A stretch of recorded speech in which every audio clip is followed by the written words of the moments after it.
It is the 28th day of March 2023, and we have come in the University of Eastern Africa, Baraton. Right, it is election date. It's a date that the aspirants for the executive positions are going to meet the delegates. This is a place where this whole process is going to take place. My name is Arasa Inoksinde. You can also call me Mr. X. That's my alias name, but for today, just call me Arasa Inoksinde. I am Atieno Ashley, and behind us we have 45 delegates in total, right?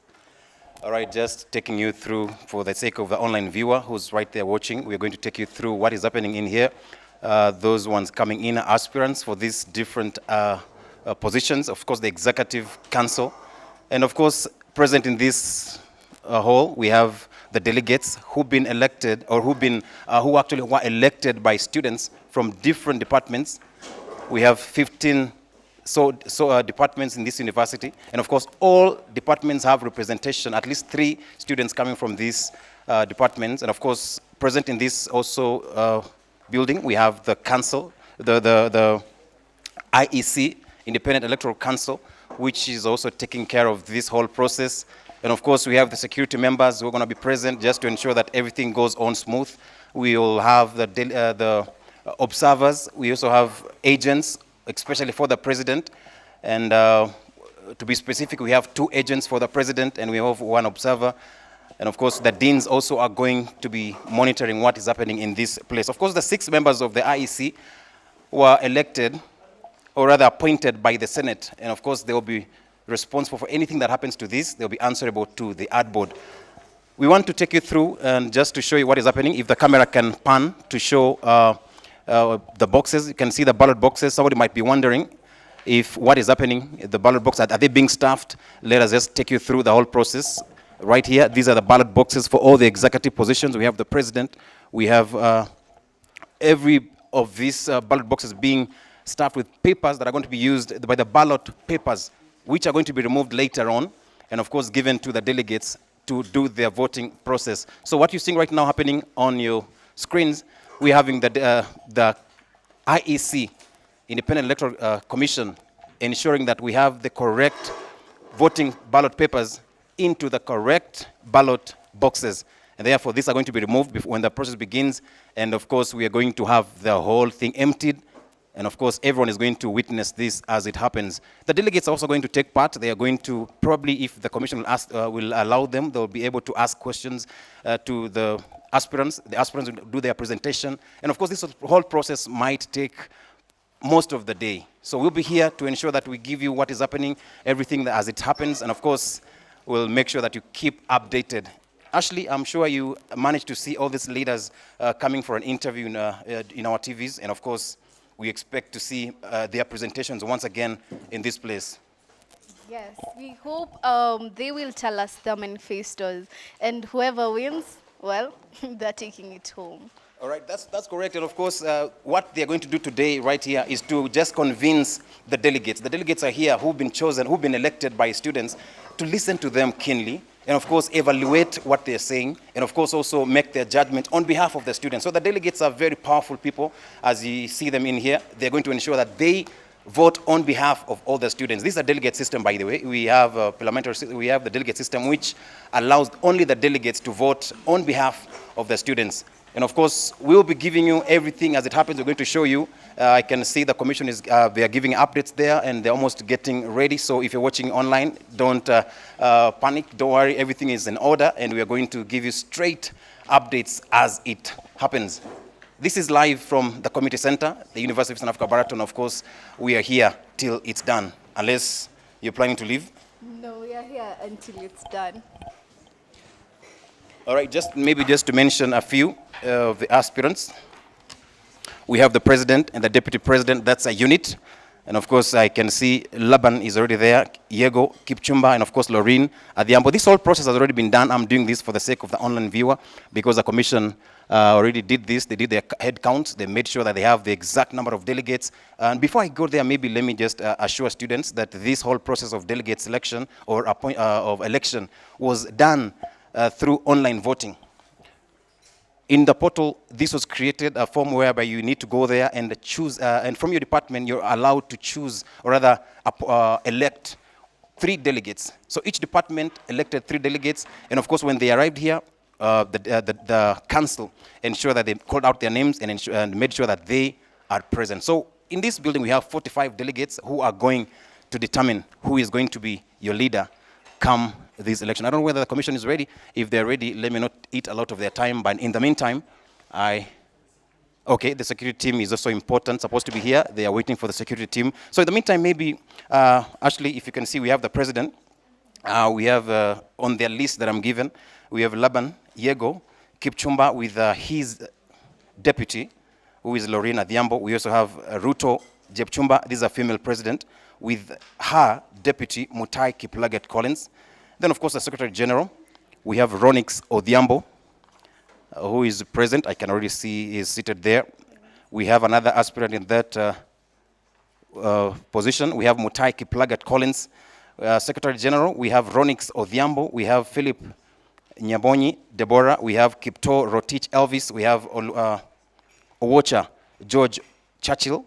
And, of course, Finance and Planning is not contested by many. We have 1. That means it's unopposed. If you can see, we have 5 ballot booths, which means we're only going to vote for these other positions and not for this particular one. So if you are watching and you see 1 missing there, it's because 1 went unopposed. Academic Department, Academic and Foreign Affairs Secretary, we have Fred Ombui there. We have Helen Wandie Marriott. We have Simiyu James Wanyonyi.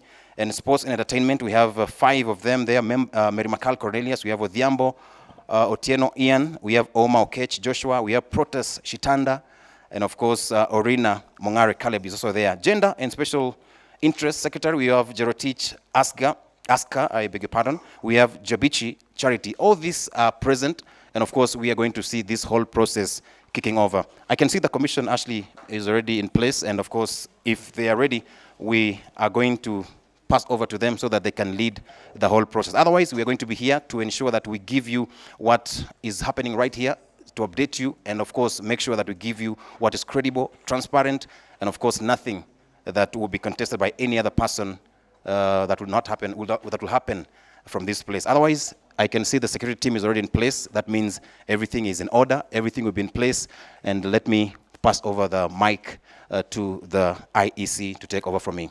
Otherwise, thank you very much.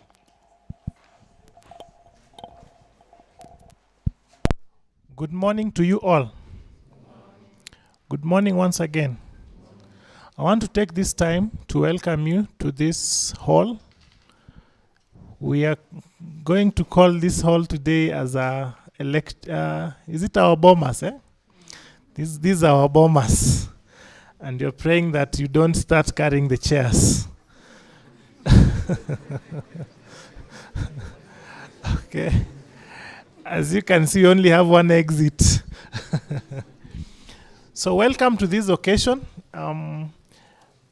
Before you is the IEC chair for the SABU elections 2023. And I'm going to introduce my commissioners. Seated next to me is Commissioner Dr. Mambo, who is the secretary to the commission. Yes, you can wave to them. Okay. On my left, we have Commissioner Mrs. Angwenyi, who is the deputy chair for the commission. Next to her is Commissioner Benedict Muthiani. Next to him is Commissioner Pastor Nabe. Next to him is Commissioner Dorcas Simiyu. Okay, those are the commissioners that we will be working with this morning. With me in the house, I have the aspirants for different positions. I have the presidential aspirants, which is Laban Yego, Lauren Odhiambo, the deputy president. Another aspirant is Ruto Jepchumba for president. The deputy is Mutai Kiplagat Collins. Okay. And then we have Secretary General. We have Ronix Odhiambo. We have Philip Nyabonyi. We have Kipto Rotich. And then we have Churchill George Owocha. Okay.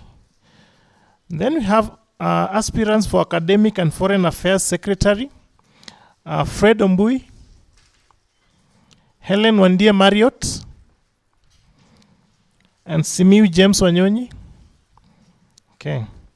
Then for sports and entertainment, we have Mary Makal Cornelius, Odhiambo Otieno Ayan, Ouma Okech Joshua, Protas Shitanda Harinda, and Orina Mongare Caleb. And finally, we have Gender and Special Interest Secretary, Jerotich Aska, and Jebichi Charity. So those are the contestants that have brought us here this morning. With me also, I have security personnel. Maybe I can just give them their head to say hi and maybe introduce the people that he came with, or that, yeah. Mr. Yes. Good morning. Yeah, there's a mic here. Thank you for. Good morning again. Good morning. Yeah, my name is Korir Peter. I'm the head of security on campus, and I have other colleagues. Maybe we have the OCS, Mosoriot. Maybe you can stand and wave and maybe greet.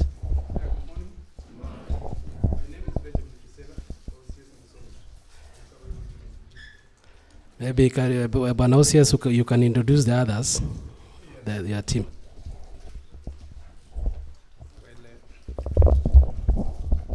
Good morning once more. Good morning. I've come with my officers from Mosoriot. We have Constable Birgen. Is our driver at Mosoriot. I have Lillian, who is an officer in Chemundu. I also have Sergeant Agot, who is in charge of Chemundu Police Post. Otherwise, we have just come to be with you for the purpose of security issues. So feel free and be blessed. Thank you so much. That is the security team. We are privileged to have the OCS for this area. So kindly, if you're planning to carry a chair.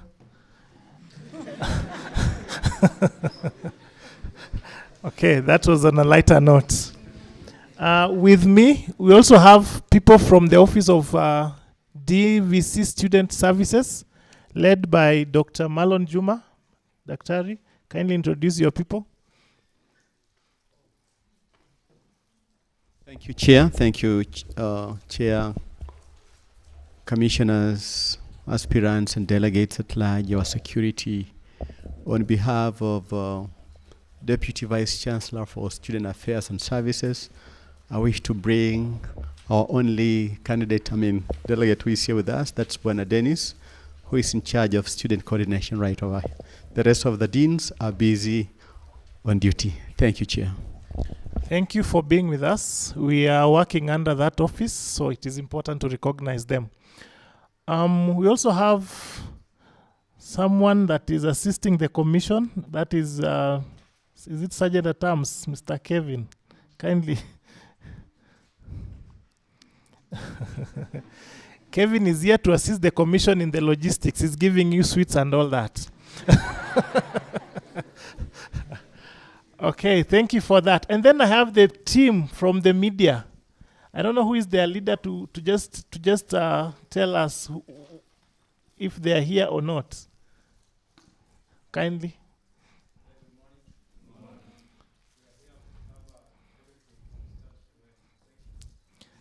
Thank you. So all protocols observed. I think I have recognized all the people.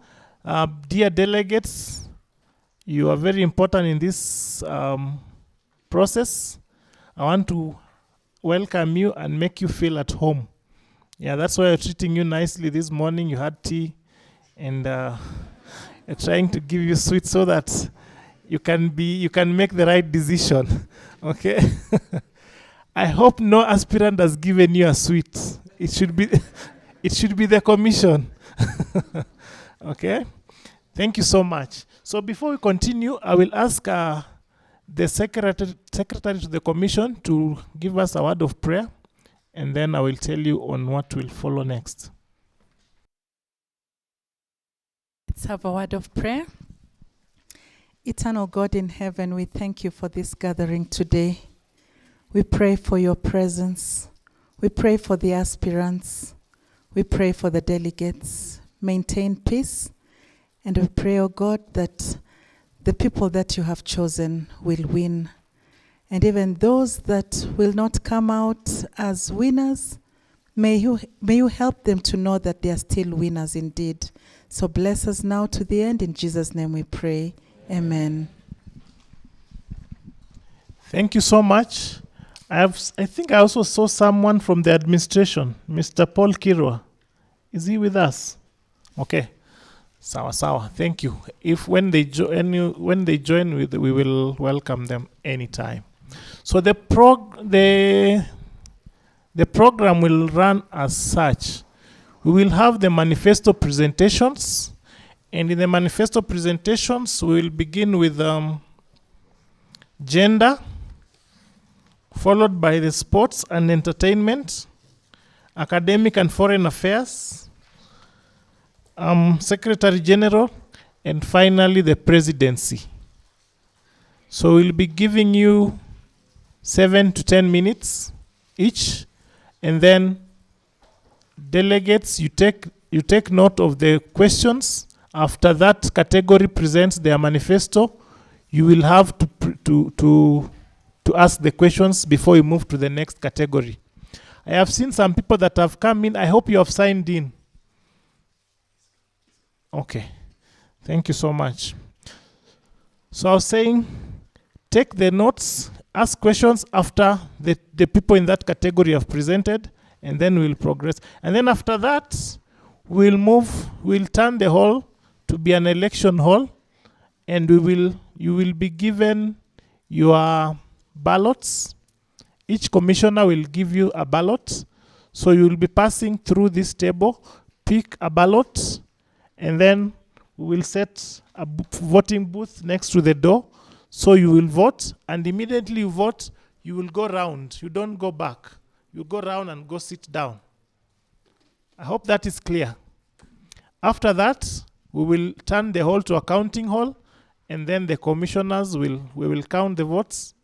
Immediately we finish for that category, before we announce, the aspirants will sign, and then we will announce. I hope that is okay. Any question before we continue, or anything? Anyone that needs a clarification? Okay, I think we are all set. So as I said, we will begin with the gender, and we are starting with Jerotich Aska. Kindly take the podium.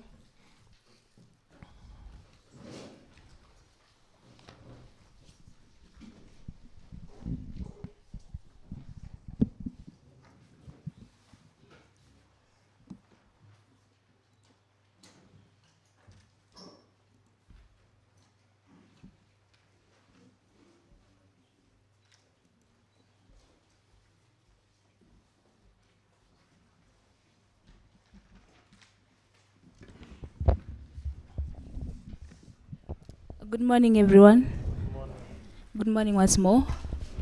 My name is Aska Jerotich from the School of Education, from the Department of Education, and I'm an aspirant for the seat CS Gender and Special Interest. As my slogan says, nothing says equality like gender equality. When we talk about gender equality, it's not all about the female, but both male and female. And there's a saying that says, equality is the soul of liberty, and without equality, there's no liberty. And if your delegates today decide to elect me in, I promise to do the following for the students. I will eradicate discrimination when it comes to gender, age, nationality, race, religion, disability, marital status, and pregnancy. When we talk about gender, there there is discrimination whereby when we come to student work program, you find that the male students gets the chance to work in the school program more than the ladies, more than the female gender. So if elected in, I will liaise with the appropriate officers of the university to ensure that there is gender equality when it comes to giving the students opportunities to work in the school. And also, when we talk about equity, I see that there's no equity when it comes to off-campus students and on-campus students. When it comes to the dressing code, how the off-campus students are being treated, they are checked at the gate, so to ensure that they have the appropriate attire when getting into the school, that they have the correct, they have plated the correct hairstyle, the colors. But when we get to on-campus, the on-campus students are favored. I can say they are favored because they are not searched accordingly as per the student's handbook. So if elected in, I will ensure that there is equity when it comes to the off-campus students, how the off-campus students and the on-campus students are treated. Also about age, there are these students they are older, and they should not be treated the same as the younger students, because the older students, you may find that they are parents, and of course they have responsibilities. And these older students, they should be treated in a fair way, such that when it comes to university appointments, when they come late to maybe university appointments, maybe they had emergencies, because emergencies are there. So these older students should be given I can say you should be given a higher priority when it comes to maybe even work program also, because they have responsibilities. They have a responsibility to their children and also themselves. When we talk about nationality, we all of us here are Baratonians, and we should all be treated equally as Baratonians. They should not be, I'm a Kenyan, you're maybe a Rwandese. And also about nationality, as much as all of us should be treated equally as Baratonians, also these students from other countries should be given freedom to, maybe when, for example, if maybe a student comes from Uganda, these students, when they are celebrating their independence, they should be given that freedom to celebrate that.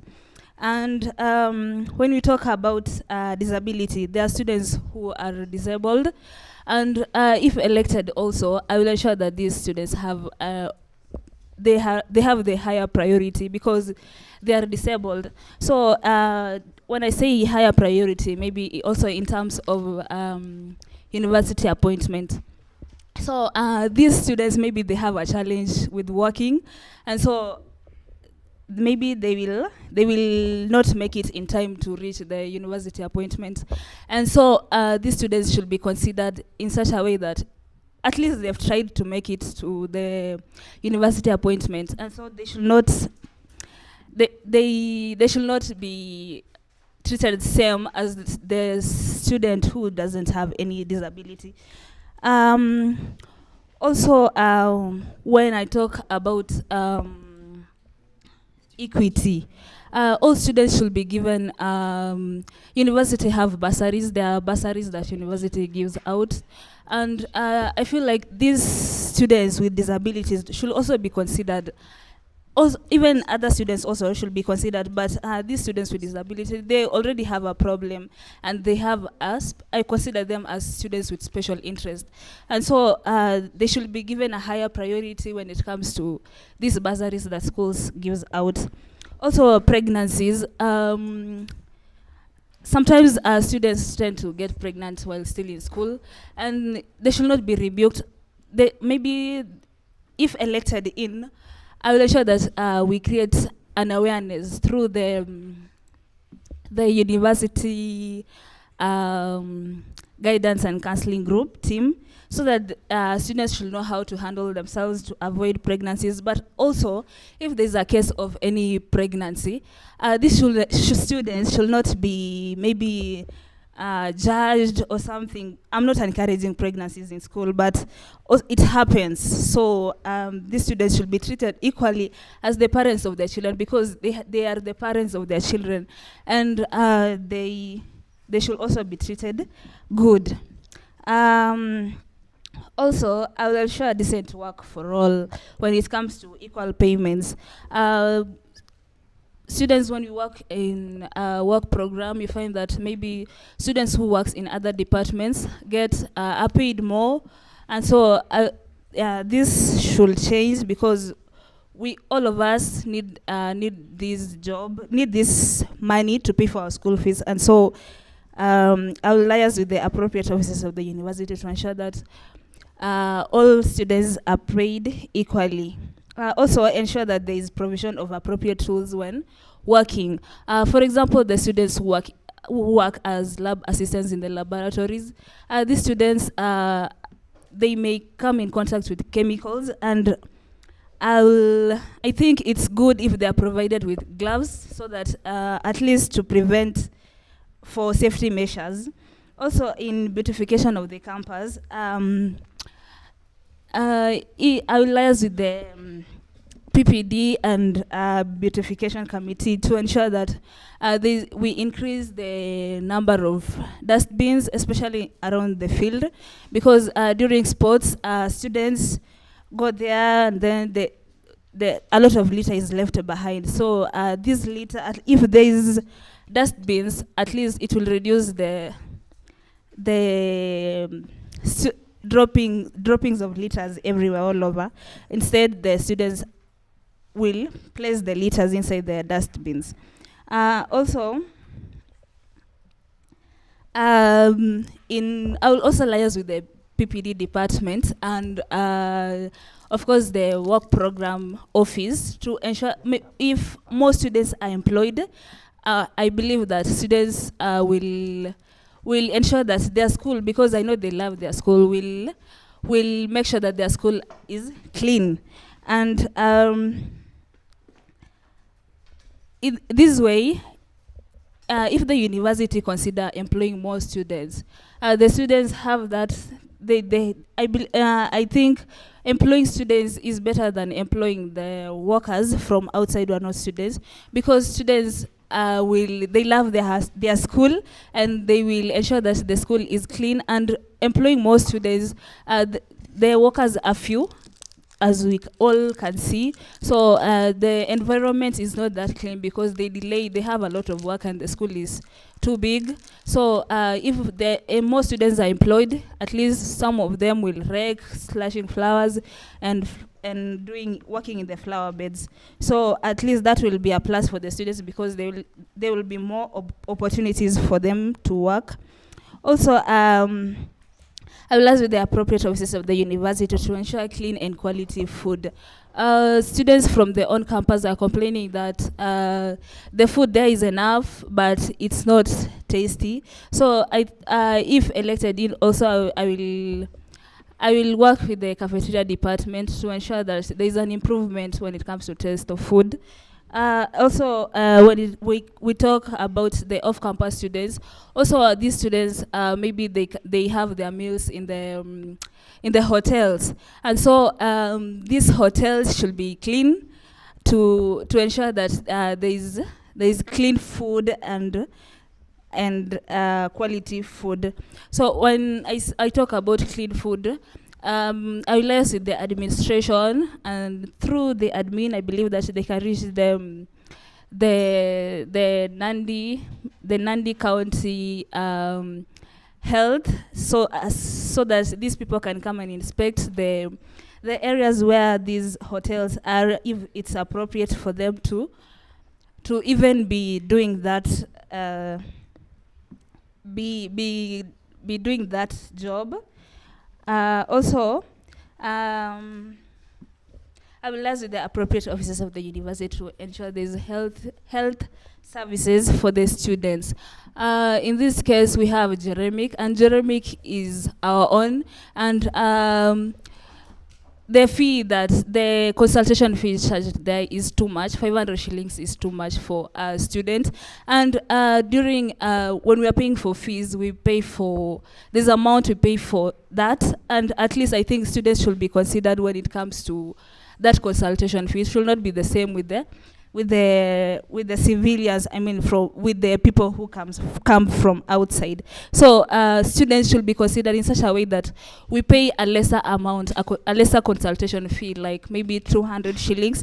That is affordable, because you find that a student is ill, maybe the person is in school, and because Jeremic has the consultation fee is too much, the students cannot afford that 500 shillings. And so I will also liaise with the appropriate offices of the university to ensure that these amounts, the consultation fee in Jeremic, is reduced. Also, I will advocate for treatment of all parents. All parents should be treated equally. The unwed mother should be allowed to form a family with their children and apply for housing. This school should have facilities that offer the students who have children, like the married quarters, for example. And when the unmarried students, they should also be allowed, because they have to feel that their children are secured and should be allowed to apply for housing from the university. So I urge all of you, and I pray that you'll consider me and vote for me. Please vote in a good servant that is ready to serve all of you equally. And I believe I have the energy to serve all of you. Thank you. Aska Jerotich. Thank you. Jebichi, kindly Charity.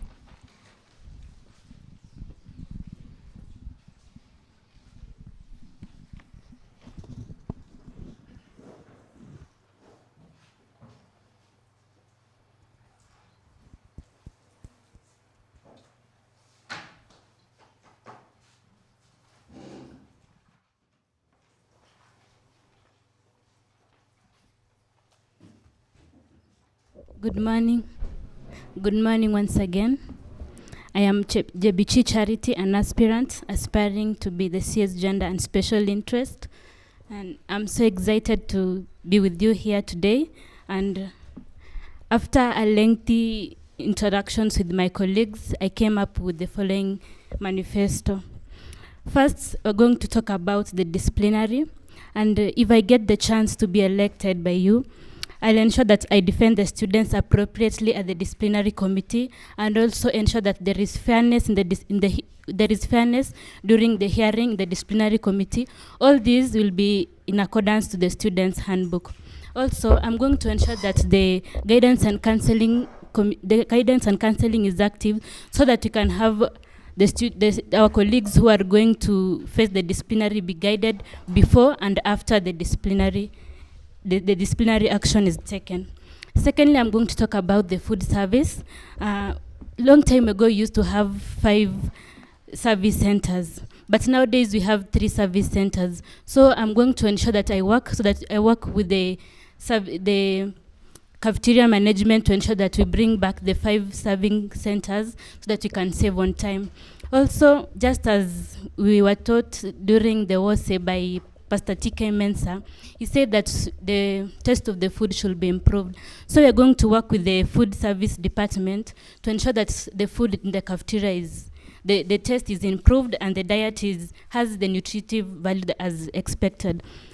Also, we're going to ensure that we're going to work with the appropriate officers to ensure that the amount being charged in the cafeteria is a flat rate. Not having their own campus in their fees, they have 110, and when the off-campus students come to eat in the cafeteria, they are expected to pay 150. That is not fair, and we're going to ensure that the rate at which they going to charge us is the same. And I'm going to talk about the housing. We're going to work with the elected residential senators to ensure that there is good sanitation and that both the dormitories and the plots outside are clean. With this, I'm going to emphasize on having the same ratio of students and the toilets, mostly in the plots in Barasi. We all see that you might find one toilet and one bathroom, yet the plot has many people. So we're going to work on that, and we're going to talk about the environment. Our environment is beautiful, and we want to make it more beautiful. So we're going to work with the biology department, the PPD, and also we can also go and visit the County Kenya Forestry. The County Kenya Forestry is always giving out trees for free. So you can visit there, go and request them, and they can give us trees.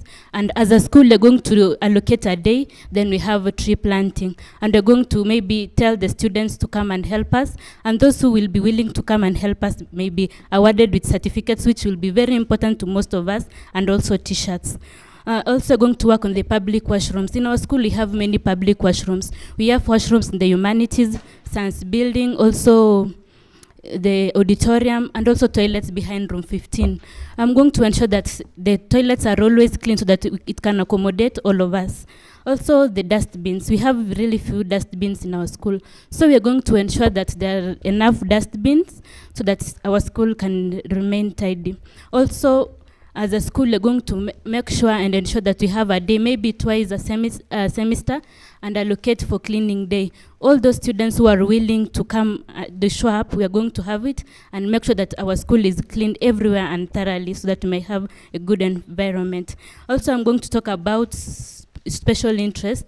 We all have colleagues who are able differently. The people who are using crutches, and it's so unfortunate to see them going up the stairs, maybe for classes and also for meals.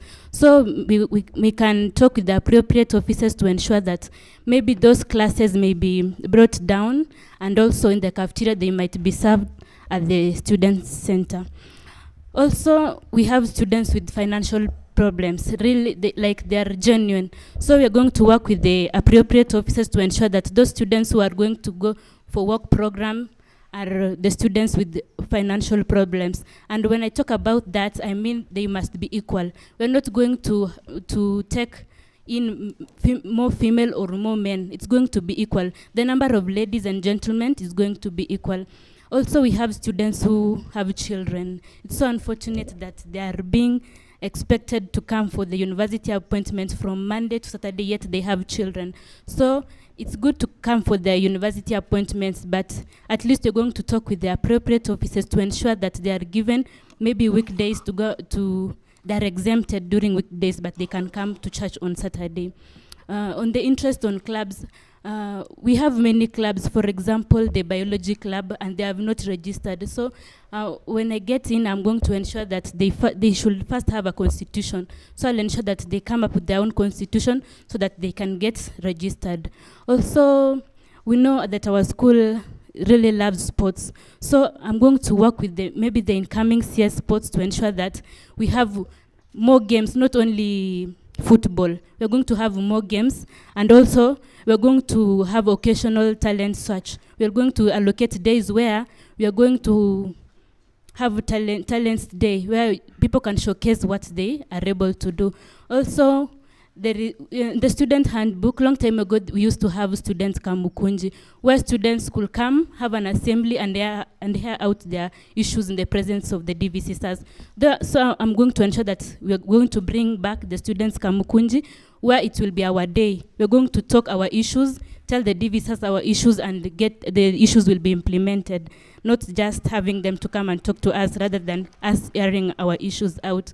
Also, during learning, after every semester, we always have a survey to evaluate how we were taught. So this time round, we are going to have our own survey, student survey. So every time we'll ensure that every semester we'll ensure that we give time to the students to give us our feedback, how as the student leaders have done, so that you can improve maybe the next semester and make it a better place. So it's going to be a periodical surveys to help all of us. And finally, I'll end by saying that if elected, I'll ensure that the above listed manifesto is achieved, and I believe Baraton will be a better place, if not the best. So I'm very willing, I'm able, and I will serve you all. Thank you.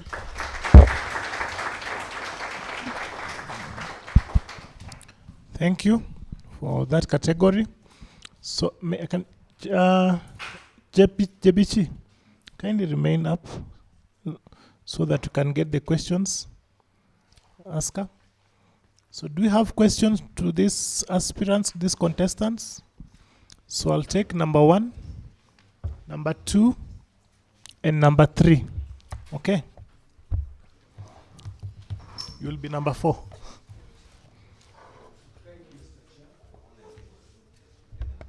Okay, if you have a question, move so that, because I believe there are people that are following this online.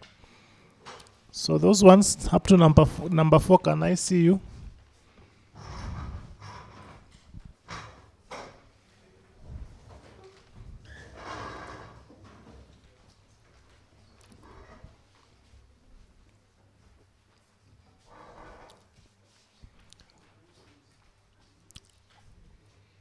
I've also seen the e-learning director.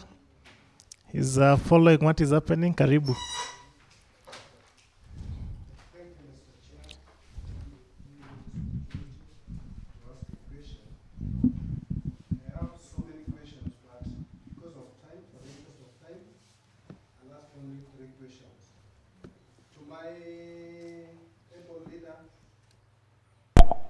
To my able leader, Madam Asker, I have a question. You've talked about the aged students. While the handbook doesn't cover the aged student, and you've talked about the school appointment, how will you handle this so that the school can understand that we have the aged students, those who are married, those who are not married but aged at the same time? Question number 2. You've talked about the breastfeeding mothers. You've said that you will see on how you will handle such group. According to the school handbook, it is like you are promoting cohabitation. How will you handle this one? Because the school rules doesn't allow for such. If you are not married, you should not have a child. I have a question to my able leader, Sister Charity. You've talked about the disciplinary issues. According to the student's handbook, there is a procedure on how one must be given a suspension. We have a warning letter, verbal warning, suspension 1 semester, 3 semester. Question number 1. How will you handle someone who has been suspended after following all this procedure? Will you gang against the school rules, or will you help such a person? Question number 2. This question goes to you all. You've talked about the issue of the attire and the hairstyle. It is stated clearly in the student's handbook that for the ladies, they should not have the dreadlocks, the colored hair. But according to you, you said that you will liaise with the school. Are you bargaining with the student handbook, or there is something you are trying to hide? Otherwise, thank you.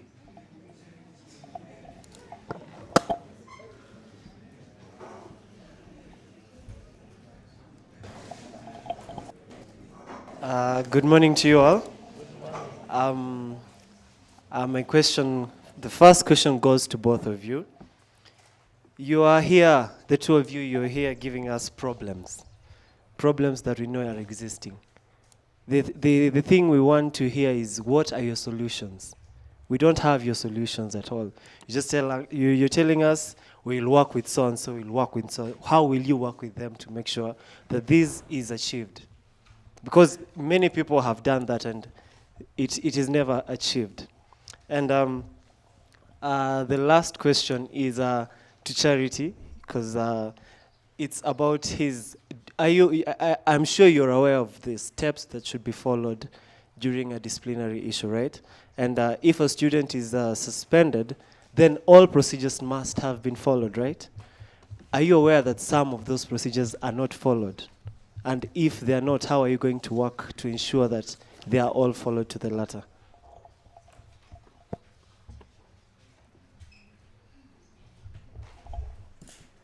To the aspirant, gender and special interest, ASGA. Something didn't come out clearly.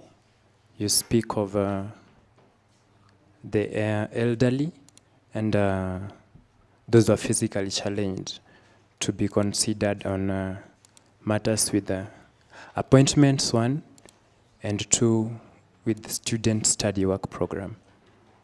And how about those who are challenged in terms of finances? Because it seems your government is going to consider more the elderly. Of course, they may be elderly, yes, but they are well off. That's why they're back to school. How about those who are challenged in terms of finance? Number 2, to ask us still, you talked about the international students, allowing them in your government maybe to celebrate their holidays like their Independence Days. How many holidays will we be having in Baraton? And what's the essence of enabling them celebrate their holidays and then they miss their classes? Thank you.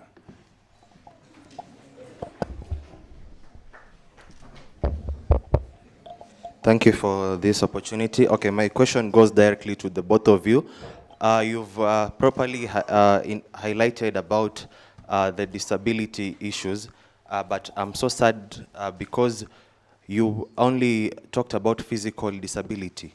Our world today, we are experiencing or recording highest numbers of cases of mental challenges. What is happening, or what are you able to do?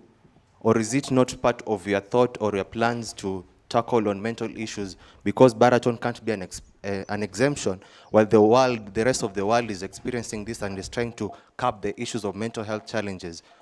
Are you not going to help us on that ground?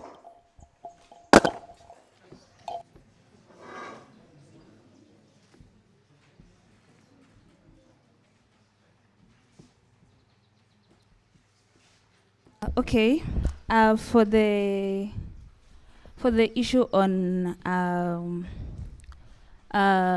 young parents, the students who have children, I say that they should be treated. I mean, we don't encourage abortion, so it happens. Mistakes are there. So in a case where a student gets pregnant, even the student's handbook says if a student is pregnant, the student is allowed to go home.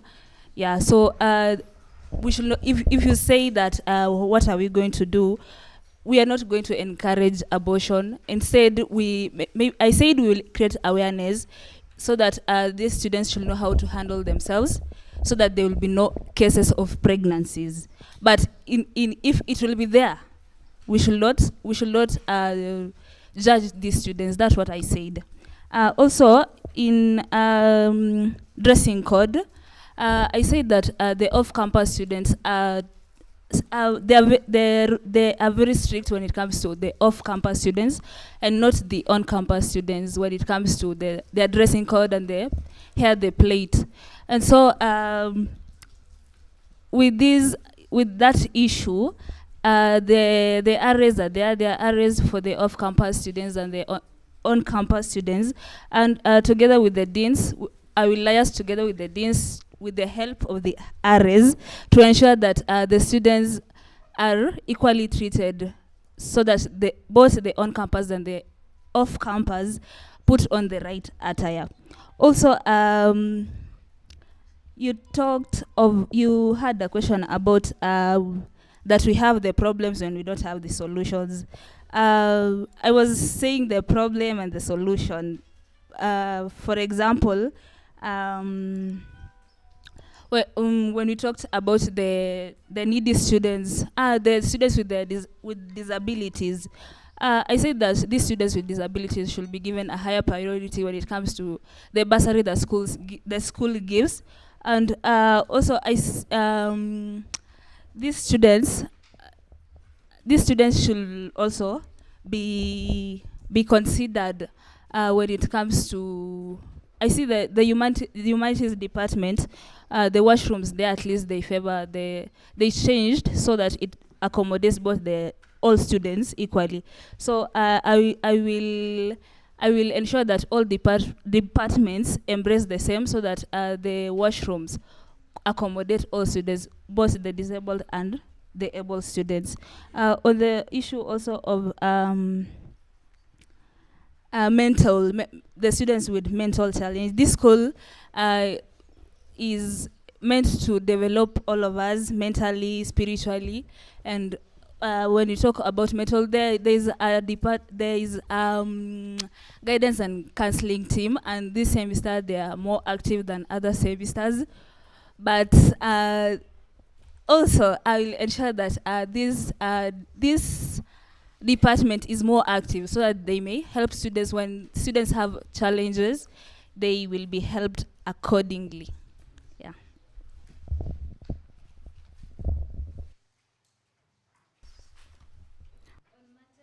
With the disciplinary, we are going to work on the student handbook. Every step is going to be in accordance to the student handbook. So the suspension and any other thing will be in accordance to the student handbook. We are just going to ensure that the student handbook is followed to the letter. So in the issue on working with maybe the offices, I think from those offices is where we're going to get the permission and the chances to do more things.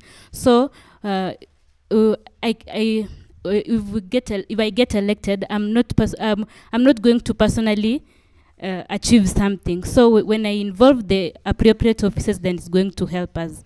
And the solutions, I think from our problems is where we get the solutions. So from the problems stated here is when we're going to get the solution. Also on the people with mental health, I talked about making the guidance and counseling active. Once the guidance and counseling is active, they're going to encourage more students to visit there, and they're going to listen to their problems, and their mental state will be improved. Thank you. Thank you. Thank you so much. I believe that's all for these aspirants. Okay, we move to the next category. Orina, kindly.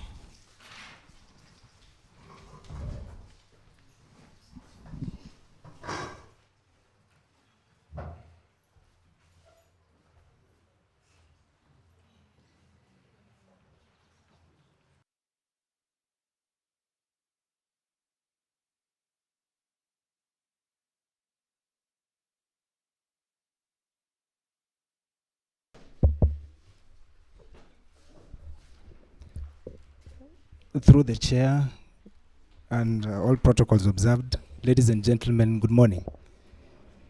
I'm Morina Caleb Mongare Jr., an aspirant for CS Sports and Entertainment. I usually say that all work without play will make the comrade mad.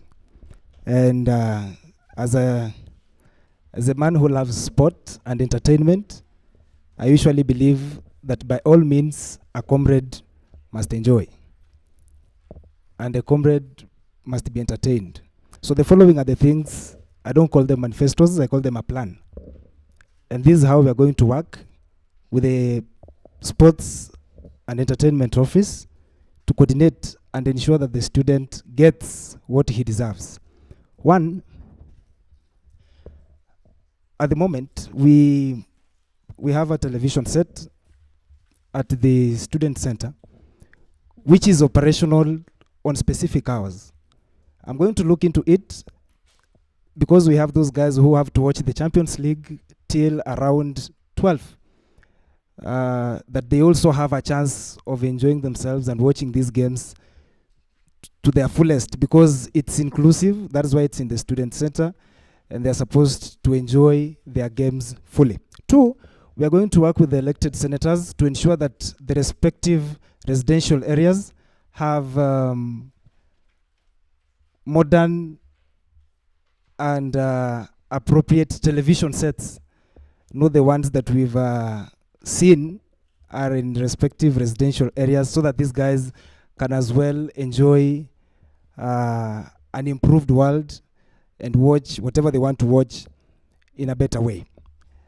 3rd is to talk of the entertainment side of it, where we have these people who go for drama, these people who represent our school for music. I want to believe that a handful of us here even recognize that we have a drama club in our school. But we are going to ensure that we also look for specific individuals from outside the school to liaise with them, that they can come invest in the talents that we have, so that these people not only depend on what they present before their fellow students or when they are participating in inter-university competitions, but as well they can earn a living out there, out of the acting they do or out of the music that these individuals are also doing. On the same note, we'll as well ensure that these guys are given appropriate props that they need for their presentations and for the acts that they are going to perform. Next is we are going to ensure that we have a sports nurse, a person who has measured fully on sport injuries. Yes, we do have nurses who are, by the way, doing a very wonderful job, but we also need someone who is specialized in injury management, especially for those guys who are participating in rugby, football, athletics, hockey.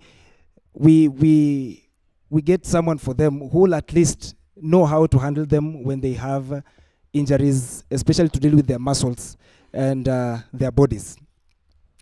Something else that I would wish to state before I welcome the others to present is we'll also ensure that the awards given to anyone who participates in an entertainment or sporting activity are up to standard.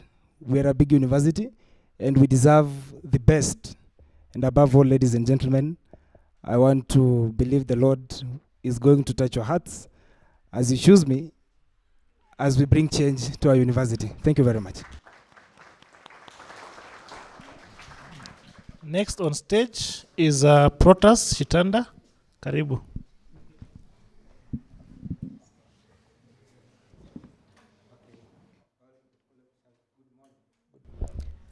My name is Shitanda Protas. I'm from the School of Education, Humanities and Social Sciences. I'm from the Department of Education. I'm aspirant CS Sport and Entertainment.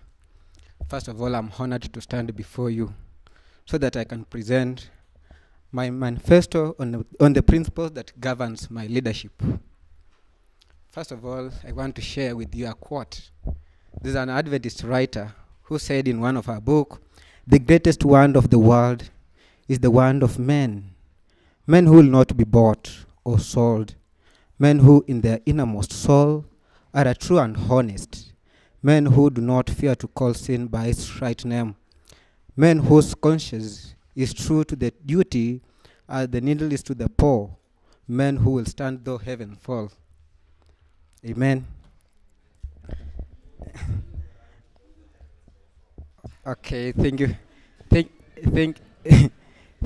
Thank you, Pastor Mofani. Now, allow me to proceed with my agenda here.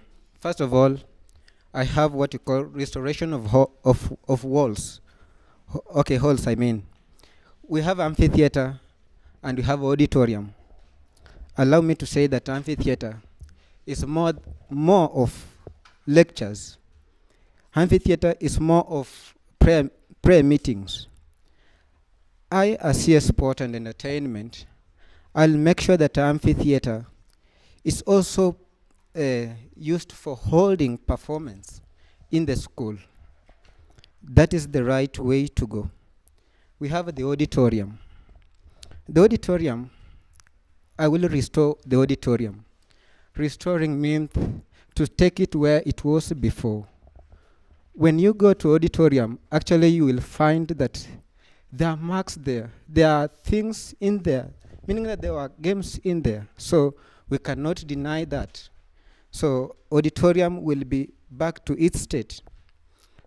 Sports, we have ball games.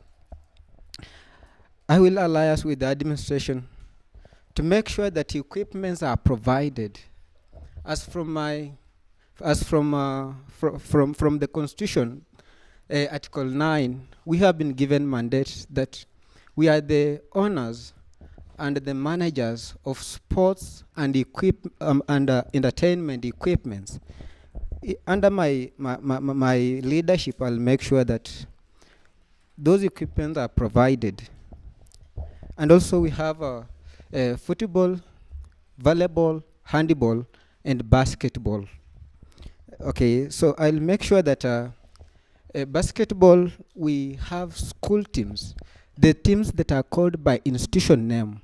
So in that, when we are going for a tournament outside, we say that let Baraton football team go for a tournament, not an issue of writing names and maybe numbers and signing there. And also there are pitches. Okay, I'll make sure that there are shades there, but I'm not saying that there are enough shades. I'll alliance with the administration so that we can come up with shades around the football pitch and also basket court. And also there are also light around the basket court. We have seen that basket court, you can even play it at night. There's no problem. As long as the shades are there, lights are there, guys can go there. If they have time, even at 10 o'clock in the midnight, they can play there. Okay. As far as okay. Okay, allow me to talk about Olympics. In in this regime, I'll make sure that Olympics is there. That is athletics, that is pole vault, triple jump, javelin, you can name them. There are so many. I'll make sure that we have every semester Olympics held. Allow me to talk about entertainment. We have a drama, we have a cultural day and a crazy day.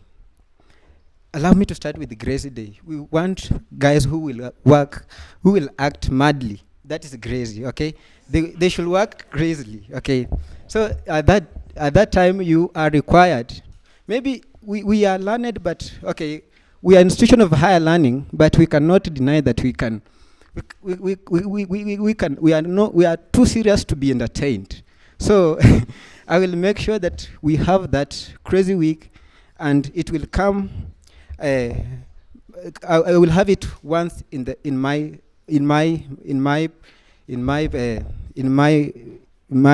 office, as far as office and everything is concerned. And also cultural day. Cultural day, it will come. Cultural day, it will be held every semester, and each community is required to represent. Okay, in terms of food, in terms of lifestyle, in terms of clothing, and etc. And drama, we have University Saga. Okay, and many drama clubs. We'll make sure that drama clubs are there, and they are like financed, and also equipments are provided for them. Finally, allow me to talk about tournaments. I will make sure that we host tournaments. We have inter-campus tournament, and we also have an arrangement so that we can also explore what the other institutions are doing. And that is what I'm up to. In conclusion, thank you for listening for my manifesto. I hope that my ideas have resonated with you and you have inspired to act accordingly. Remember, changes doesn't happen overnight, but together we can make a difference. I urge you to take a next step and join me in this movement. And together we can create a better world for generation today and for the future generation to come. As Mahatma Gandhi once said, you must be change you wish to see in the world. Let us be that change. Amen. Oma Okech, next.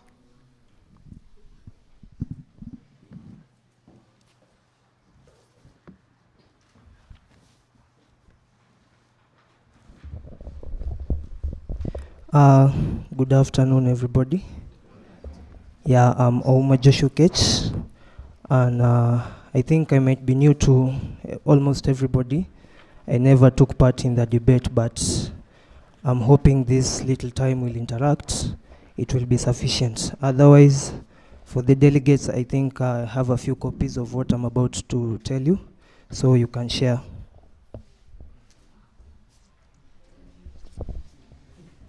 Yeah. Beginning, what inspired me is that I'm an active enthusiast of sports. I've been to the volleyball field, football, and I also have quite a number of friends participating in various leisure activities. And so what I discovered is that different students have different versions of what leisure is to them. And so as an aspirant, I sought to include all the students in taking part in sport and entertainment. And as I usually say, my logo was making the student journey worthwhile. So among the manifesto I prepared, the first agenda I had was decentralization. What I noticed is that most of these fun activities, most students don't get part to participate in it because they never got the information in time. And so when I'm on office, the first thing I'll do is form the network where every student will get the information on time, including also making the posters in the notice boards. 2, we have my second agenda is the monthly events. In collaboration with various registered clubs and societies, and also those intending to be registered, proper organization and planning will result in successful events occurring once every month. As I am made to believe that with proper organization and well planned, we can be able to achieve most of these occasions to be successful. The third agenda I had was activity clustering. Just as I mentioned earlier, most students have a different version. Different students have different versions of leisure to them. There are those who love football, there are those who love the indoor games, there are those who love board games. And so as the CS Sports, it will be my interest to include all the students, including their leisure activities, to be considered, so that during the weekend, it's not only those participating in the field events have the pleasure and also the freedom. It will also include those taking part in the board games and also any other activity which maybe might not be that much of emphasis. The fourth agenda was maintenance and renovation. As we are in a campus, I realized that the campus has facilities and equipment which are made to facilitate our sporting activities and also entertainment sector. But it was saddening because most of these equipment are not well maintained, and to make matters worse, an equipment maybe might have served the institution for maybe more than 5 years. And so as an incoming aspirant, it will also be in my docket to ensure that most of these equipments which the school has made an effort to provide the student with are maintained, and if need be, they also will be renovated. And a simple example is the basketball courts. They are suffering a major challenge because I noticed the board they use, I think it has been broken for the last semester. and also the semester is nearing to an end, and nothing has been done yet. So that is also my interest to also consider such scenarios. And then the last agenda, inter-institution interaction. I'm made to understand that Baratonians are well talented. Some of us have immense skills and prowess in doing whatever they do best, but they often find it hard, or they find it somehow not that much of essence to express their talent or their prowess in whatever they do. And so once I get in office, the inter-institution interaction, I'll ensure that such students, after we've had an interaction with them and we know they are skilled in one way or an activity, then they'll have the opportunity to make our institution proud by representing us in maybe a competition, maybe by inviting an institution to Baraton, or planning for them to go and represent us in the other institutions. So in conclusion, my manifesto is inclusive of all students. You don't have to be well built to participate in the sporting activity. You don't have to be having that much of an experience to take part in entertainment. What I believe is that God granted each and every one of us a special skill, a talent, and to make, above all, the free will to take part in leisure activities. And so it is my humble appeal that you will consider me to be the incoming aspirant, the incoming CS, so that I can ensure that all the students are included. And all these will be in consensus with the student body, the institution, including the administration, the community surrounding us, and also the community at large, because I'm made to understand Baraton is a big school and it has alumni, to make it easy. So indeed, I believe that together we can make the student journey worthwhile. Otherwise, thank you. Thank you, Joshua. Next is Odhiambo Ayan.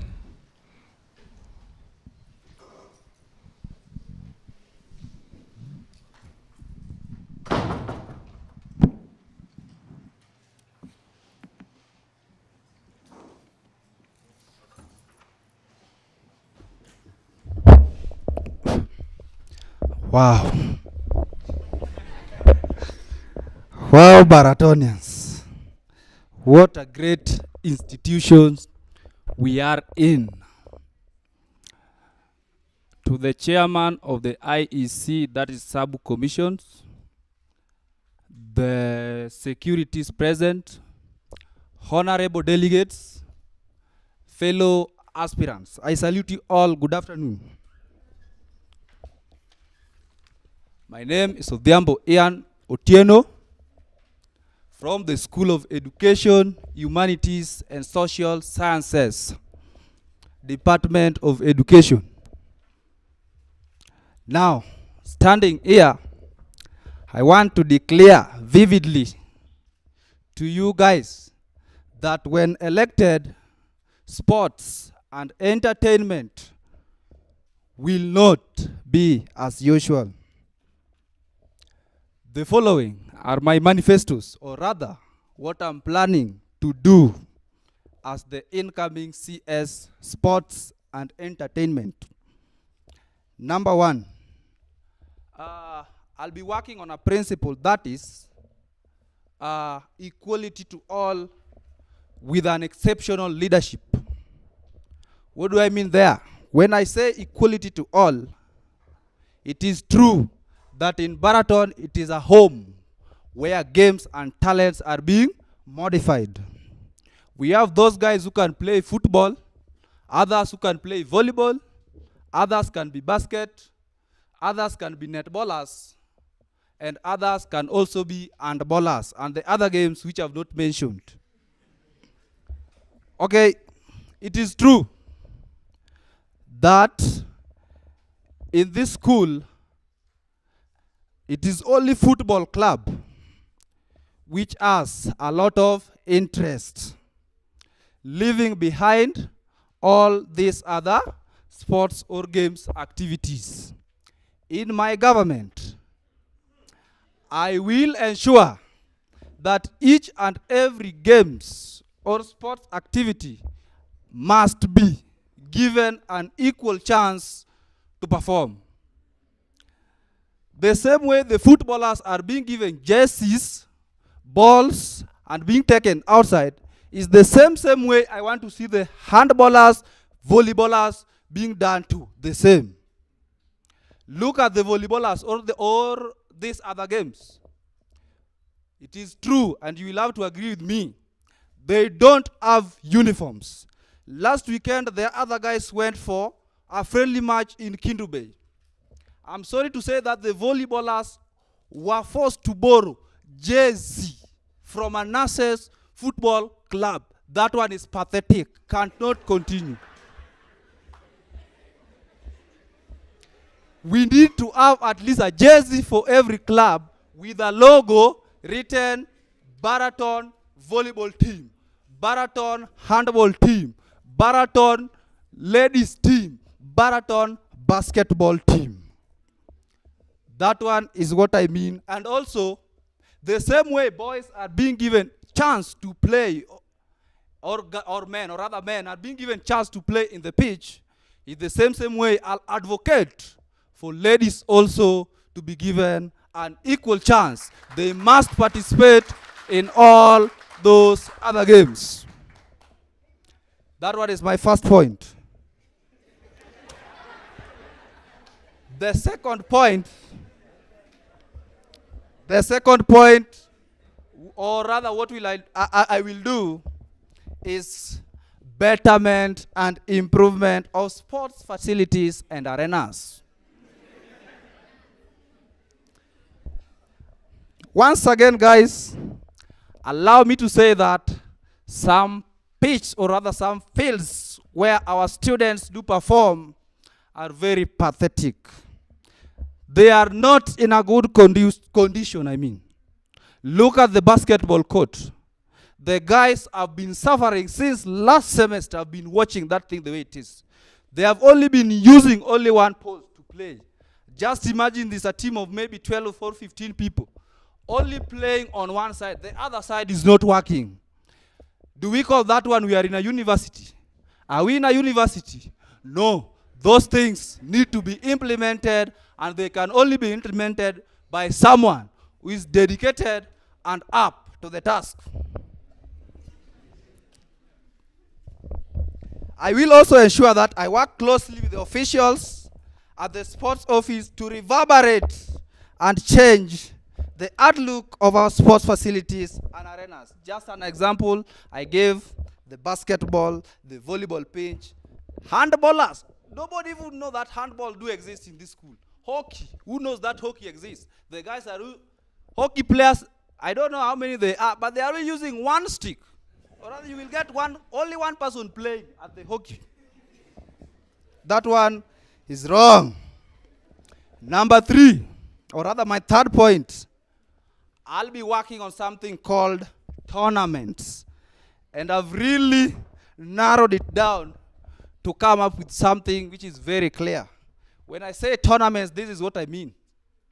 Besides, I'm not going to do away with the BPL league. That one will stand because it is there. In tournaments, this is what I mean. I'm planning on a way on how we will ensure that maybe the on-campus men versus the off-campus guys who are talented in playing football, they can meet in the pitch so that we can see the tough bull there in the pitch. And also, the off-campus ladies versus the on-campus ladies, these guys can play. Another thing is that in our midst in this university, it is the only university which has young, dedicated, and innovative lecturers.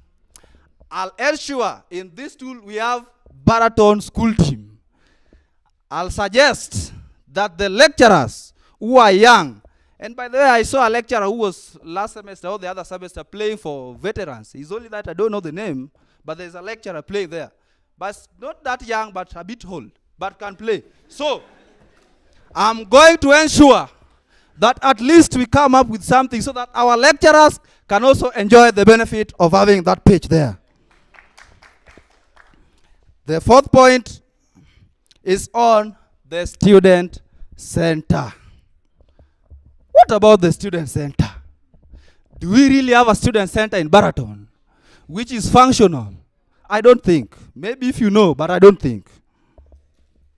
You will agree with me that during the times where the World Cup was there, the football fans who are here, you will agree with me that that television which is inside there was being closed, not unless we the students go and look for the person who is responsible for opening the television. That television is for the students. It has a function. That's why the government of the SABU decided to initiate that television inside the student center. I will ensure that that television works without being closed.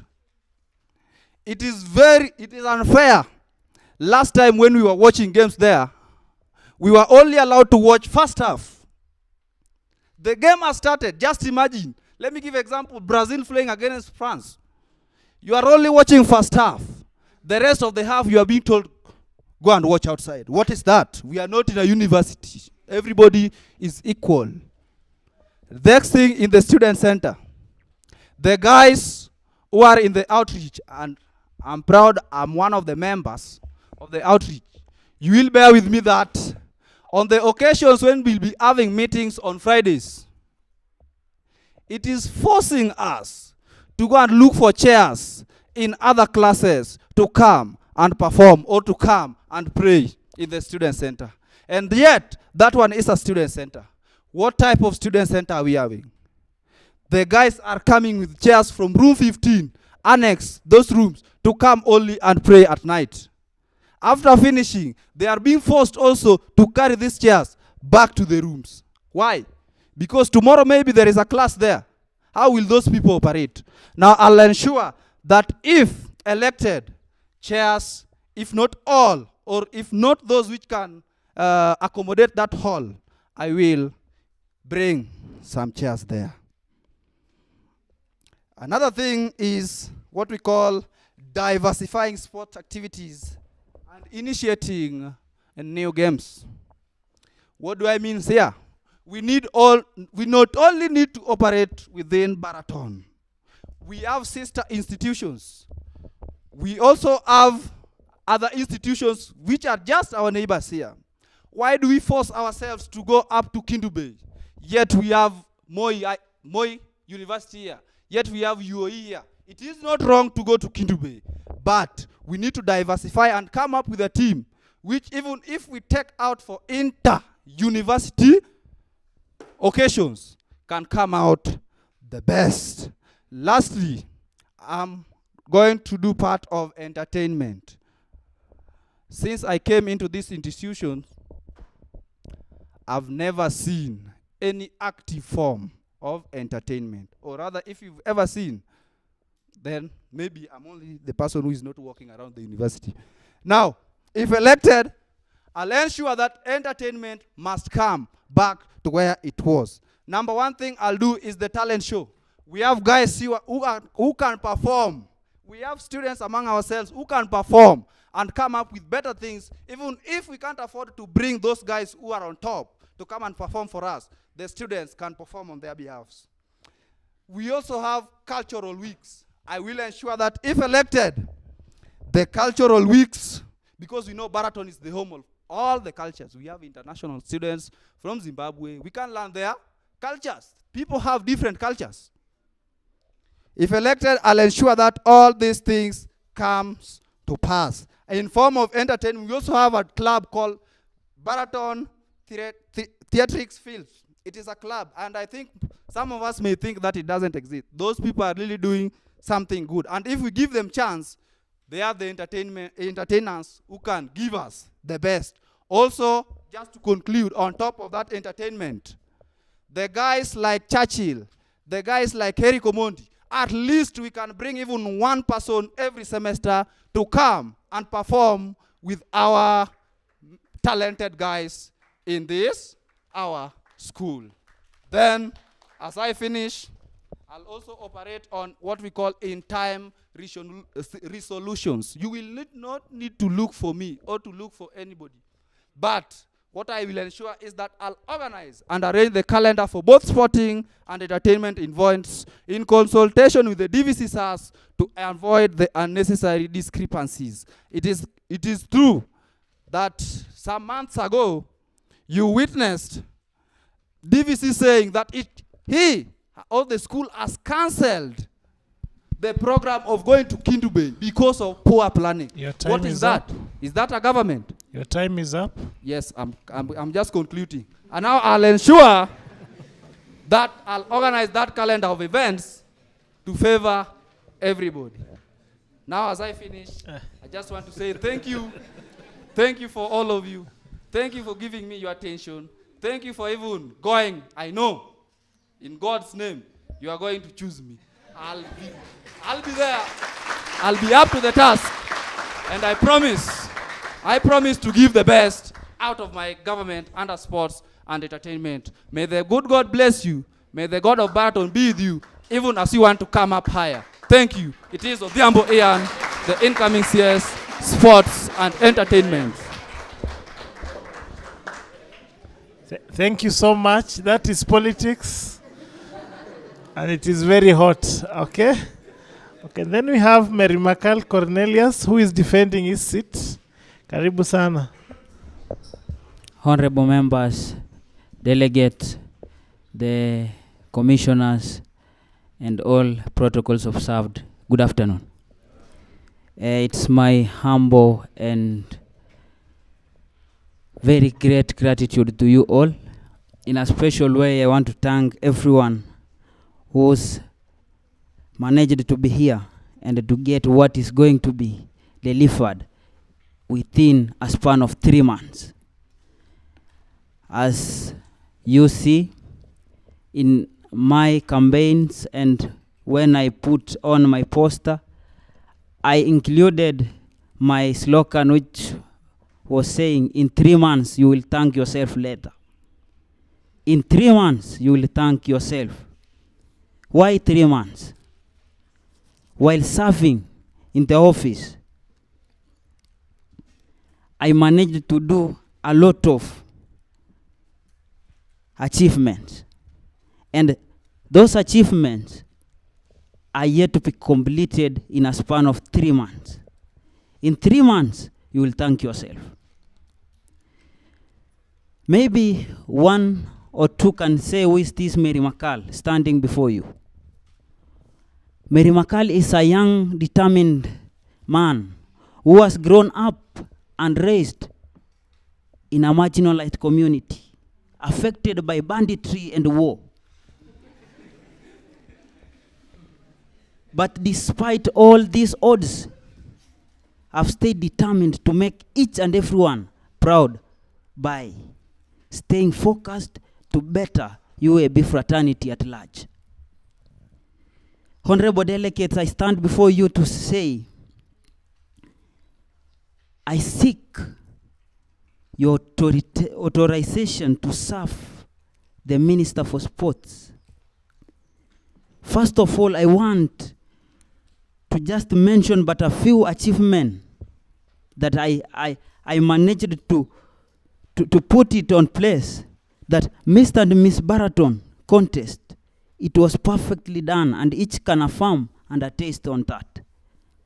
Mr. and Mrs. Baraton, when I came into office, the only award that was used to be given out when someone wins the prize, he or she was given 500. And when I entered into the office, I advocated for increment because that person has worked for it, to be paid amounting to 1,000 shillings. Number 2 was to be paid 750, coming downwards. Crazy Week and even Cultural Week, the same. That was an achievement, increasing from 500 to 1,000, a great achievement in our institution, where getting money coming out of institution like ours, it's not easy for a comrade. Number 3, successful football leagues. It was successful football leagues.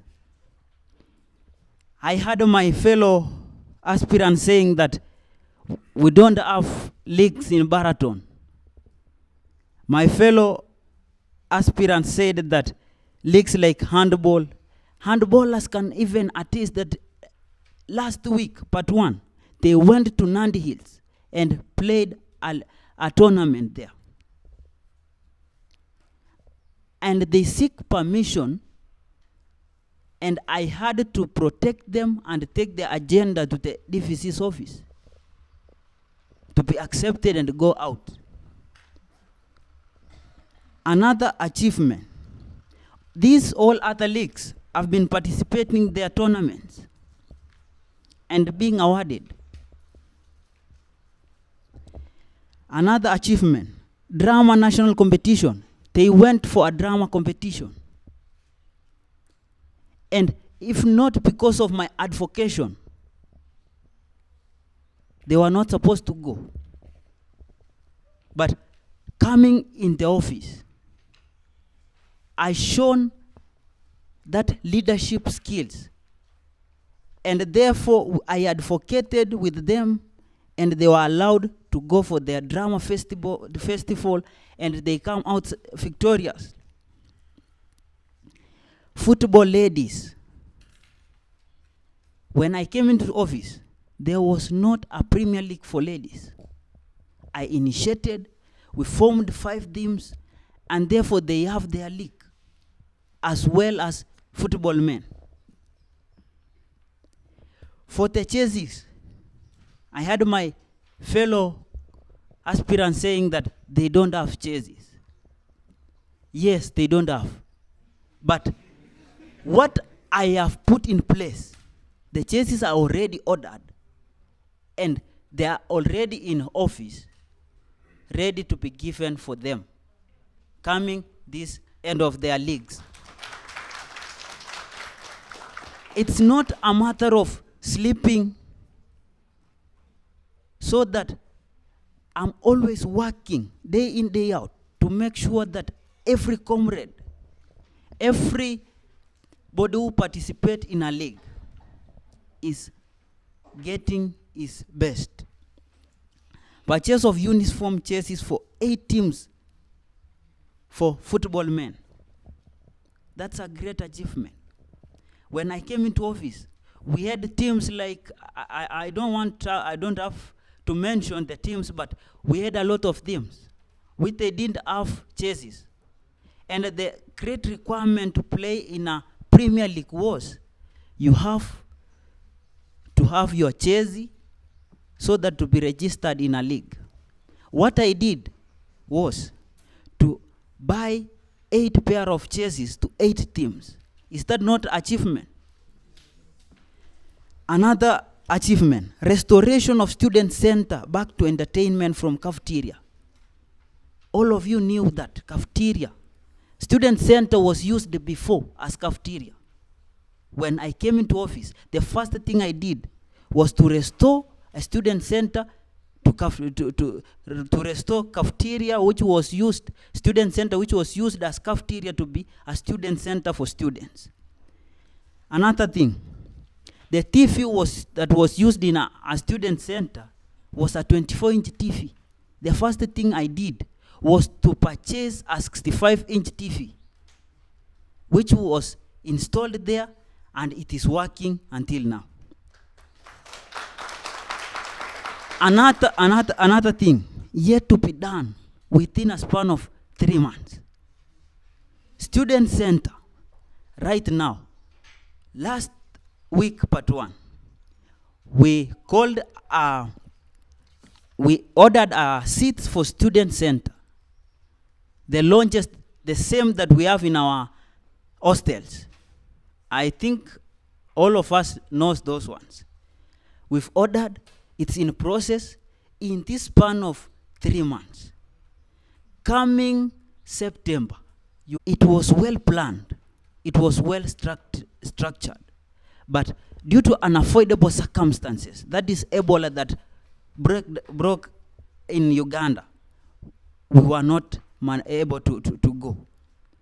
And in this, it's being, and what they told us from the University of Bugema is to restructure our dates. And we've given our feedback. We are going to Bugema coming next semester on 10th of October. Going to Bugema, all activities, all sporting activities, and any other sporting activity. Within a span of 3 months, you'll thank yourself later. Also, the slowing process of purchasing durable basketball rims, I can say that was a challenge in my government. We ordered a rim for basketball. It delayed. We went to BBD, we brought another one, they broke it. Okay. And now we've ordered another one, it's already around. Therefore, that's another great achievement. Restoration of indoor basketball games that will be done in auditorium. We've already bought all the equipment. That's why I'm telling you, in a span of 3 months, you will have to thank yourself. And we have another great grand sponsorship at hand, from KCB Bank to sponsor Baraton leagues and all indoor games in conjunction with SACO. That one, I've took an initiative. I talked with student coordinator. We wrote a proposal and we talked to KCB people in Nairobi. And that one, they affirmed to us and said that one coming, it was due to their signatories that it didn't go well. Rather, we could have had it this semester. And in a span of 3 months, our field ground, football ground, they are going to do some renovations to give us some KCB corner flags. They give us some shades and another accessories for indoor games. Is that not a great achievement? Lastly, I took an initiative also to go and talk with FKF. We've talked with FKF, we've discussed, and therefore, as we have a strong team in Baraton, we are going to register our team to play in FKF County League. Therefore, when we have our team playing in a county league, we are also considered in other activities and also other facilities we are being provided to from FKF, Football Kenya Federation. Up to that point, I want, and I hereby would like to confidently submit to you that when you fought for Mary McCall Cornelius, a leader who understands more of what a comrade needs and what a comrade is passing through, surely you will thank yourself in a span of 3 months. May God bless you. May God bless your choice when you are making. Thank you for that. Can I have the contestants come up front? Do you have questions to this group? I'll start. That's number 1. Come near the mic. Number 2. Obunaka, you'll be the last. Number 3. And number 4. You'll be the 5th.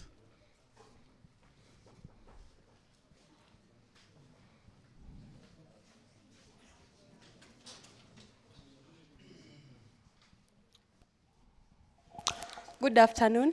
Good afternoon. My question goes to Orina Caleb. You've spoken of entertainment, the students watching up to 12 a.m. My principle, and I believe you'll agree with me, that too much entertainment spoils the mood of learning. How will you ensure, if we elect you, that you'll be able to balance between learning and entertainment? To Mary Makal, you've spoken of, I have done this, I have achieved this, I managed to do this, I. And I'm reminded of I's in the Bible. I will ascend above the throne of God. I will.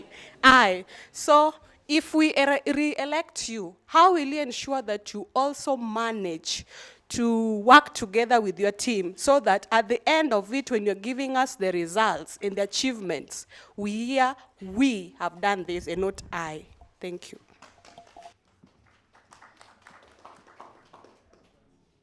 Okay, I'm Isaac. Good afternoon, members. So I have some few questions here. For me, as from the beginning, when I grow up, I'd like to be a comedian in future when I grow up. So my question goes to Orina. Orina, you say that you are bringing people from outside. So I don't understand these people to come to sponsor talents, maybe if they are comedians or maybe people who sing and those stuff. I didn't understood your point there. You'll just elaborate. To Orina again, time of watching. Let me concur with what my fellow delegate has said. Watching up to 2 a.m., to my opinion, it's like you're arguing with the student handbook, because the last time to be in school is at least by 10 p.m. Yeah. This one goes to all the aspirants. I am an Andibola, and since I came to this school, much effort has been put on football. What of our talent? Like, for example, someone came to this school with a passion of playing hockey. Yes, he or she hasn't got that enough field to put his energy or her. The leagues we have in Baraton, so far as we talk, concerns much of Baraton League, which is for football, Champions League for football. What of us and ballers? Maybe that's my question to all of you. Okay, good afternoon. I have a question to Protas, I think. You were speaking about restoring the auditorium in the amphitheater, but I was wondering, what are you restoring? Because you said, are you restoring the buildings? Because the buildings are already there. We know they're there. You were saying they're being used more of classes and maybe prayer halls, but that was because the population was growing. So I'm wondering, what are you going to do to make sure that they are active so that they don't get that time to be used as classes, you know? And to all of you, I am standing in, like, I'm going to act like a spectator, for example. Some of us do not have the talent to play in the field, you know? So we watch the others play and get entertained by that. But if you look at our field, when you approach there and someone asks you, is that your field, you know, as a university? If it is going to rain and we are watching a football match, then I'm going to go because I'm going to get rained on and I'm not going to watch the whole game. So what have you done? What are you going to do about the spectators? We need places to sit, you know? We walk there and there are no seats to sit. We have to stand sometimes or go get seats from another place, and maybe sometimes students leave them there and they break and such things. So we know that there are like 4 shades in a population of more than 2,000, you know, and this needs to look like a university field. So what are you going to do about that as the incoming aspirants? Thank you. Good morning. It's already afternoon. First question to Mr. Mary Makal. I want to thank you for highlighting towards the great work that you have done in Baraton. These are the following questions. You are in the office for 1 year, yet you are promising us that in 3 months' time, our lives will change. If it couldn't change in 1 year, how possible will it be to change in 3 months? Number two, that this goes to all of you. We know that we have auditorium and also the amphitheater that currently are not functioning well for the purpose that they were built for. Because we know that these halls were built for sports, especially the indoors games, and also for the theatrics that should be conducted in amphitheater. But we find there is a conflict, especially in auditorium, between the church and the sports or entertainment industry. What will you do to solve this thing? Because we need a hall where we can do our games freely without having some restriction that this is also a church. What will you do to curb that? I also want to thank you, Mr. Mary McCall, for highlighting that we have got jerseys in the office. I wonder what the jerseys are doing in the office, yet students are playing without jerseys. What will you do so that we have the jerseys for all students who are playing? To Mr. Ian Odhiambo, I want to put you on track that you said a lie, because no one can play a hockey with one stick for the whole team. It is impossible, but I want to thank you for recognizing that these people also don't have a good pitch. So we pray that when you get into office, if possible, if any of you get into office, you should check on that issue of hockey and also other fields. I pray that may God be with you. Good afternoon, everyone. Introduce yourself before you start asking questions. Yes, I'm Tongi Brian. I greet you all. Good afternoon. Yes, my question are two. One goes to my fellow aspirant Joshua Okech. You said about the activity clustering, point number 3, how you are going to plan this. Kindly, how can you convince me or us? This is the way you have explained about the rest activities. How can you come up with them in order for I to be convinced that it will work again? 2, goes to Mary Makari. You have been in office for 12 months. And now, in the last minute, you are telling us that everything is working on praise. How can I believe that these things are going to work on praise because you have been in office for 12 months? Confuse me now. Thank you. Good afternoon to you all. Once again, I am Obunaka Jason from the Department of Music.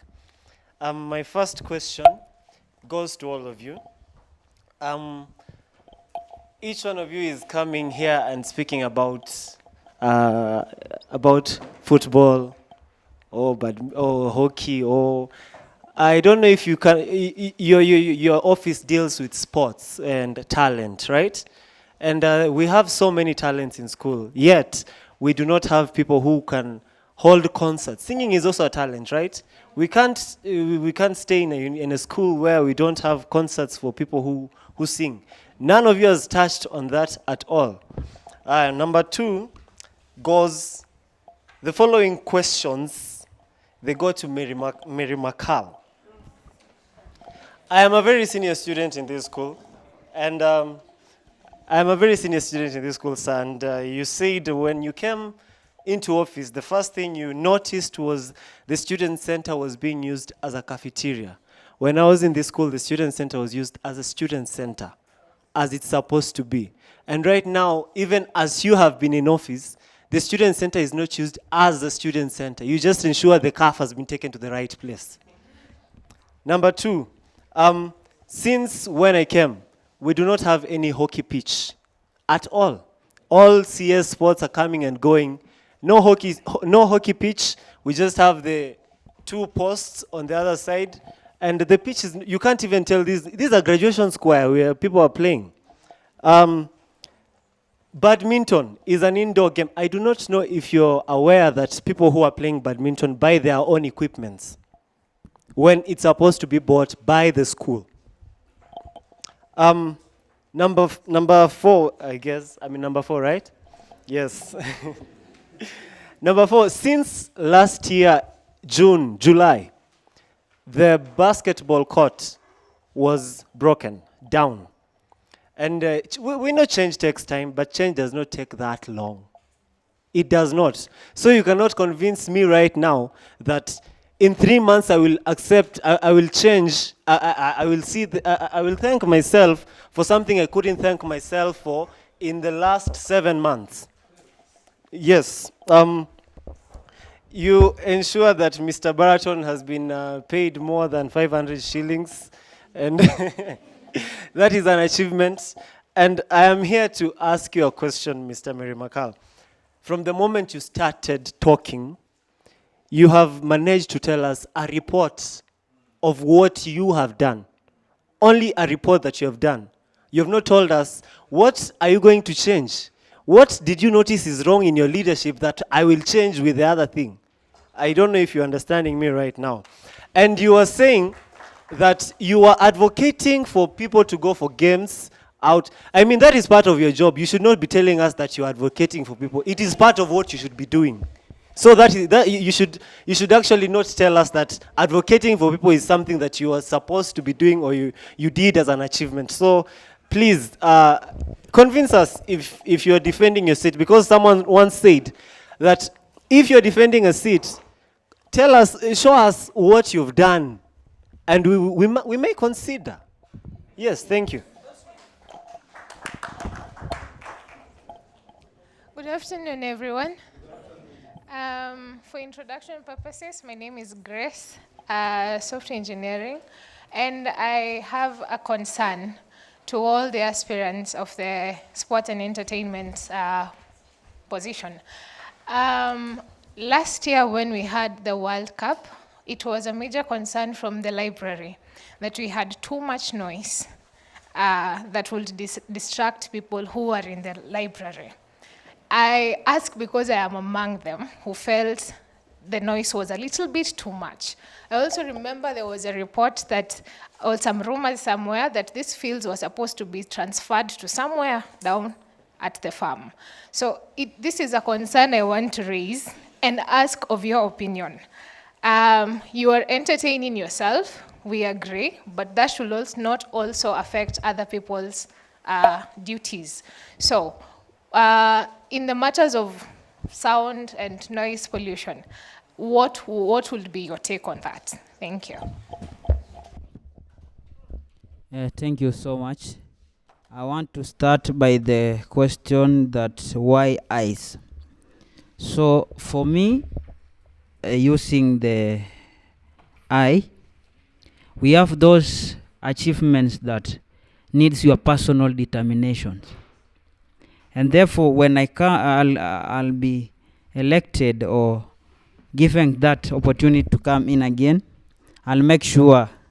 And of course, I didn't achieve those achievements alone, but as I said that we have those achievements that needs your personal determination, I'll make sure that I'll also work with my fellow colleagues, of which indeed we worked together. And for that one, I think it's answered. For the issue of the field, someone asked question about the shades that we use. That's why I took an initiative to go and seek for a sponsorship to come and also sponsor us on making our field better, giving us sheds, and also to extend to give us another fields for hockey, handball, and the other activities. Also, why 3 months? Someone asked why 3 months. As you understand, the allocation of budget for the things I've done, that's what the budget required of. And therefore, the point that I've reached requires only a little, also a little capital to finish for this project that is remaining. Therefore, when given that opportunity to come into office, like for the case of seats to student center, it's a capital asset that require a lot of capital and remember our budget, depending to our students, the number of students that are registering. That one require around 500,000 or more. And require also, we are not working with that alone. We have a lot of activities to be done. Therefore, when given that chance, I'm going to finish. Being that the project has started, in 3 months, that one will be okay. Someone talked about talents. Last semester, we had a talent show. And every person that had a talent presented, and he was awarded, he or she was awarded. And therefore, from that talent, we are going for that sponsorship also. When the KCB and SACO join their hands, give us that sponsorship, we are in a position to take our students with talents to greater heights. Another question was, what I will change? As I told you, student center, as you've said, during that corona period, they used as cafeteria. And after corona, they still used it. Coming into office, I restored. And what is going to change is the betterment that is coming in. Maybe you are not seeing, but you will understand in 3 months. May God bless you.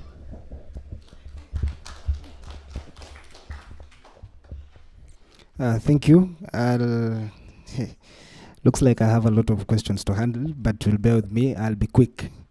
I'll start by the students watching, how to balance the students watching and academics. You see, the one I was talking about, and I was very specific and very categoric, especially on the Champions League. For those individuals who are football fans, the pride of the entire football, whether Baraton League or any other football, is when your team joins the Champions League. It's only the Champions League that plays late night games. And there are those guys who would wish to watch them. Initially, that has been happening until when some case occurred during the World Cup that I'm well aware of. And I think it affected this entertainment department simply because there was someone else from another department who was lenient or probably came to enjoy and slept and forgot about the duty he was supposed to do. I'm well aware that one of the houses was broken into during that time. That one, and people used to watch. And after that what happened, that is when people stopped watching late night matches. So Champions League happens, for those people who know the Champions League timetable, Champions League happens once in every 2 weeks, apart from when we are moving to the quarterfinals and the finals. But it happens once in every 2 weeks. So to balance that, I think it's easier. And because it's a 2-night event on Tuesday and on Wednesday. Second question is, someone asked me how we'll deal with the other sports and the talents.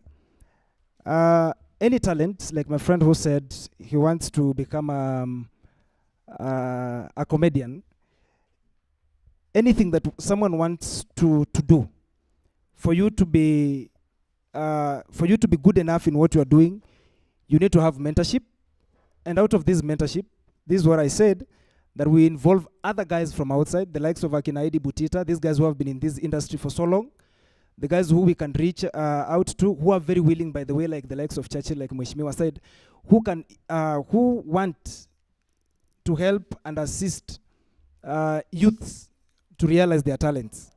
So we'll have to engage them. And as well, to stick on the same and talk of the field that someone also asked, to be very honest with ourselves, the budget that the school allocates for the sports and entertainment will not cater for us, will not cater for everything to manage the entire fields. So that's why we need an extra hand from someone else. So it's a matter of looking or adding the number of sponsors that we have at hand who can help us improve, manage, and help the running of the same leagues and any other program. The fourth question someone asked was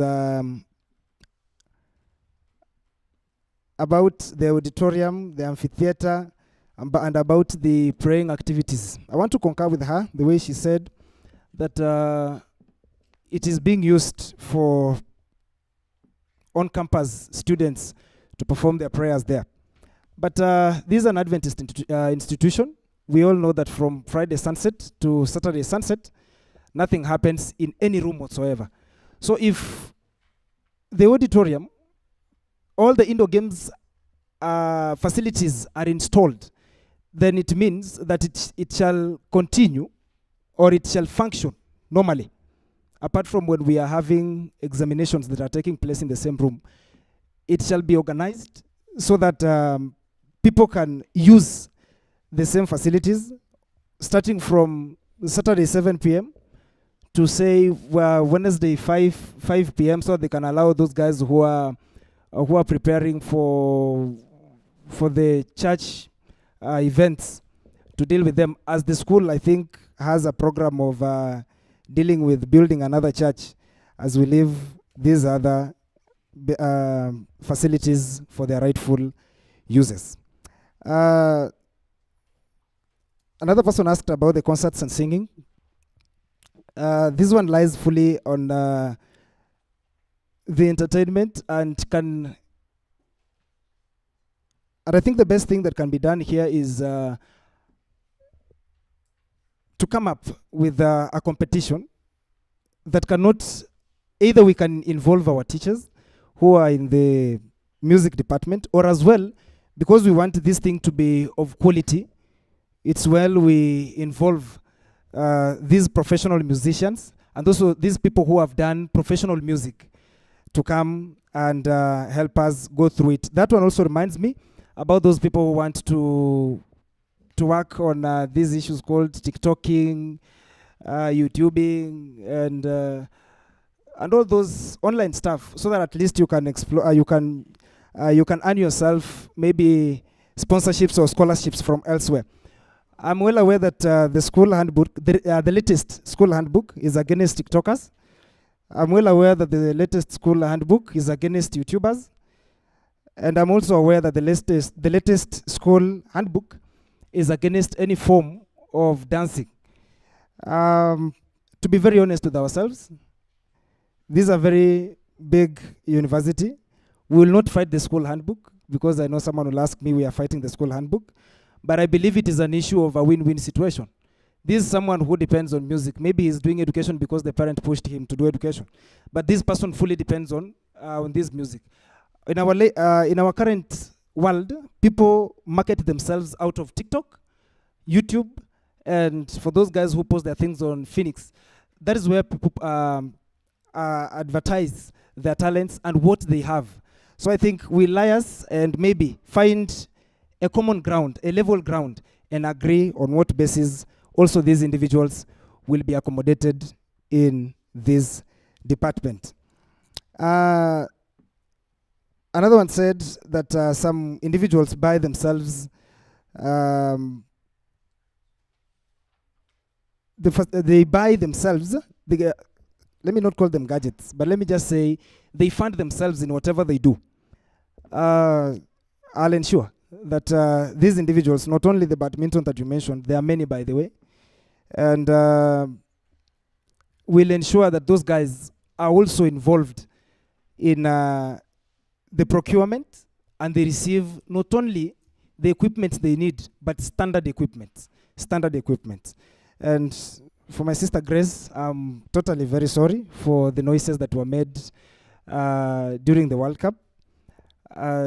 I might not explain this fully, but the enthusiasm that comes out of World Cup, even our security officers here can affirm that it is even more rowdy out there than in here.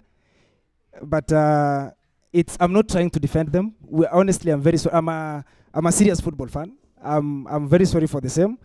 But I think if there is a way we can come up, if there is a way that this is a point where I say we'll open arms so that you also advise us. What do you think we should also do? Because the facilities we have are strategized in a position where they might affect almost everyone.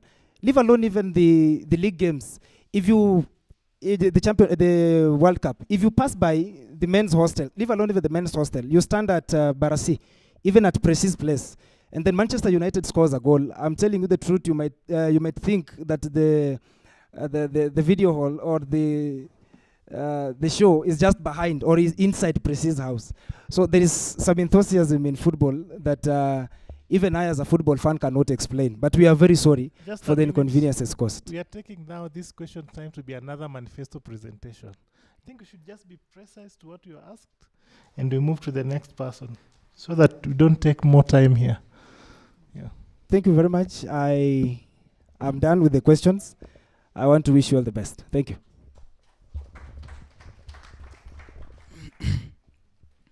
Okay, thank you once again. I want to answer some questions which have been directed to me or to us as the aspiring candidates for this position. The first one, I'll combine the first one, the one asked about the comedians, and that one of the music departments. Surely, it was on my manifesto, but because of time, I think you saw me hurrying up when I reached a point of entertainment because the chair told me my time is up.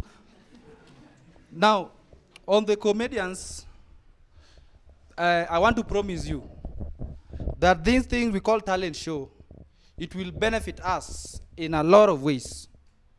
For instance, the talent show is it's not only the talent show where the Baraton students only are the ones who are supposed to perform. But I will ensure that at least, and I think I mentioned people like Churchill and Eric Omondi on my presentation, I'll make sure that I bring those guys here because we don't know the career opportunity of another. Are we unlock? I want, in my government, I will make sure that we unlock these possible opportunities and talents of our fellow Baratonians. That one, I'll promise you. Then, the music department. A very great department doing a very good job. For instance, last week, I hope it was last week, those who are awake or those who are in the school premises, you notice that the band was somehow performing, was it outside the auditorium? Yeah, I think they were performing outside the auditorium. And indeed, the guys there are doing a great job. Now, I'll ensure, if elected, that at least this band team, at least they go somewhere, learn a new skill, then when they come back, they can engage others for the betterment of that department. Another thing was on the handball. My friend who asked about the comedy also talked about handball. That's why I said something on equality to all. I said equality to all. He also mentioned, it is not me who said, he said that we only concentrate, he's only getting what we call leagues, football, but he hasn't ever heard of handball. And that's what I said. I've never also. Now, if elected, those are the things I'm promising you I'm going to do. I'll even introduce a handball league, if at all, the teams or the members who are there can perform at least 2 or 3 teams. Thank you so much. Just to, Chair, I think you can allow me just to finish because the questions, I don't want to leave before I answer these questions. There's a sister who asked about those fans, the real supporters of football, who are being affected by the extreme bad weather conditions. That one was covered on my manifestos, and I was suggesting that if elected, I will add more modernized shades to cater for every one of you. Those being affected by the rain and also those being affected by the sun. So that even as you are watching your team playing, you can complete the game without any interference. Then just to conclude on Sister Grace's points about the noise pollution. Grace, I don't know how to answer you, but the problem now comes, I think you are seeing the strategic positions where the library is and also where the student center is. It can be very difficult for me to prevent this, but if elected, there are ways we are going to see if we can agree among us as the officials or the sports office department together with the library, the librarians to check on what to do to cater for everybody, those who are reading and also the lovers of football. To conclude, I don't want you to thank me, or I don't want you to thank yourself, but rather I want my achievements to be seen so that at least you can thank my achievements. Okay, thank you. Okay, good afternoon. Yeah, the question that was directed to me was about my agenda, which was activity clustering. Well, just to clarify, the reason why my first agenda was decentralization is because I realized that once we've integrated our community where we are all connected, maybe not physically, but rather virtually, then it will be easy to interact with each and every person according to their stages and levels of interest. And then concerning about, I heard one delegate complaining of the shades, the rains and everything. Well, it is evident that I cannot do it alone. And rather, I cannot promise you that I'll do it with the funds that will be allocated. But what I can assure you is that when I'm in the government, I'm part of the government, it will be in my pleasure to advocate for the upbringing of such shades with the current government that is to come. And then most of my fellow aspirants have talked of talent shows, cultural weeks, but what is making me significant is the fact that I understand that Baraton is an international institution. And when someone thinks of an international institution, then there has to be some class, there has to be some standard. And so when in office, I'll ensure the experience that one gets, be it the cultural week, where I noticed the previous ones have interacted in, we have been, students have been having an issue where we are congested maybe at the entrance of the cafeteria. So I wonder if that picture clearly articulates to Baraton being an international institution. That is not right. So it will be my interest to try and make each and every student have the experience of being in an international institution. And that being said, my brother Travis spoke of the concerts. Yeah, people have said about bringing those who have made it from outside. But what I'll actually do, I cannot promise you, because they also have some activities they are doing, or maybe engaging in something else. But what I can assure you is that instead of why spend funds trying to bring someone who's maybe in the other end of the world, when I can actually create an experience such that you feel you are living the dream. So what my manifesto is actually trying to imply is that the experience one gets in sports and entertainment will be one of a class, will be of standard, as it is also implemented in the Baraton being an international institution. And then for my fellow students who spoke of he's aspiring to be a comedian, well, this also includes you.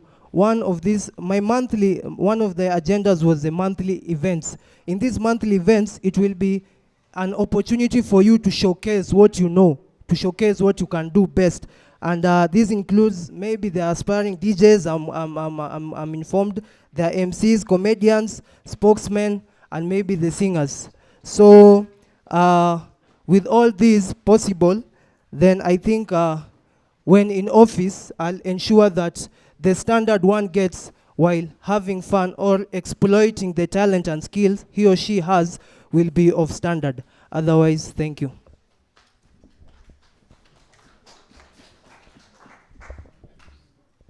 Okay, once again, I'm Protas. There are a question that was asked that, am I going to set up a new amphitheater or an auditorium? Okay, I said about restoration of amphitheater and auditorium. Let me define for you an amphitheater as it is in my manifesto. An amphitheater is used for performance such as musical, dance, theoretical production, that is in performance. Now, for you telling me that, okay, we know that we have overwhelming number as we are growing. Now, our amphitheater has been turned into a lecture halls. That is true.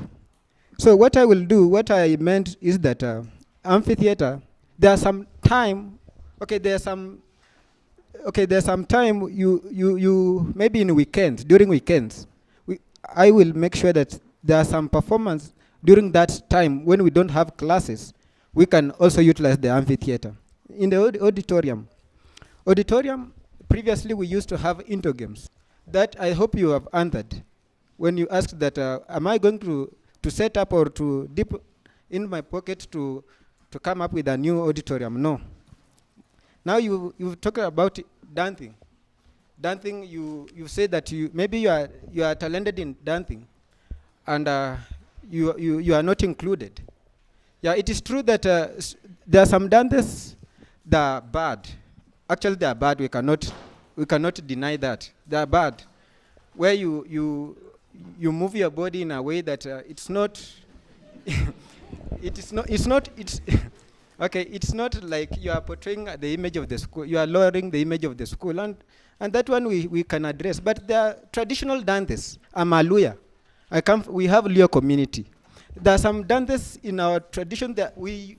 Okay, I don't want to dance here, but but to make you understand that we have some dances that are like we can have it during our cultural day. Yeah, but that one maybe Odi dance, we discourage that. And you talked about the distance between the library and the student center, the disruption.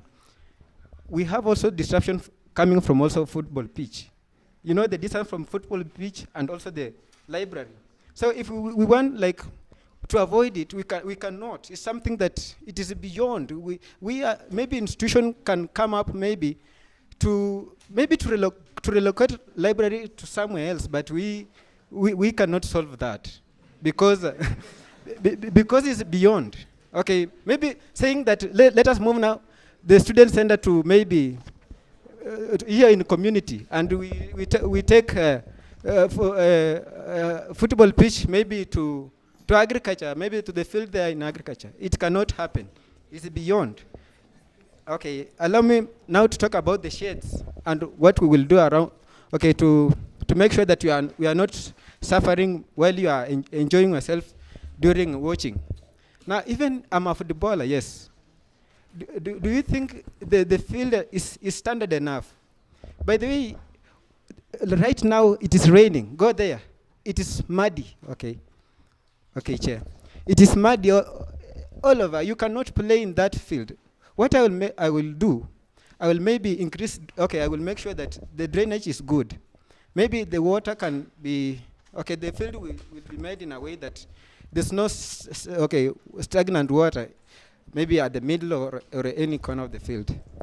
Okay, I want to thank you for maybe have addressed some questions. Maybe if you are not convinced, you can follow me.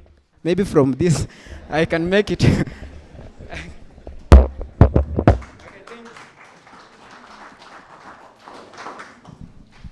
Thank you so much for that. I don't know if that was interesting. It has taken so much of our time. I want us to move to the next category. That's Academic Foreign Affairs Secretary. And the one next to me is Ombui. Kindly come. Then immediately finishes, we'll have Helen, and Simi will come last.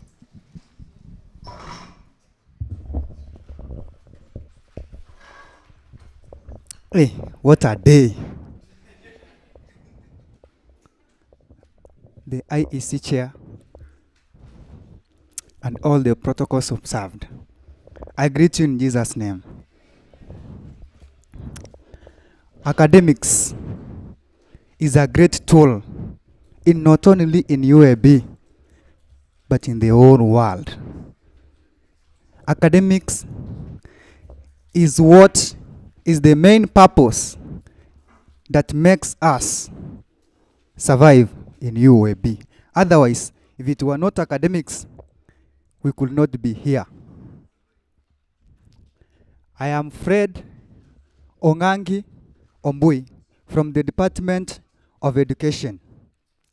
And it is through my value of academic that I chose to be a teacher, to transform young people to be great people in this world.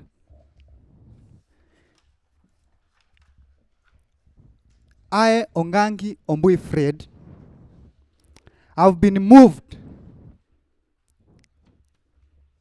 to stand for this seat because of what I see in UAB in the academic field. I've been really moved to bring a change, just as my slogan says. Now, with me here, I'm going to talk of a 12 agenda manifesto that is very much achievable at the end of my leadership. Number one, I want to talk about the academic awards in our institution. We really thank God because the school takes a step to award those students who appear in the honors and dean's list. But there is a concern that these awards are not much motivating. In fact, somebody has struggled and taken to the syndicate for lunch and just a certificate. And yet in my high school, people could be taken even tours. So, I, Fred Ombui, being in office, the first thing I will do is to liaise with the school administration together with the DVC academic office to ensure those who appear in this list are recognized in a better way. For instance, these students can be guaranteed even a flight trip. Because this is a higher institution of learning, we must act differently. We must come up higher. These students can be taken even to different tours. We have the students of nursing. You can be given an exchange program. Even you can have a privilege of taking your clinicals outside the country. I think with this, it will motivate comrades to come and spend sleepless nights to achieve their best. Number two, I want to talk of the pending grades. As I am speaking now, from the class, I'm aware of the class of Pastor Otich who are doing Adventist Heritage. Up to now, they have not been graded.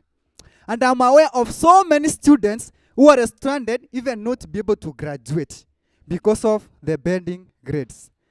When I interact with some of them, it's not that there is a genuine reason, but it's because the procedure is taking time.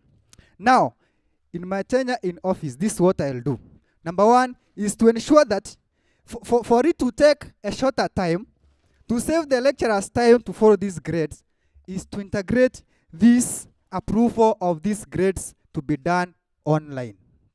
I think this will save the students' time and the lecturers' time to follow these grades. Number two, I will create a channel where students with such complaints can easily access me, because most of them, actually, I have so many friends whom when they approach me, I direct them, look at the CS academics currently. They can't even be able to access. So I'll create a great channel whereby I will channel these issues in a better way. I want to talk of finance. We need to understand that in UAB, people come from different backgrounds. We have the poor, we have the rich, we have the orphans, we have the abandoned students. Some entirely or partially depend on HELB loan to pay for their fees, while others wait for sponsors to grant them. it is sad that I stand. We have students who receive HELB loans that have already deferred their studies. Now, in my tenure in office, I will create a channel in liaising with the DVC Finance Office, which will enable students who receive HELB loan and other loans to close registration with a lower amount, and then upon receiving the loan, they will clear their balances. Number 2, the 80% minimum fee requirement for the closure of registration is okay, since everybody is now able to do the exams. However, with the rise of cost of living, amongst other factors, this fee minimum limit remains unaffordable to many students who end up deferring their studies. You can be my witnesses because you are as well Baratonians, you are always comrades. Now, once in office, my first assignment will be to plead with the administration in liaison with the CS Finance, together with the DVC Finance Office, to lower their percentage to at least 60%. I want to talk of the laboratories in UAB. With my observation, the Department of Chemistry, Physics, Biology, and even Social Sciences, and together with the Biological Sciences, there's a lot of need in our laboratories. For instance, we have no safety equipment. Actually, for those who are taking sciences, you can concur with me that in those labs, there's not even a glove, there's not even a mask. You see, these students end up inhaling those gases, which in turn affect them. Now, I feel that me, Ongangi Ombui Fred, have seen a certain gap that will take my input. What will I do on this matter of laboratory? Once elected, in liaising with the lab technicians, together with the administration, I will ensure we constantly have enough equipment and personal protective equipment which will serve all students comfortably to achieve their dreams. We have the masks, we have the gloves, we should also have enough equipment that will enable these students use them well. I want to talk of a driving school in UAB. No, driving is one of the vocational courses that should be offered in UAB. Now, sadly, most students learn for other vocational courses like cooking, weaving. Why? Driving is very expensive. The reason being, we partnership with Automobile Association, which in turn makes it unaffordable. So, in my tenure in office, I will plead with the admin through the DVC Academics Office to set up our own driving school or have the fee waived so that we have our students willing to take this course favored. I want to talk of the Wi-Fi in UAB. As you well know, the Wi-Fi is not sustainable to all students. Now, the first thing I will do is that the available Wi-Fi fast should be increased the strength so that it can be able to accommodate all the students in the school. Number 2, I would advocate for the extension of the Wi-Fi routers to other places like room 15, to other places like room 13, whereby all students, not only congesting in the auditorium, they will have other places to use the Wi-Fi. The library. We thank God we have computers in the library that can help us do our research. But imagine of less than 30 computers serving 5,000 students. Now, with these computers, the windows that are installed there, I think they are not the latest. They are very slow, that one will have to queue to wait for another one to finish. So, I will advocate for increasement of the number of computers which are updated to the latest version of Windows. Number 2, I will also suggest for the latest publications in our library, because I myself, when I look for the novels in the library, when the lecturer sends me, we can't find it. I want also to talk about the science and technology. You see, in the 21st century, we are measuring on science and innovation. Here in Baraton, we don't have the modern equipments for research. So what I will do is this. Number 1, I will bid for the admin to set up a modern science and technology research center which will measure in robotics and other world innovations. And to talk of the nursing students.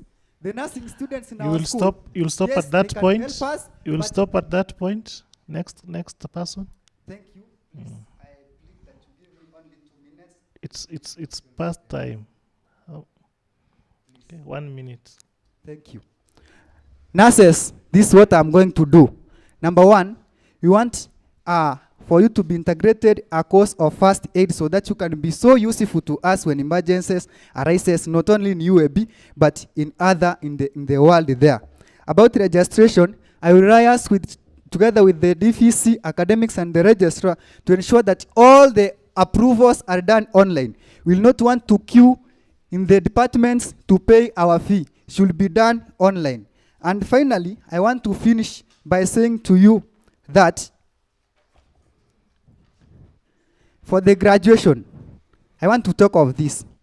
We do it manually, but me in office, I would advocate for creation of online graduation portal so that a senior student will not go to BIS to the farm for clearance. You will just access it online, send a request, and there is approved online.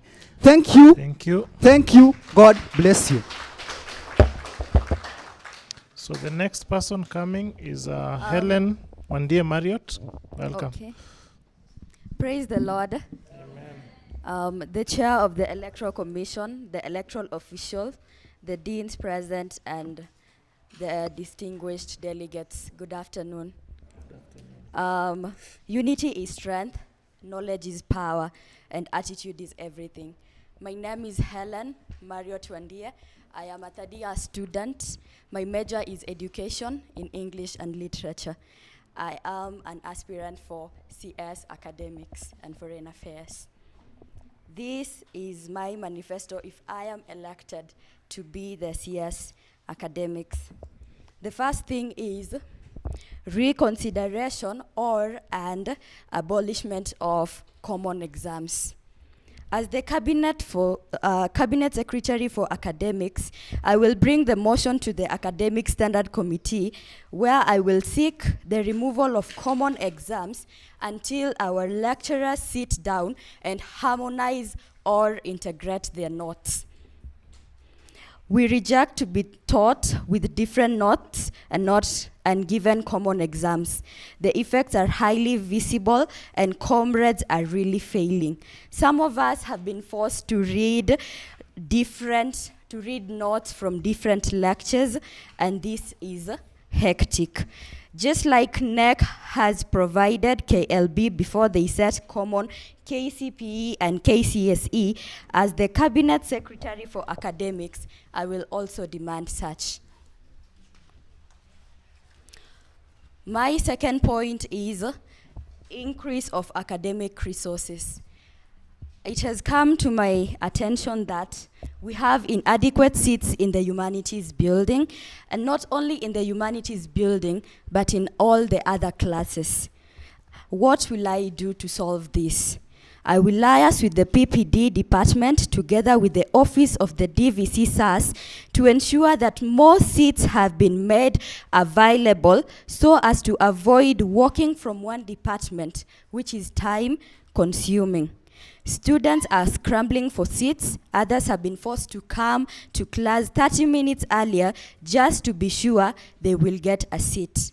So, if we have problems with where we can sit, how will we be able to perform well in our academics.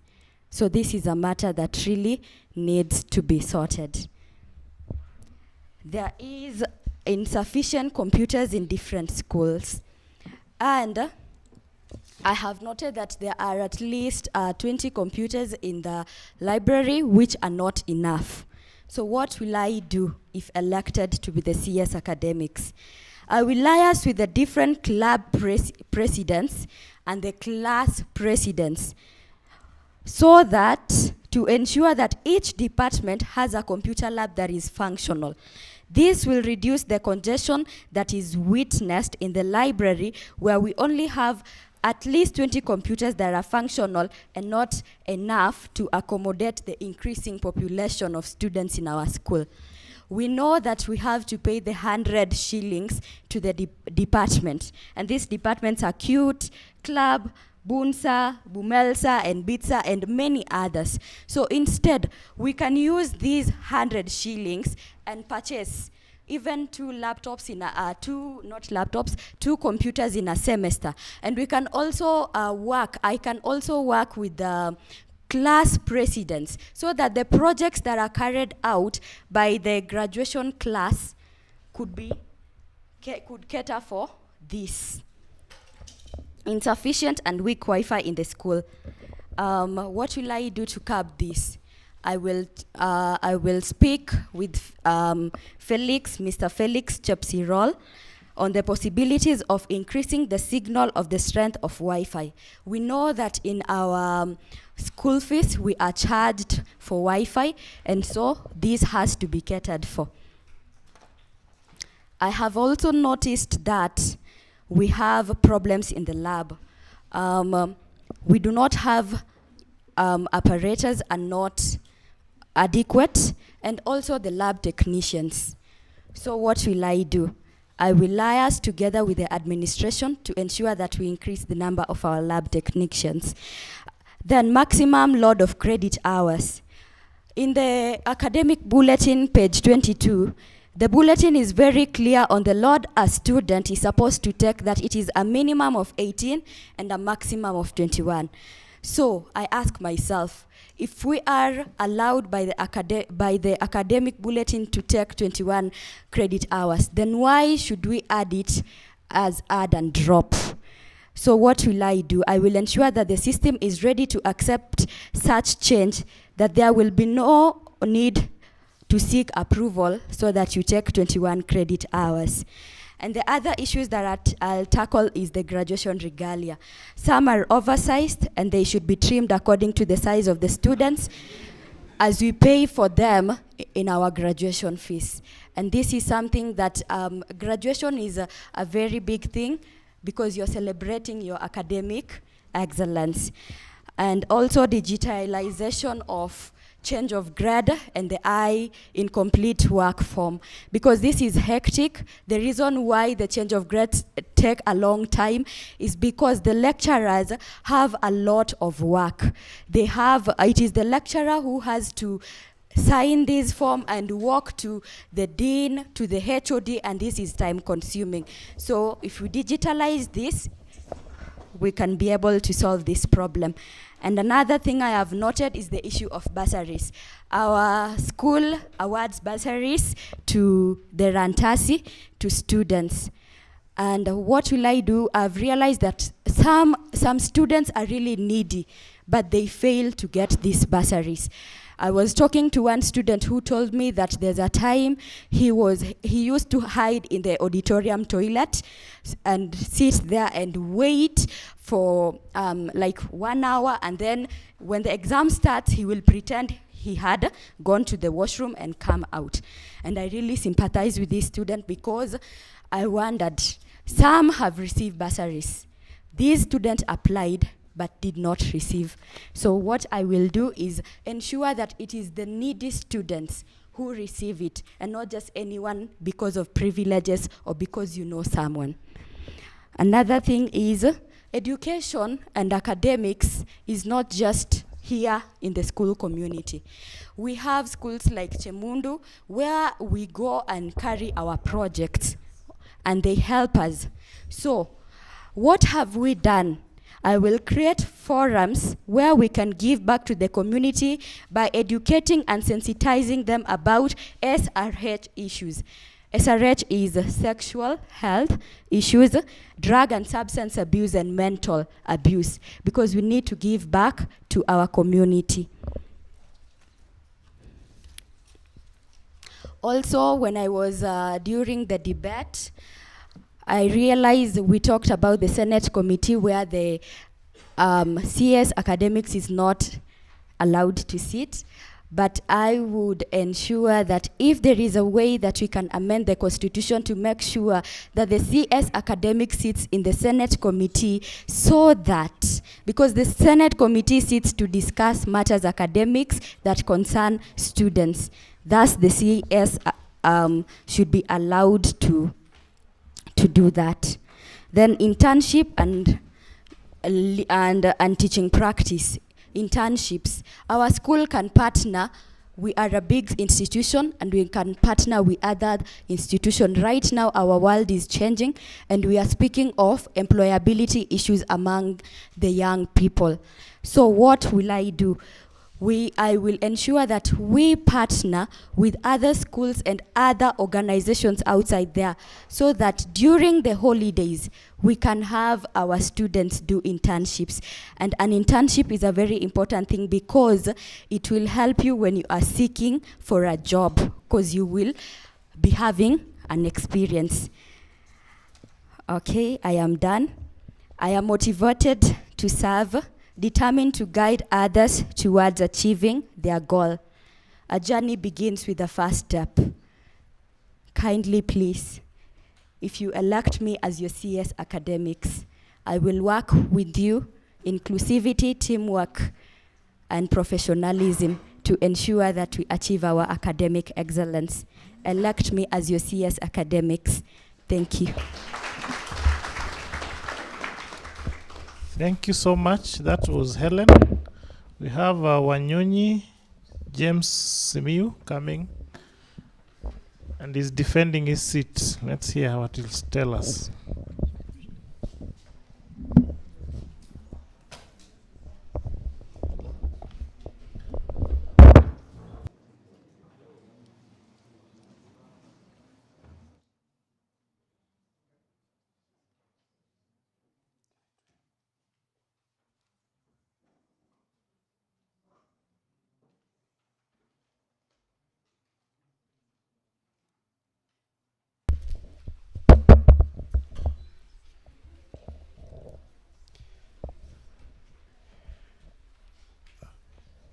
Dear all the in attendance, the members of the Independent Electoral Commission, the delegates, fellow aspirants, ladies and gentlemen, good afternoon. Good afternoon once more again. Before you, I'm greatly honored and humbled this particular afternoon, standing steady as a rock, with the due respect and acknowledgement to disburse my manifesto. The plan that's very specific, the plan that's very measurable, the plan that's very achievable, relevant and timely towards ensuring each and every student meet his or her academic goals without any inconveniences. My name is James Wanyonyi Simiyu. I'm a third-year nursing student on my 8th semester from the School of Nursing and the Department of Nursing. Whereas you elected me as the Cabinet Secretary for Academics and Foreign Affairs for 2022-2023, I diligently discharged my duties as per the scope of my responsibilities as stipulated in the SABU Constitution and managed to effectively achieve the following. Number one, I really advocated for the proper adherence to the academic checklists across all the university departments.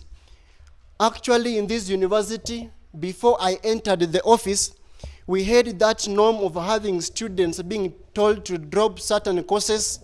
We had the norm of students being told, despite having that particular checklist, to drop courses with which enabled them in one way or another to have extra semesters, to delay as per their time schedule of being in this university. And I stood firm to advocate for proper adherence in coordination with the respective HODs, the senators, and the academic office led by the DVC academics to ensure there is proper adherence to the academic checklists. I really followed up and facilitated the change and approval of so many pending grades, both for the previous semesters before I entered the office and the current when I was in the office.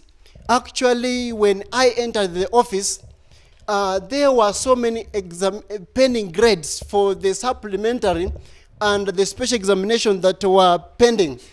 And I worked hand in hand with the academic office and the respective students who brought up their issues concerning the pending grades. And when you go to the registrar's office, since March last year, we have had so many grades changed, and I'm very sure those particular students are in position to graduate, are in position to keep moving optimistically. We have been having add and drop physically using the forms. And when I entered the office, we have embraced the online add and drop applications. This is just to save on time of the students. And I'm very sure you have interacted with the online add and drop, whereby you just begin and initiate the online add and drop, and you will be approved at your department by your major advisors. That has been to save on the time of students at all times during registration.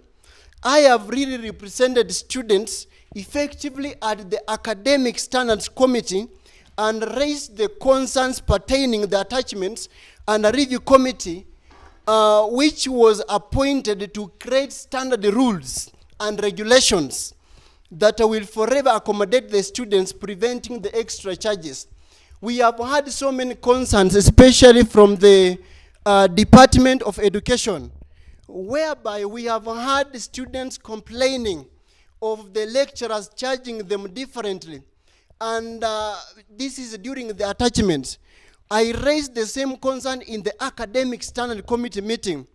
And it was directed by the Academic Standard Committee meeting that the committee be created, the Attachment Review Committee, with which I have been a member. And in that committee, we reviewed that, we created the standard rules and regulations, and all this is focusing on ensuring there is no extra charges for the students going for the attachments. I raised concerns of the students taking pure mathematics and statistics. These are students from the School of Science and Technology. We are all aware, or you have to be aware, that there have been no actual attachments for those taking pure mathematics and statistics. I really wondered how you can graduate without having your skills actually assessed and examined to show how competent you are. And having noted that, I really worked hand in hand with the senator, and I represented the same and raised the same concern.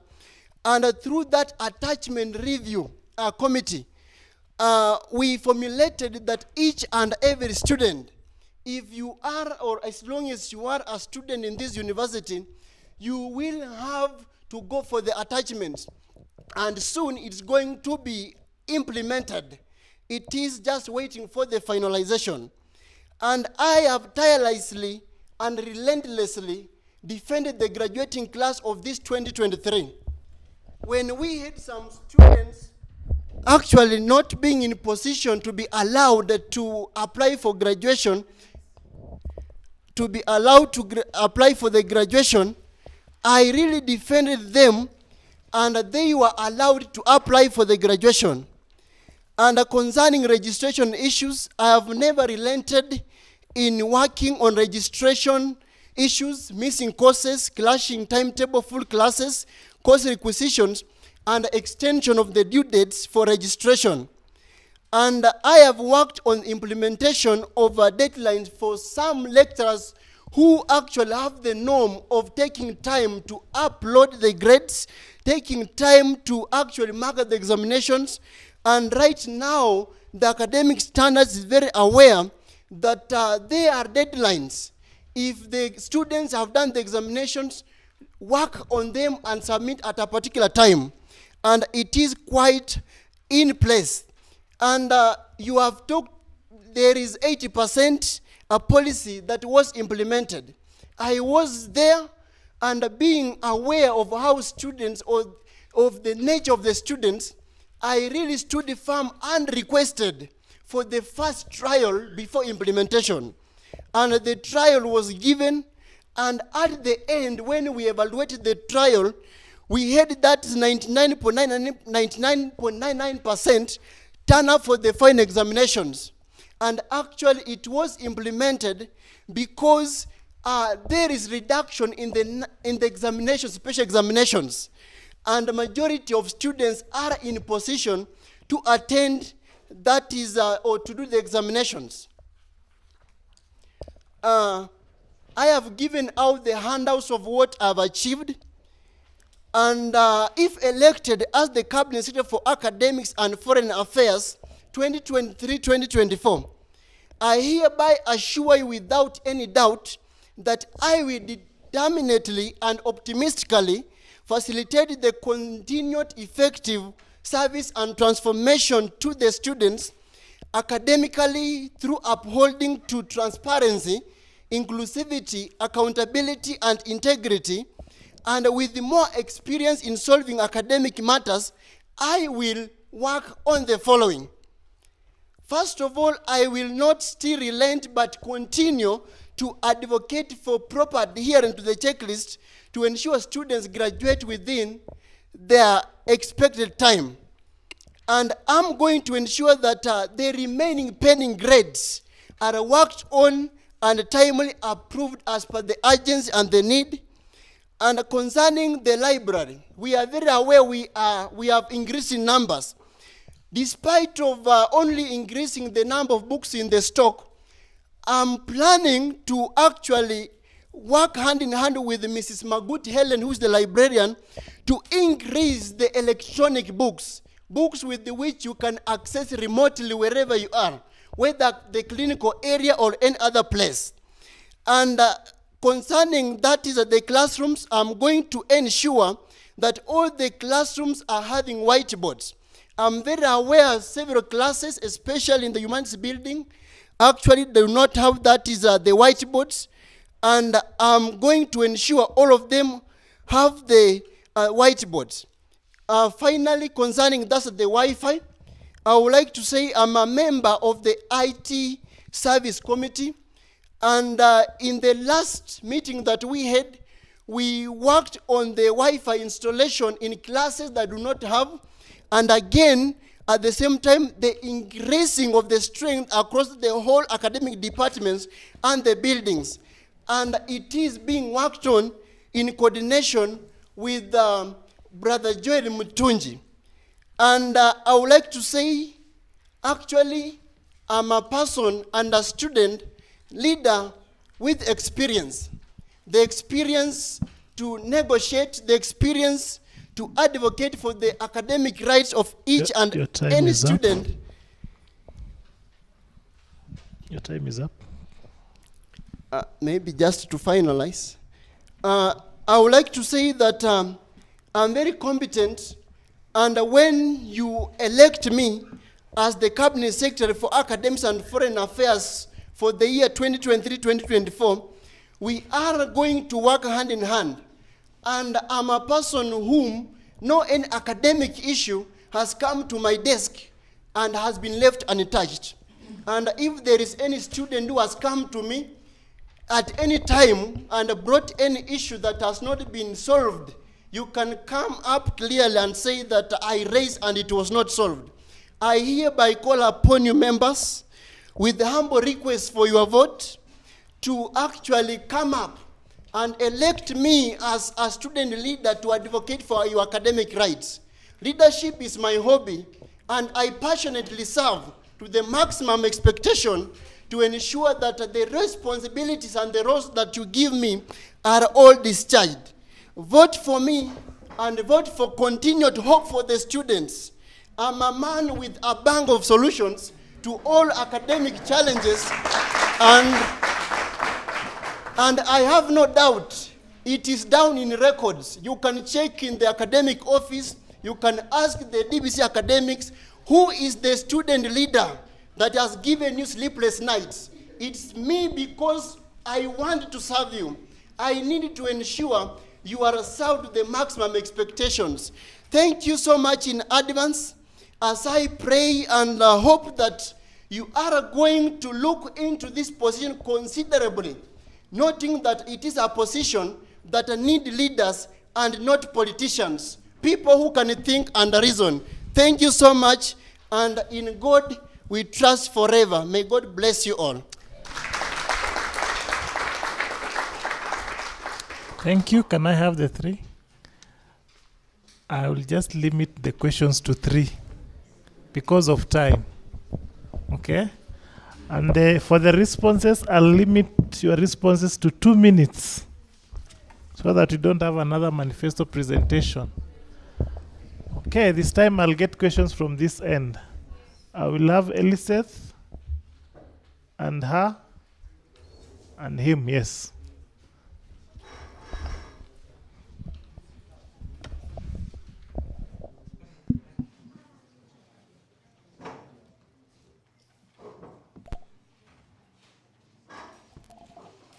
Good afternoon.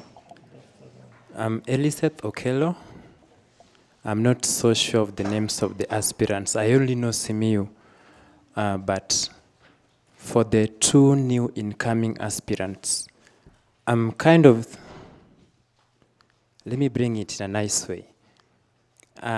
There's a point which was said about nurses having their clinical rotations overseas. Are you aware that there's a Nursing Council of Kenya which specifically only qualifies nurses to have their rotations in Kenya? And if you want to go overseas, you must have to finish your study, sit an exam is when you go outside. Before bringing this manifesto, were you well informed of that? I'm a senior nursing student. There was a point on using club funds to buy laptops. Bunsa Nursing Club is a serious club with a constitution. Actually, they have already budgeted for how they're going to use their funds. Which logistics are you going to use to enable them by your idea to bring laptops into their institution, or rather their department? Thank you.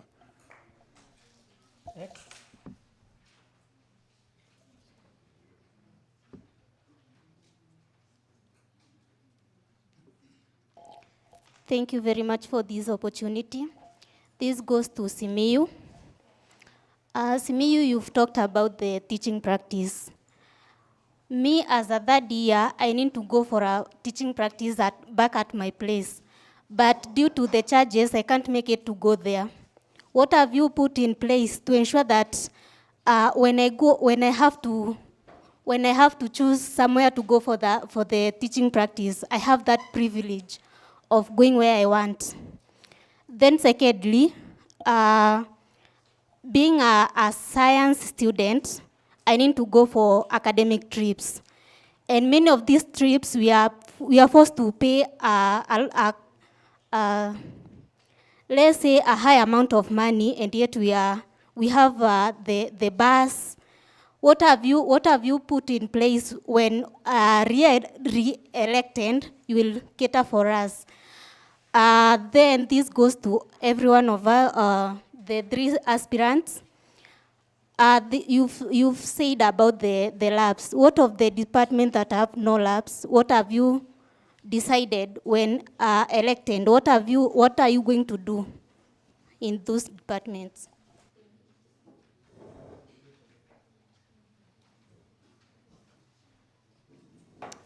Okay, thank you. I'm called Paul Emuria from the Department of Biological Sciences and Agriculture. My first question goes to the current CS in the office. Okay. Put next to your mouth.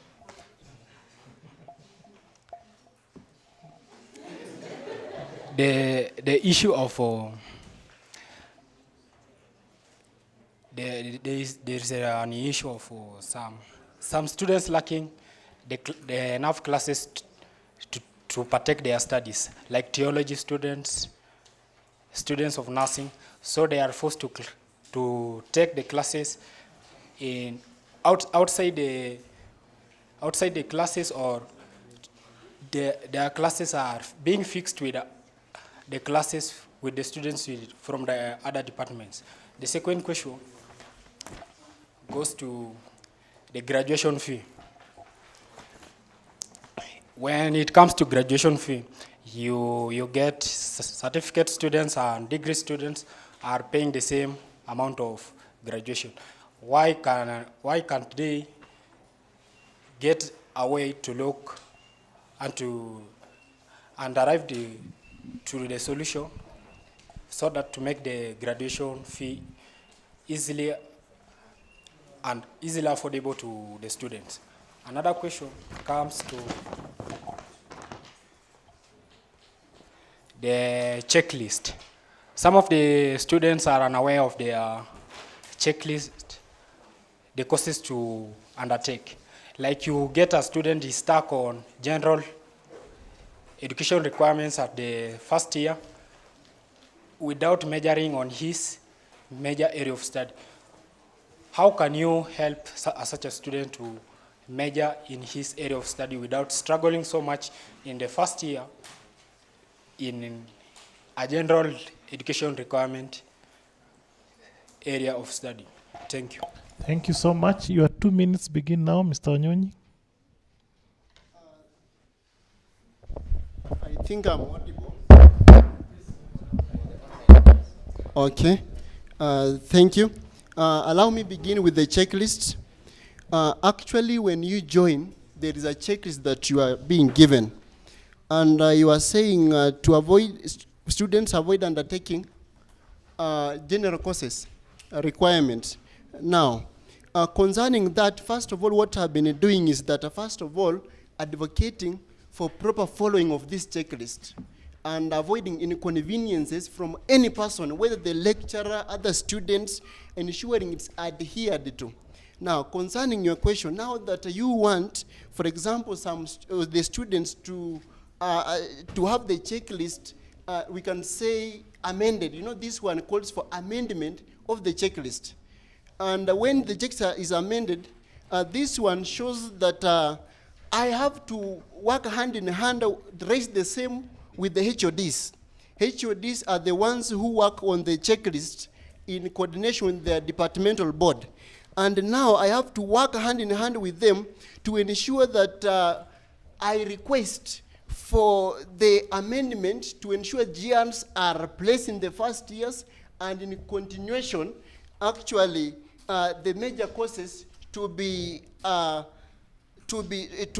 done in the continuation, that's other semester, second year and onwards. If you are saying the GR courses are affecting them, and which are the general courses, so that with that one is amendment of the checklist, and it calls for following up and requesting the department to work on the checklist to favor the students as per your expectations.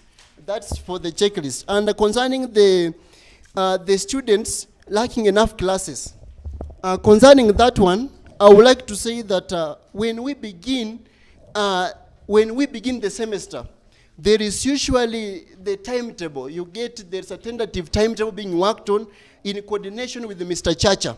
And that one usually allocates the classes, the expected number of students. And you realize that those particular classes with very many students are given auditorium, amphitheater, which can accommodate them. Now, concerning that one, first of all, I'm a nursing student, and we are not missing any class. That's one with evidence. I'm a nursing student. We are having our classes at BIS, with which was requested, and we are studying from there. Now, concerning the theology. Now, 2 minutes is up. It's okay, sir. Now, concerning the theology, with that one, maybe I need to coordinate with Mr. Chacha to find out if he has ever awarded or given a class, you know, according to the timetable, classes are usually, the venues are there. If he has ever given any lecturer to attend a class under a tree or outside the classroom, because some classes, usually the lecturer decides that he or she, they're going to have the class outside or online, about that one. Then concerning the academic trips, this one calls for working hand in hand with the transport, that's a manager, to negotiate on the amount to be paid depending on the distance. And in case there is any trip, I would like to say that given an opportunity, I will work hand in hand with the department and follow up with the... Just stop. It's okay, they have understood. Next. Thank you. Thank you. I want to answer my friend who asked me. Before I looked for this manifesto, it was tested and it is working. Go to Moi University. We have students who partnership and they are doing their clinicals outside the country. I'd not say overseas, but at least it will be a motivational thing that you will be having your clinicals outside the country. This is an international university. So you cannot tell me that when working with the Nursing Council of Kenya, it limits the students in Kenya from doing their clinicals outside the country. I want to answer the question that my sister asked. We have said of the labs in the sciences, but we have not talked about other departments. Okay.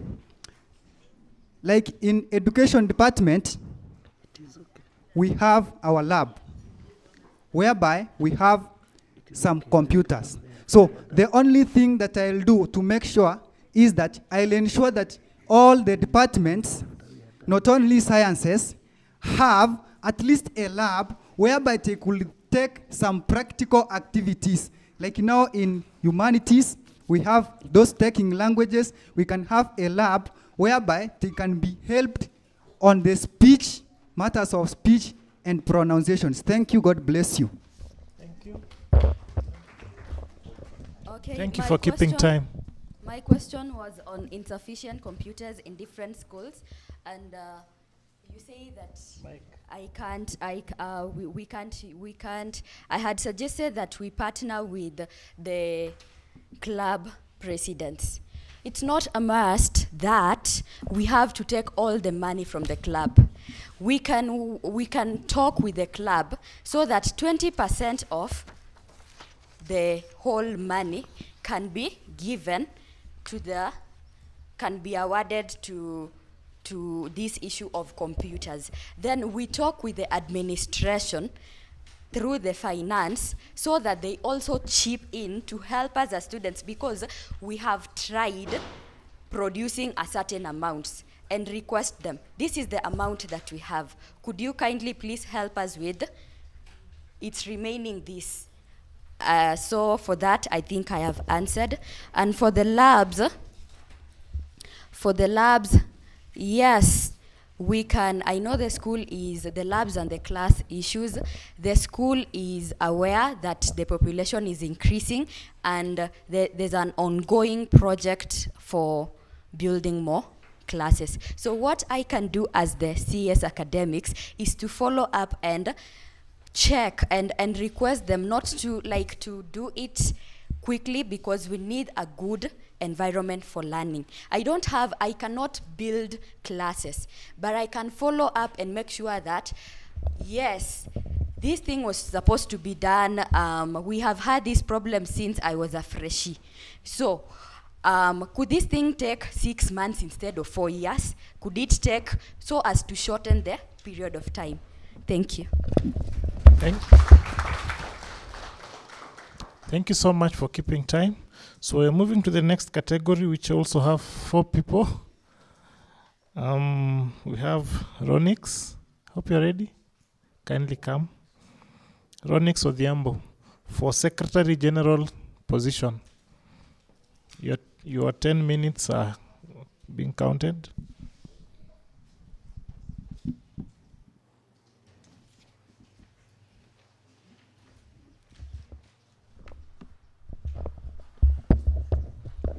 All protocols observed. Good afternoon.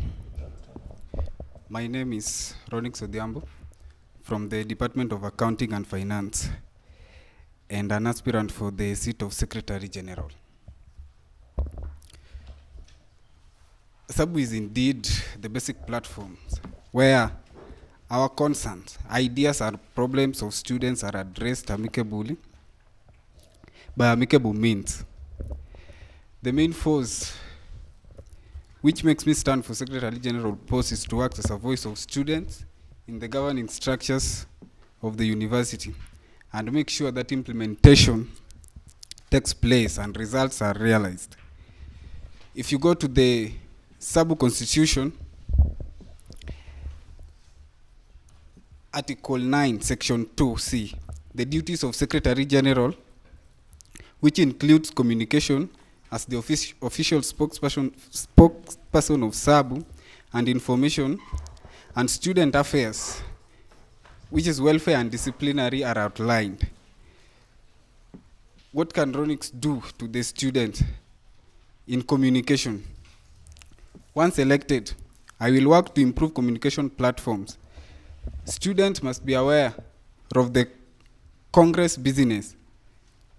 Once in office, I will push for the allocation of notice board, specifically for SABU issues. Every issue we discuss in the Congress, the notice board will be there, so the student will know what is taking place, which law is being introduced. We don't need to be surprised. And yet the Congress sat, and a spokesperson was supposed to be there. To promote transparency between SABU and student body, I will start a monthly update on the executive and senatorial activities via video blog and SABU news caption.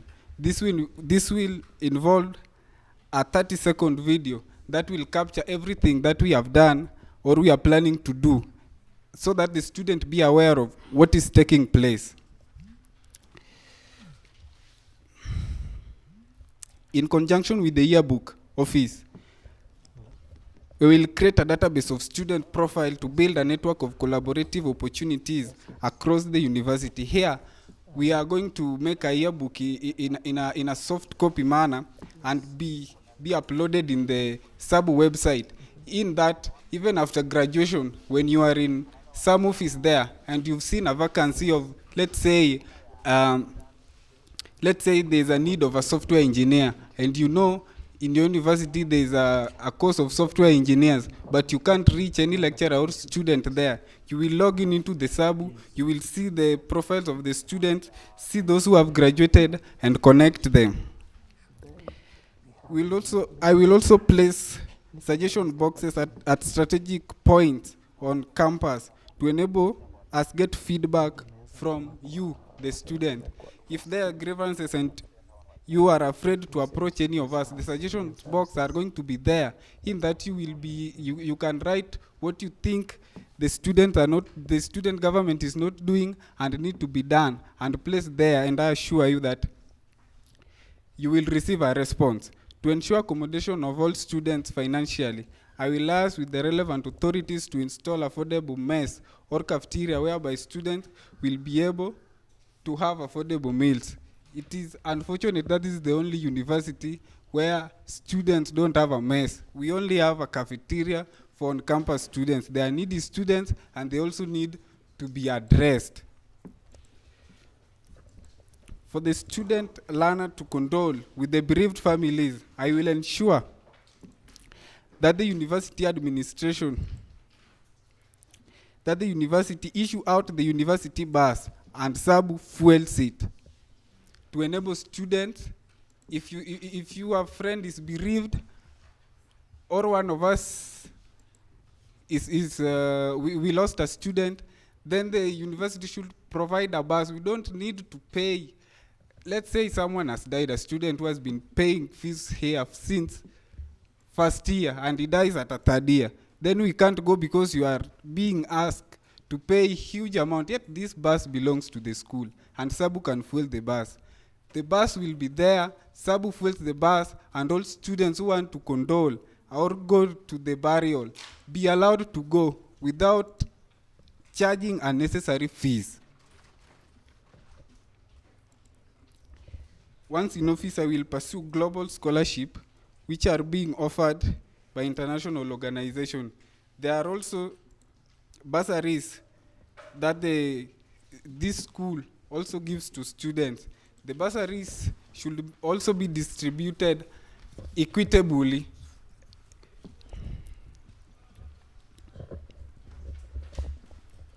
Some of the off-campus students are being housed in pathetic conditions. Once elected, in collaboration with off-campus residential senators and SABU as a whole, we will set up a team that will negotiate and sign agreement with the landlords together with the Land and Rent Tribunal. Through this, realistic rates shall be set. Someone may ask, how is this possible? Under the Rent Restriction Act, CAPS 296, Section 9, 11, 12, and 13, are they clear or permitted restricted residential increases? 3 minutes. Thank you.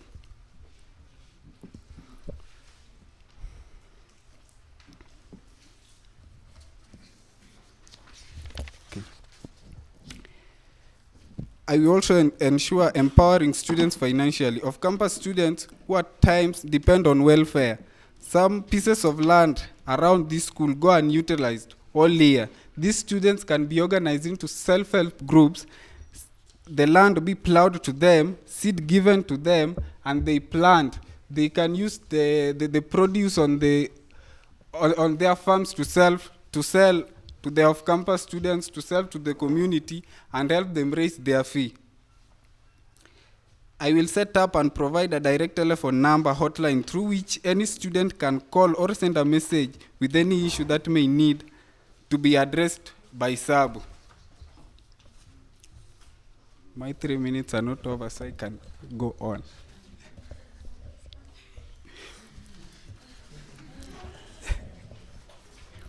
Under student affairs, no student should be subjected to harassment or unfair treatment by the university administration in terms of suspension or be suspended without the knowledge of the student government.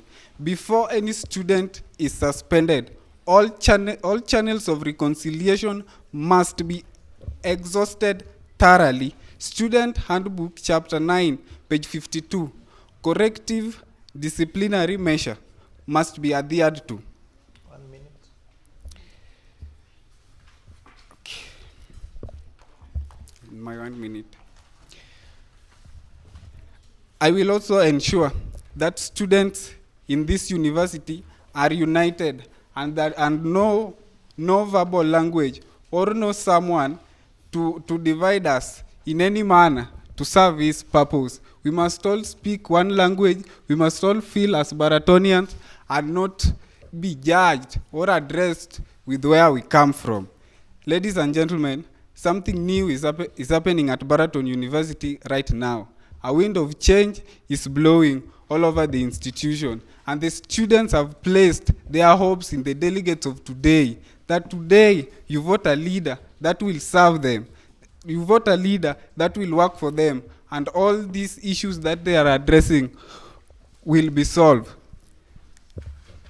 In my conclusion, more than 450 years before the birth of Christ, a Confucius said, "What I hear, I forget.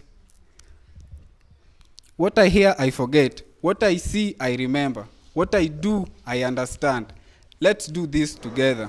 We've heard what we have to do. We've seen what we need to do. Now is the time to do it, and together we can do it." Thank you. Thank you so much. On stage is Philip Nyabonyi Deborah. Karibu. All protocols observed, good afternoon. Okay, before you is Philip Deborah Nyabonyi, a third-year student at the Department of Education. I know most of you are asking, who's this Philip?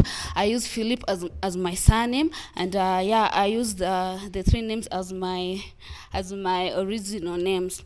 Okay, thank you all for creating your time and to come here and participate in this special activity. And today I'm going to launch my manifestos, and I know I've met some of you. Like I've served you in the Department of Education as a chaplain, and I know we've met with some of you, and by serving you, I've learned some leadership skills like integrity, commitment, proper communication skills, and the others that I'll not say at this time. Okay, like when I'll get in office, these are my agendas when I get to office. I will ensure that when I know that we have student congress in each semester, I'll ensure that that these students forums are scheduled in every 2 weeks, so that students can get feedback from what the administration has planned, and that students can get information from what the Congress has decided. Once in office, I will ensure that the clocks, there are some clocks in our university, some inside the classes, some outside the classes, that I will ensure that these clocks are functioning, because these clocks were put there so that students can benefit. For example, there is a clock that is in front of the student center, and the other one near to the administration. I will ensure that these clocks are working, and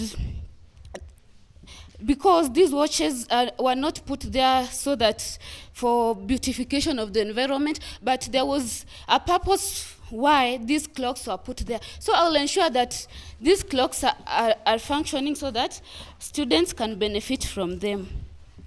Okay, I'll ensure that we have Wi-Fi hotspots in our classes, in our residential areas. I'll ensure that I'll talk with the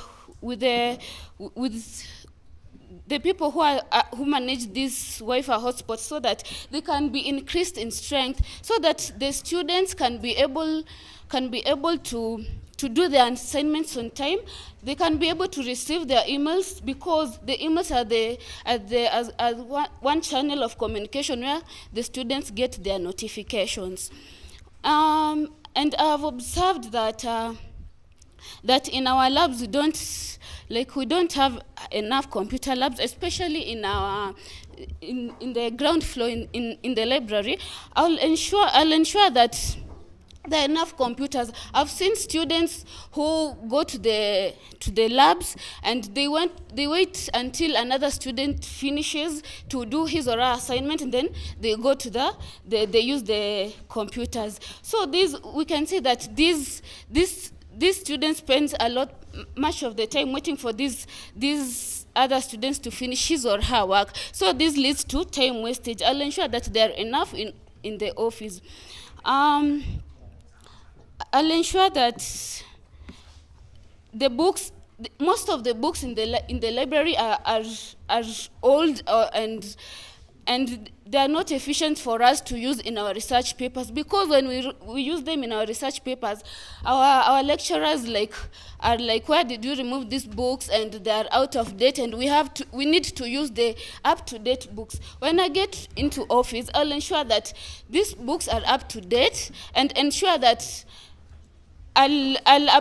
I'll liaise with the library department, the managers in the library, to ensure that these books are there, and upload other online soft copy books, because there are other students who cannot manage to go to the library physically. So I'll ensure that these books are there, the soft copy books are there, so that each and every student, even if you are at your house, you can be able to access these books. Once in office, I will ensure that the daily newspapers are available in the library or in each and every office at the secretary's desk, so that the students, we are students and we cannot, we don't watch televisions regularly. So when we get to the library or the offices, we can find these daily newspapers and be informed of what is going on in our country. In the issue of suggestion box, I'll ensure that there are some suggestion box in our school, and I'll ensure that these suggestion boxes are active, so that these suggestion boxes are not there just so that we can see them or just there. So I will ensure that these suggestion boxes are active and see what the students have commented there, so that we can act properly as the students of as the governing students governing body.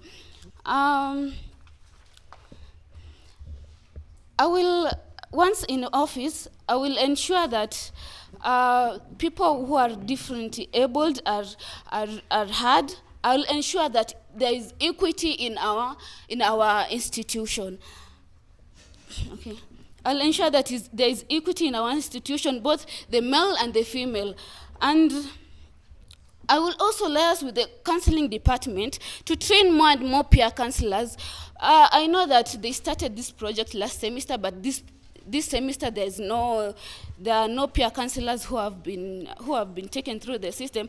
But once in office, I'll ensure that this continues, and these peer counselors will help other fellow comrades in counseling them, and this will also cater for their mental health challenges, for example, stress. And because if your fellow comrade counsels you, it's much better than the big people. You can feel like it is an harassment sort of. Once in office, I will ensure that there are modern machines in the university, especially in the agricultural farm, because we know that these students need to use these equipments in their practice, so that they can understand well what they are being told. They are being taught. And as we know, we always do mistakes, and human is to error. I will ensure that once in office, that any student who's found in a mistake passes through these channels of reconciliation, and that justice is done to each and every student who is found in a mistake. If elected as the Secretary General, I will work hand in hand with the student, with the office of the DVC SAS, to ensure that students get their help loans given in time, because this money is what students use for their school fee. And when it comes in late, we find that these students can't be able to do their registration. I'll ensure that this money comes in time. Winding up. Okay. I'll also ensure that the students in work program are given protective gears, and even not only even at the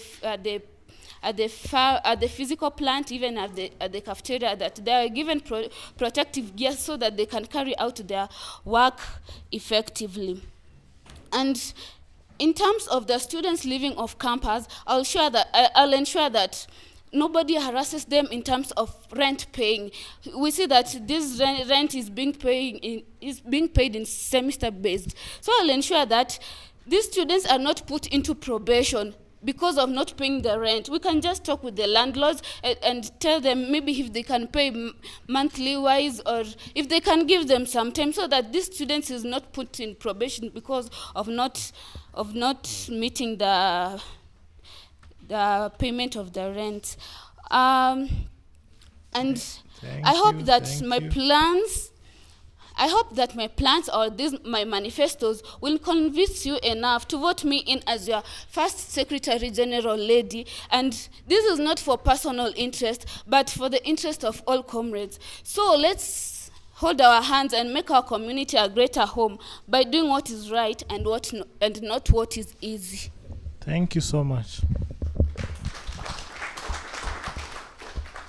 So coming on stage is Kipto Rotich Elvis for the same position. Thank you very much. All protocol observed. Good afternoon. My name is Kipto Elvis Rotich.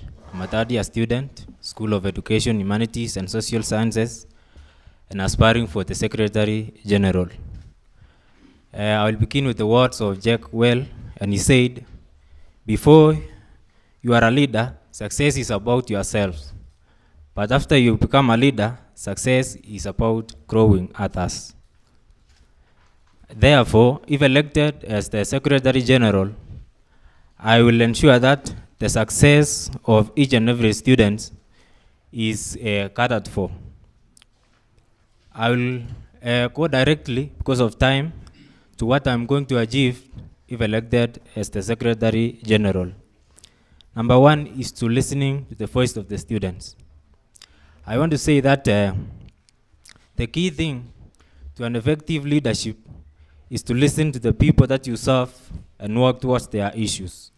I want to say that if elected as the Secretary General, my office will always be open, and I will always be ready to listen to each and every student, regardless of the region, the tribe, the year of the study, and any other issues. I will ensure that I will be ready, and I will be there for them.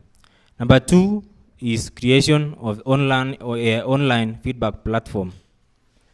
In consultation with e-learning center, I will ensure that we have an online platform where each and every student will share their ideas, their feedback, and their issues, and their concern to the SABU leadership. Some of our students are not on campus. Some are on they will go for teaching practice. Some will go for clinicals, and we need to have their views and their concern to be addressed. Therefore, this online platform will help them reach to the SABU leadership. Another issue is concerning streamlining of the SABU leadership communication. In this institution, there has been no or very low communication between SABU leadership to the student. Therefore, if I will be elected, I will ensure that there will be a clear and efficient communication between SABU and the student body. This will help to address the issues which is arising and make students updated or informed on what is happening within the SABU council. Number four is concerning the class representative forum. As we know, class representatives are people who are very close to our classes. They know the problems and challenges which we are facing in our various classes. Therefore, we need this forum to help us, to give us the information and give us the challenges that they are facing, so that we address to the concerned authorities to help us address those issues. In addition to that, I will advocate for the class representative appreciation. We know they are doing a very, very good job. And therefore, I will ensure that they are being appreciated by the end of the semester. One way of their appreciation is by giving them a trip or even a symbol or one special meal in cafeteria, just to encourage them to do well for their good job. Yeah. Also, I want to talk about the teamwork. I want to say that the work of the Secretary General is more than writing minutes and keeping records, but to work hand in hand with SABU executive members and most of the President to ensure that the objectives and goals they set and what we all set are achieved for the benefits of the students. Therefore, if I will be elected, I will ensure that all the leaders elect are coming together to unite themselves to ensure that all the objectives and aims and goals are achieved for our students. I want to also to talk about accountability. I want to say that if elected as the Secretary General, I will ensure that I stand and protect the interest of the students as I conduct my responsibilities as stipulated in the SABU Constitution. I want to say that in all the committees which I'm going to sit, I will ensure that I stand for the students' rights and I advocate for each and every student so that we have a very good and nice life in this Baraton and hereafter. Therefore, I wish that you vote Kiptoil Visrotich for the Secretary General, and let's create that future together. Thank you very much. Thank you so much for keeping time. So on stage is Owocha George Churchill.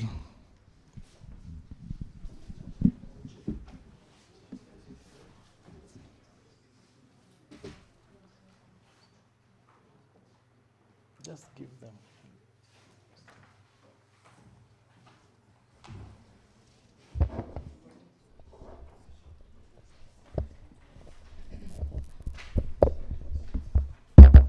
Okay, all protocol observed, good afternoon. Yes, my name is Churchill George Owocha. I am a student in the School of Nursing, Department of Nursing. So, aspiring for Secretary General. So I'm glad to stand before you so that we can share together what I'm intending to do to the Baraton, entire Baraton fraternity. So as a leader, I'm being guided by principles. My first principle is being pragmatic and being integral. That one means by I'm doing things practically and visioned to comrades' priority. My second principle is indispensable accountability and inclusivity. That one is being responsible for all comrades' necessity. My third principle is that being impartial leader. That one means being free and equal in that everyone is involved in my government. Students are not left. Then I'm being pushed by, I have been in leadership for long. So this is the first time I'm vying for a position. So I'm being pushed by a vision. So being partial in leadership enables the student to garner and have full realizations of good governance. Uplifting their potential in all plans of success is a worthwhile encounter. To enhance good governance, a leader is considered by reliability and anchored potential to induce substantive point of interest to comrades. In my leadership endeavors, I am an entrusted servant, currently serving in Executive Treasury and spokesperson for the Baraton University Nursing Student Alumni Association. That one is an association that accompanies all nursing students and the alumni. I'm the spokesperson and I'm the Treasury Executive. So in that docket, it has made my experience in handling student matters because I'm dealing with over 600 students per go plus the alumni association's waiver. I have the manifestos. I want to present them because I'm seeing the time is now running. My number one manifesto is that I'll lobby the primordial disciplinary mechanism. Lobbying primordial disciplinary mechanism. As stated in the SABU Constitution, Article 9, Section 2C, as a Secretary General, if you elect me, I'll be I'll be a member of a disciplinary committee. So, because this committee, there are many things that have been happening there. You've been seeing students expelled, students being suspended, but those are due to the 10 years that have gone. But if you elect me as the Secretary General, this is what I'll do. I'll insert this mechanism in that it will enable me to facilitate a win-win action that will be taken to this particular student. Because people are prone to mistakes and victims of such should be subjected to a background of history of defiance prior to any mode of action. So these students who will be involved in such mistakes, I will prefer checking, because there are some people who have the habit of provoking rules and regulations. So we must set them to their backgrounds and get more information about these particular students before subjecting any action to them. Then this one will help us in assessing the recidivism risk. Recidivism risk is where somebody continues doing wrong things even after being punished. So you can punish someone thinking that you are going to trace or give in a good direction, but later you are just repeating the risk. He or she is repeating the risk incurred later. Number two, I'll be advocating for student forum. Most of the time, students have not been given the chance, like the previous government. The students have not been given the chance to air their views in public. So in associations with the student affairs, because I'll be reserved constitutional role, I'm obliged to consider the student affairs as the Secretary General. So I'll work hand on hand with the student affairs, DVC, to ensure that students have their public forum once or twice a week, so that we know the leak points of our problems that we are undergoing within the university precincts. Number three, I'll uphold the student rights. As obliged to a member of Student Affairs Subcommittee, postulated in Article 9, Section 2C of SABU Constitution, and emphasized in Chapter 2 of the Student Handbook, if elected as Secretary General, I'll ensure that comrades' well-being is upheld in the following ways. Number one, fostering impartial religious pedagogy. How will I foster the religious pedagogy? Number one, we must consider that Baraton is a university, international university, composing of different students of different religiosity and Christian beliefs. So in case we impose matters of Christian beliefs on them, or Christian faith, then there's a way they should be doing it. I think you saw how the Pastor T.K. Menza was trying to induce the spiritual lives to students. It was something which is accommodative to all. Everyone, even those who do not have that faith of Christians, they're just feeling they are involved in that process. So if we do this, then we'll ensure that these cases, because this is the case where many students have been expelled or in probation because of not attending these church services. So we'll have ways, I'll sensitize students in appropriate ways that they should be having that mood of attending church services. Number five, I will foster a healthy living, personal welfare, and safety environment. In liaison with the Deputy President, who will be elected, I will ensure that, and the public relations, because the docket of security is in the base of Deputy President, So I must liaise with the Deputy President because I'm subordinate to that role. So I'll liaise with this Deputy President elected to ensure that the students are secure, whether on campus or off campus.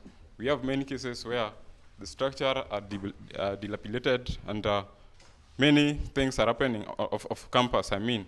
If you check current situations, like the other week, there's some cases that are aroused the other side of Barasia. I think few are aware, but those security measures in liaison with the deputy president elected, I will ensure that student affairs in such category are considered. I will advocate for conducive learning environment. If elected as the Secretary General, I will liaise with the CS Academics and Foreign Affairs to ensure that the lecturer to student ratio is established. This will prevent overcrowding of lecture halls and in touch between students, and which is a threat to content internalizations and obliviating students from having quality education. If you check currently, if you check the lecture halls, they are occupied to capacity, in that some students are outside. So you're just wondering why this is happening, yet the universities will be having enough personnel so that the lecture to student ratio is reduced. So this one will also help in catering for quality education, because one of the philosophy of this university is quality education. So that quality education cannot be fostered if some are not having the full content internalizations. Number 8. Number 7, winding up. Number 7, please. Fostering the improvement of library service and facilities by lobbying for adjustment and input in both postgraduate and undergraduate research centers. This will accommodate the surging number of students which surpasses the current capacity. Like now, we have student, they do call it OCOSM. So you're getting the surging high number of students in the computer rooms. But if you check the number of students in Baraton, approximately it is 5,000.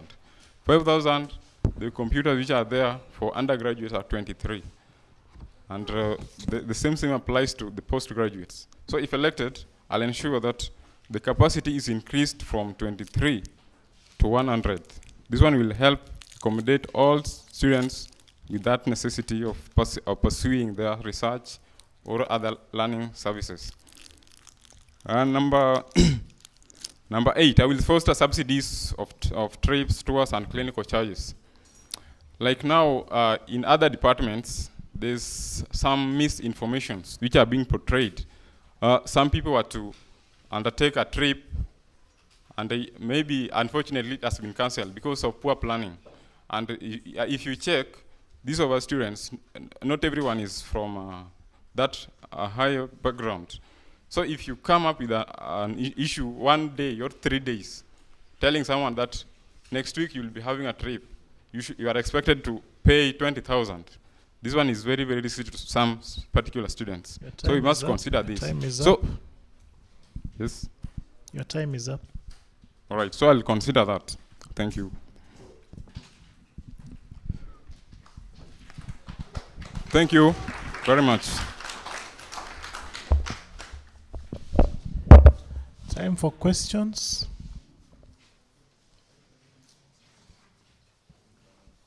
Only 2 questions I can see, 1 and 2. Okay, just be very precise. Okay, you can begin as she comes. Thank you, Mr. Chair. I'm Odhiambo Andrew from diploma class, taking religious studies theology. I want to ask my friend Churchill a question in number 7, number 9, sorry. Kindly, can you explain the meaning of an harassment according to your definition? In 1 minute. Then I have another question, number 4. Fostering, that one, that number 4. Do you know that this is an SD institution which has regulation? When you go to the Catholic University, they follow the regulation in the Catholic University. What does this term in number 4 mean to the school? Then the last question. Are you fighting the school handbook, or between the SABU constitution and the school handbook, which one should be upheld first? Kindly, Mr. Churchill.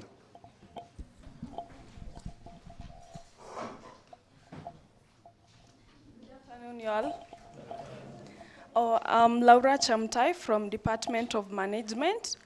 A question to y'all, but specifically to Churchill. You've talked about the healthy living. What about when it comes to an emergency? Have you thought about it? Okay, yes, I know there is a van which was brought almost 2 weeks ago, but I was expecting something like an ambulance, because you know a van will follow protocols of the road, but an ambulance, it cannot follow those rules. What will you do about that? Thank you so much. I see all the questions are directed to Churchill. Maybe she's asking about a van that was brought. Yes. She expected it to be an ambulance. So what are you going to do about that? Before you just respond, the rest, do you have something to say? Because I've seen them directing to Churchill. It is okay? For all, eh? So I wanted them to respond, then Churchill will finish. Because he has so many questions. Okay, thank you. Concerning the car which was bought, I want to say that it's for every emergencies which comes.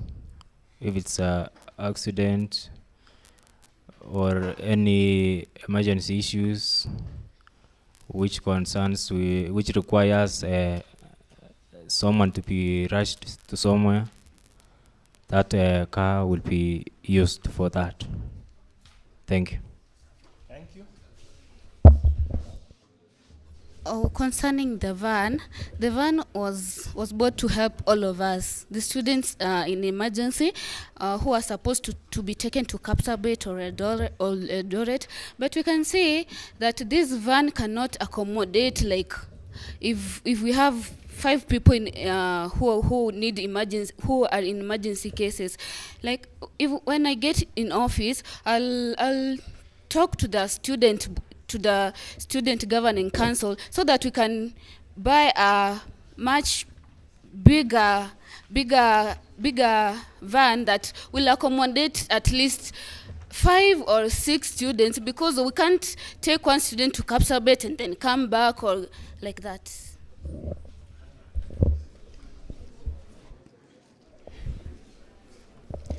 Thank you to my dear sister and comrades who are concerned about the van.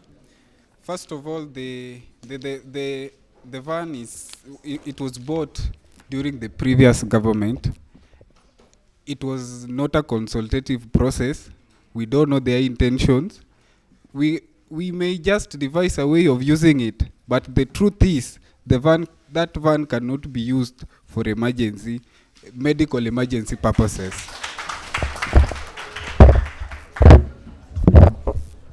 Okay, thank you very much. There are many questions, just do 2 minutes. All right, don't go so beyond. I'm going to answer your questions. The first question was concerning the word pedagogy. Yes? Harassment. So the word harassment is going in contrary with one's mode of belief. All right?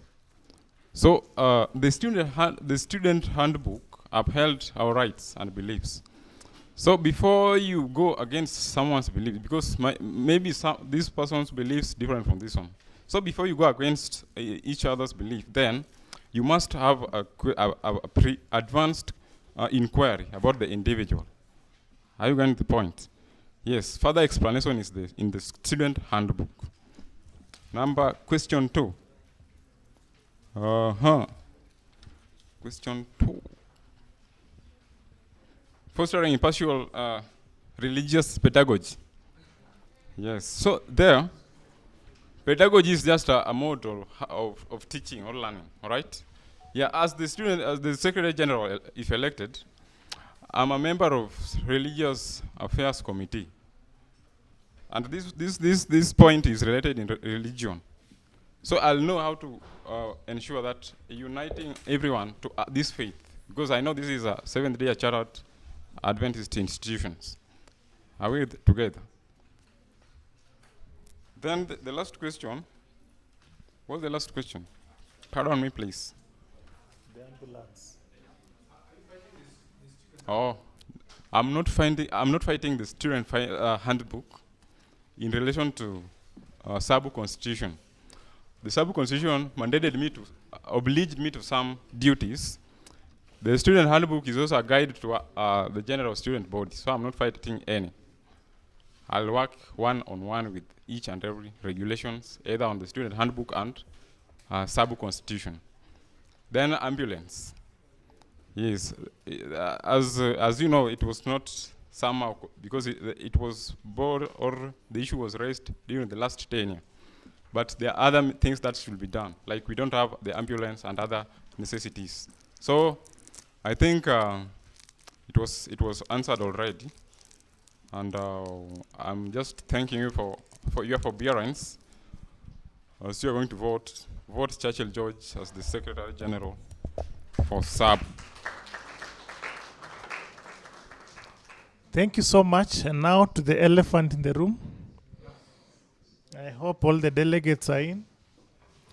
The presidency. We have two pairs. That's a pair of Madam and a pair of Sir here. From my hospitality background, I was told to consider ladies first. So let me allow Chepchumba Ruto and Collins to come on stage. Yes.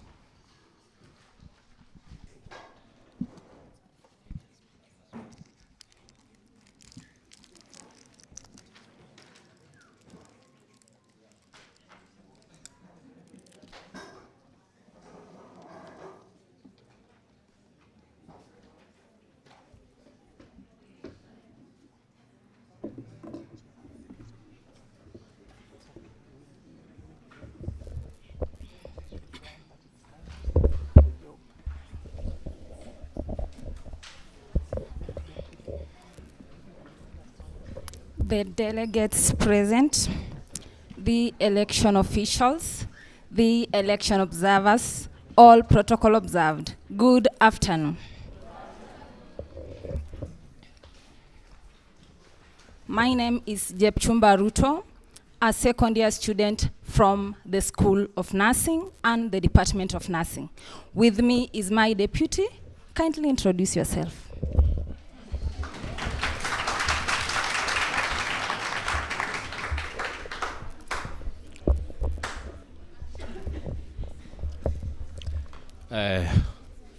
All protocol observed. Good afternoon. I'm Collins Kiplagat, a student in the Department of Medical Laboratory Science. Okay. Thank you. Yes, I'm saying that I'm Kiplagat Collins, a student in the Department of Medical Laboratory Science, School of Health Science, Department of Medical Laboratory Science. Thank you. We stand before you in a candidature of Chepchumba Ruto and Collins Kiplagat in a joint ticket of President and Deputy President respectively. We are objective, we are ready to listen, and above all, we are team players. We possess a drive not just to change but gettable. I am aware that the SABU was created and is mandated to serve the student community in pursuit of academic excellence, peace, social welfare, integrity, and justice. In order to achieve this aim, our plan is structured and geared towards the achievement of this aim. We are Team Ruthless Focus, and we came before you with redefining leadership. So, what is new? I believe each and every delegate has a copy of our plan. Please go with us. We might not read everything, but ensure that you just have of everything that we have in this plan. Our slogan, Our slogan is derived from the attitude of a lion and the mindset of an eagle. It is not that we are ruthless, it is just an adverb coming before a verb. Comrades' interest is our business. If elected, we want to reinstall the spirit of comradeship. We are driven by the desire to serve students diligently. If elected, we want to offer guidance and provide better leadership. Leadership that is transformational. What do we mean by this? That inspires and encourages comrades to think critically and be innovative. Leadership that is participatory, that brings a more democratic dimension, that ensures comrades are entitled to their voice, that focuses on the comrade and involves the comrade. Leadership that is value-based, that drives a positive change, that walks the talk and upholds the principles of our institution. Leadership that enriches the lives of comrades by focusing on building a better SABU and ultimately creating a space that is more caring and equitable, servant leadership. And so we have a plan. This is the plan. This is our plan. And the plan is to stick to the plan. The plan that is on a mission, to fight for the comrades' vision without any omission. A plan that is set to create standards of excellence, to show comrades the possibilities for the future. The plan that is set to experiment and take risks to make a meaningful change, to foster unity among comrades, because our happiness as Team Ruthless Focus is seeing comrades satisfied and happy. Therefore, it is important, it is crucial, it is vital, it is imperative for Team Ruthless Focus to stand up, go forward, and voice it. For it is our responsibility to effect the desired change. This is a leadership that we all envision as comrades of UEB. This is what we mean by redefining leadership. Thank you.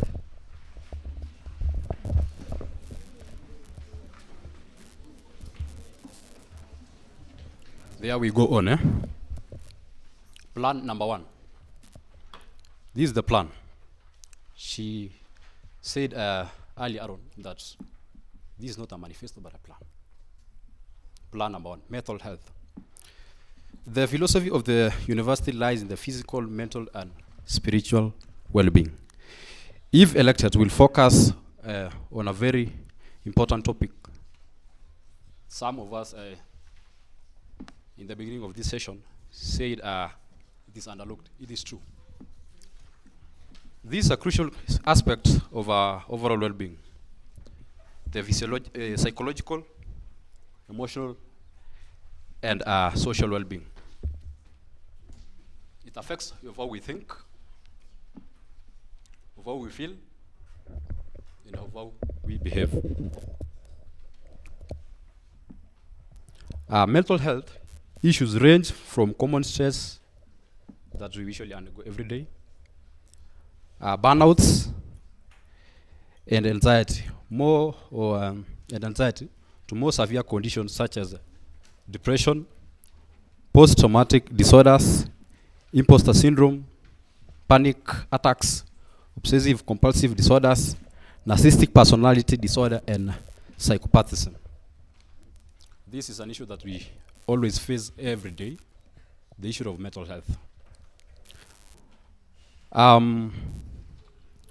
If elected, we'll work with the guiding and counseling department towards breaking the stigma associated with mental health and creating a supportive environment for those of us struggling by creating awareness, educating ourselves on the condition that predispose and expose us to symptoms and how and when we seek help. 2 minutes, 2 minutes. Okay. You all have our plan. You can read through it. So we want to focus much on clubs and associations. We believe that the world and Kenya's education system is going curriculum-based. We are in 844 system. What are we going to do as comrades of UAB that will make us relevant to the job opportunities after graduation? We want to focus on clubs and association. We want to differentiate between clubs and association. We have structured how we are going to come up with it. The associations, just read through it.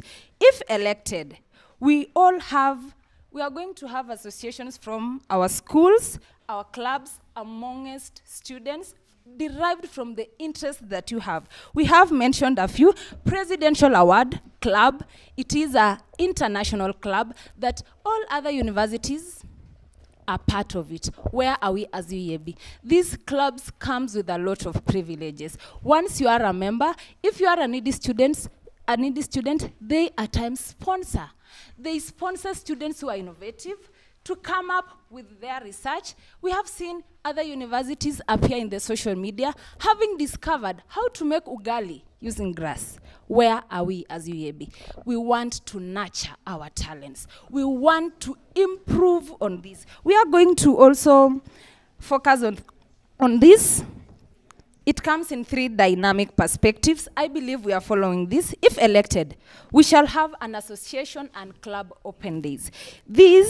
Through this, we are going to interact, as we have listed there. We are going to have tournaments like chess tournaments. We've seen other institutions participate in these tournaments to national and international levels. Where are we?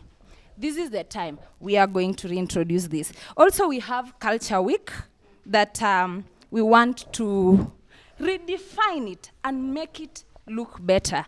I'll urge you kindly to read about it. And finally, honorable members in the Electoral College, if elected, we are ready to effect the change. We are standing up for this plan. Ruthless focus shall be our mantra in actualizing this plan, because we believe the change starts with us. We are cognizant of the fact that he who is a mere stone cutter must envision a cathedral. Hence our responsibility to effect this change.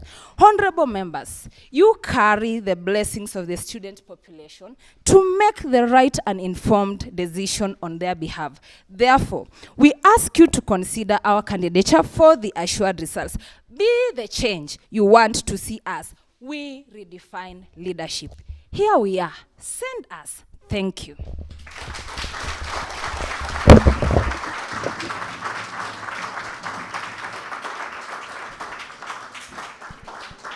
Thank you, delegates. You've heard that. And finally, we have Laban, Yego, and Lorraine Adhiambo before you.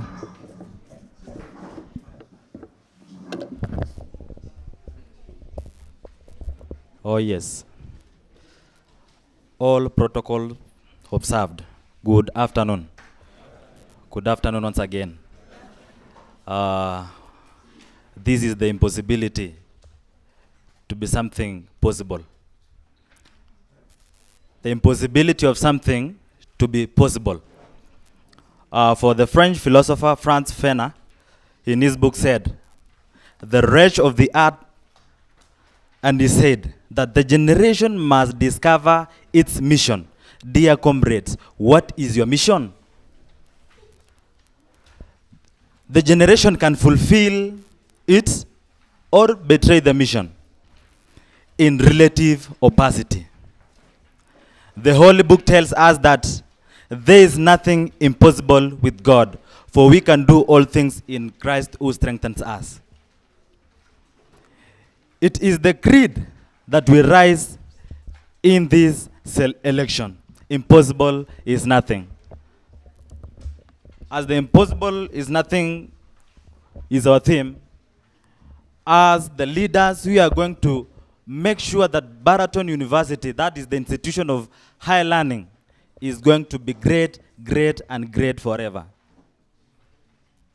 For Baraton ourselves and humanity, comrades, we must turn over a new leaf.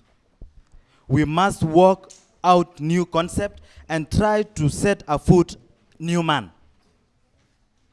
The Commission of Universities, the University Education directed that all universities must offer an entrepreneurial education. What am I trying to say? We are living in a society which needs more entrepreneurs. How do we source our fundings in our daily life situations? As the institution, the plan is this. We must have an entrepreneurship course unit.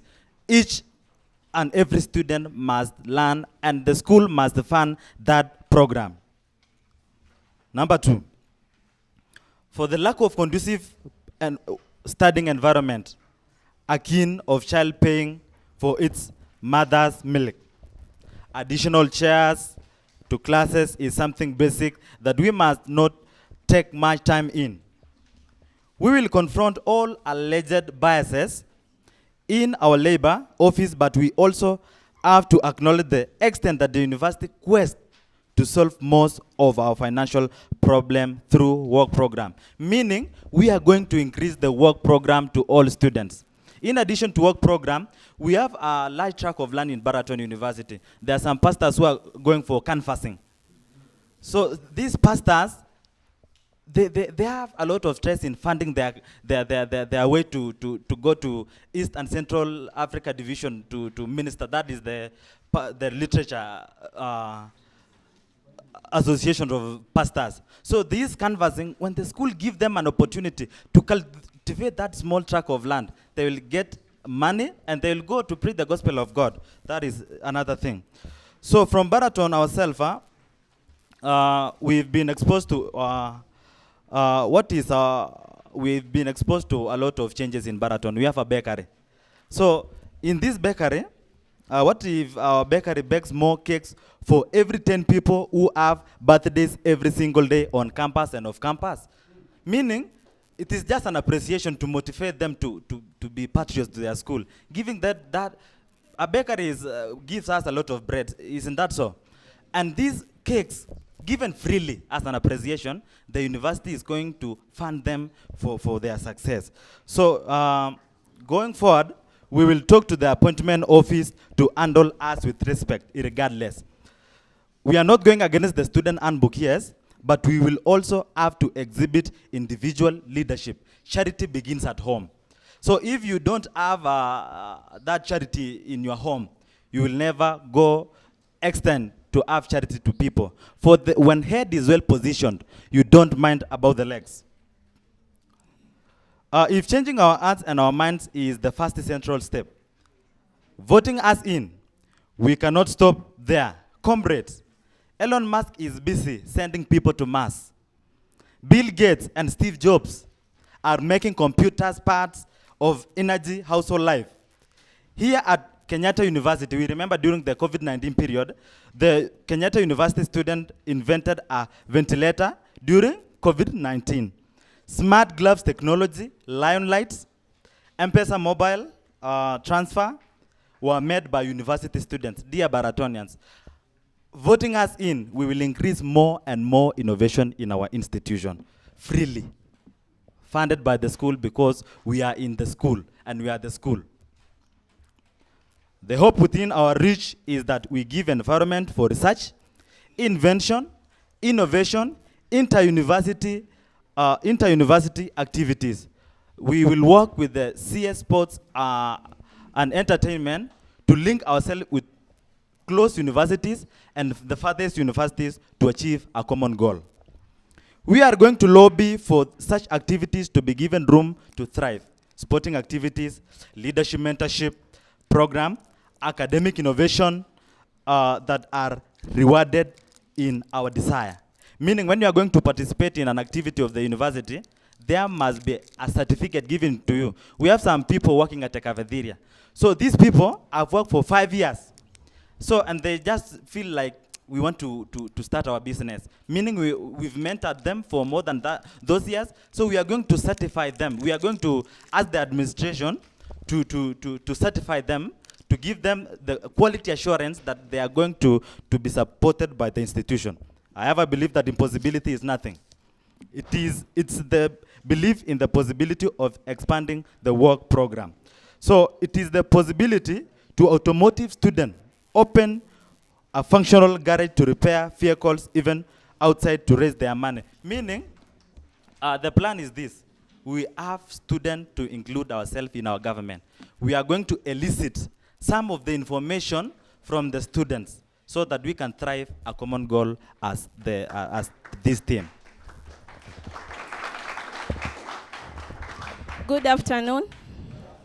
My name is Lorina Diambo. I am a third-year student in the Department of Education. Yeah, something like that. What should I say? Okay, let me start by saying impossibility is a norm to the nincompoops, while possibility, this is a norm to those people with determination. And we are people with determination. Okay, our first manifesto, let me continue from where my president has stopped. Our fourth manifesto is that, one, we are going to form a female standard committee. A female standard committee, this is a trailblaze that will ensure that our ladies will have a forum to discuss their issues openly. I hope you have our manifestos, leaflets, you can follow up for more. Because of time, I'll just rush things up. Then the second one, we will have regular open forums that will give us room to share failures, our achievements, and reflect on our future. Comrades, until the lions have their own historian, the history of the hunt will always glorify the hunter. So it's very essential that we must have regular open forum that will give us room to share failures and our achievements. Next, we are also going to have online parliamentary meetings. You guys are going to see what we are discussing in the parliament. We want, Another thing, we are going to appeal to the rationale of the management, which will help us see the Baraton media cover and promote the activities. The school and the students and the use of standard modern gadgets to attract a global map. By the way, this is an international university, which require international attraction. Impossible is nothing to comrades who will take advantage of article writing about our school. Monthly magazine is a possibility. Upgrading our attitude and approach is a possibility. Securing a page at our local newspaper is also a possibility. Impossible is nothing.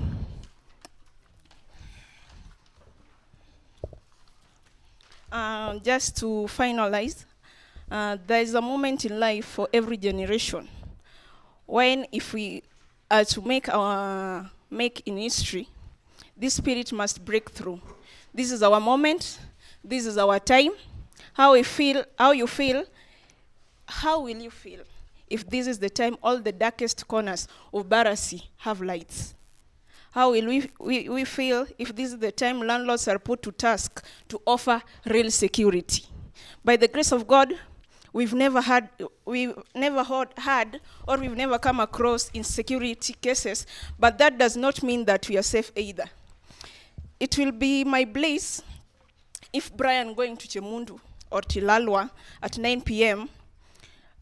Is not afraid because security lights on the road are on the road. I will be happy if Kennedy going to Mogon or Kimondi at 9 p.m. after discussion is not worried about his security.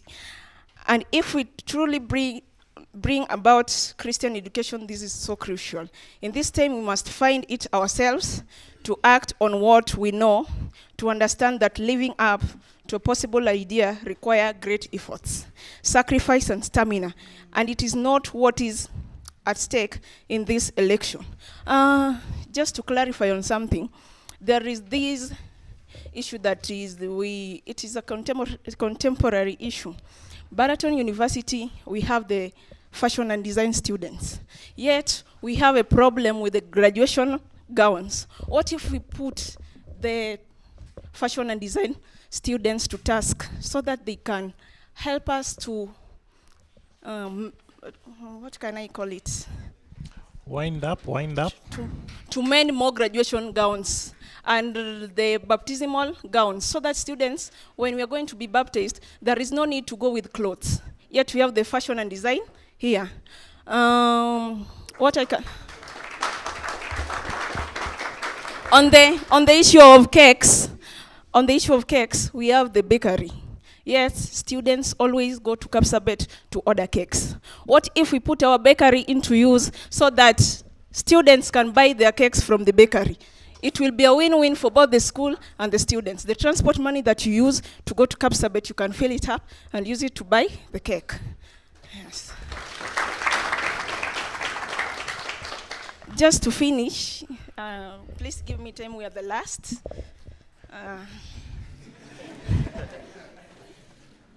What if copy?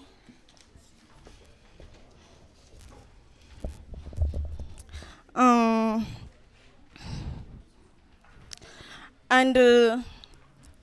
is an issue that the students on campus, they were given an assurance to end bringing of food on campus. What if our supermarkets sell more products that will also we will also get outside the school following the assurance to an end of bringing food on campus? If the school doesn't want us to buy food from outside, why can't they make us get those food that we want outside in the supermarkets? Another project that we have is empowerment. We want to empower students. Agriculture is a department that has been left out for quite a while. We want to revive like 2 greenhouses so that we can plant quality tomatoes and vegetables. We want to make the supermarket, we want to make the section of groceries. We want just a Baraton to be a big grocery market so that students can buy the groceries cheap in the supermarket at a very good price. Yeah.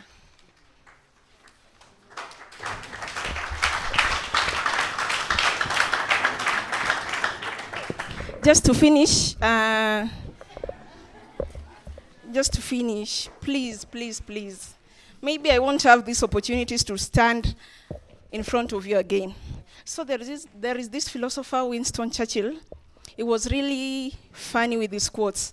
He said, a politician needs the ability to foretell what is going to happen tomorrow, next week, next month, and next year, and to have the ability afterwards to explain why it didn't happen. But we are leaders, we are not politicians. When you're sick, you want an uncommon doctor. When you have construction job, we want an uncommon engineer. And when we are at war, we want an uncommon general. It is only when we get into politics that we are satisfied with the common man. Comrades, what exactly do you want? But at least I have an idea that nobody wants anything common. To finish, in my culture, Adhiambo is a name given to a newborn baby girl who is born in the evening. But it will be my happiness if I take this victory home on this bright evening. Please.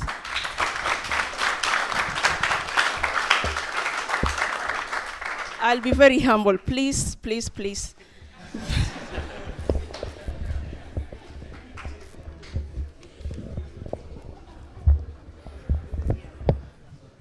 Okay. Thank you so much. It has been a very, very long process since we began around 10. Yes? Oh, sorry. I'm rushing. So kindly come. Two or three questions. Okay, let's see. Okay, I want new people first. The people that have not asked. Zuko. And then, who is new?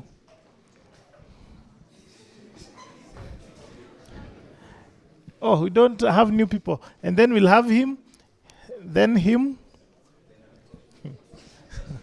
Okay, let's have those first.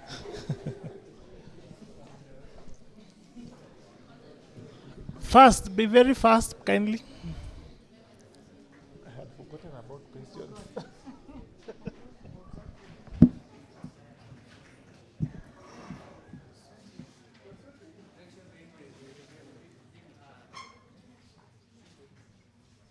sake of the online people. Very much. I have a question firstly for the Ruto Kiblagat ticket. In your manifesto, you speak of comradeship and diversity. Let me be open and say, I think it is common knowledge that the political scene in Baraton is charged. And Baraton is a diverse community. On your ticket, there is no diversity represented. How can we be sure that the diversity that Baraton entails will be maintained, and not only one aspect of the community in Baraton being looked after? The second question is that in your manifesto, as I look through it, I see that rather than speaking about what you want to do for Baraton, you have captured what the other portfolios are supposed to be doing. Is that then not an indication that instead of working with the fellow elected SABU officials, you will rather be bulldozing them? My next question is to the Laban or the Yambo ticket. Of course, my premise is also on diversity. Fair enough, you are diverse as you are, but you have given us 2 papers, 2 manifestos. And how then, if even the manifesto that you're presenting to us is not united, can we be guaranteed that Baraton will be driven forward as a united body rather than one that is charged? Thank you.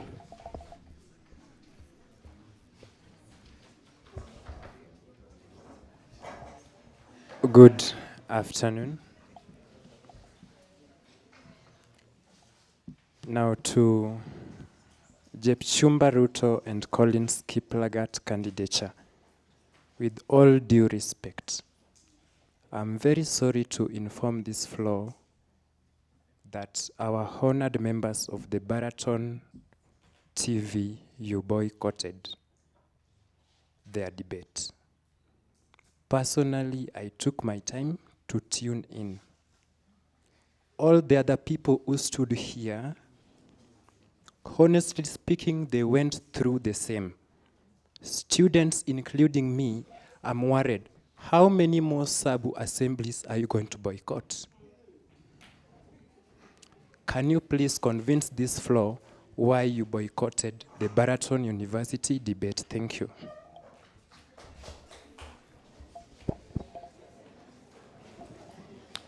Good afternoon, everyone. I'm called Isaac Ugueno.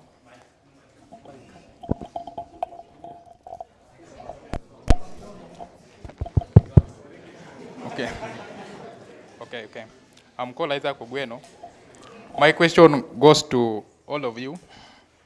When I joined here 2020, and my delegate colleagues can concur this one with me, the SABU welfare which is given to those who are bereaved was 12,000, if I'm not wrong. But nowadays I'm seeing it is 6,000. So as leaders, we are sending you there to go and help us. What have you put into place so that you can restore this 12,000 where it went to? Thank you.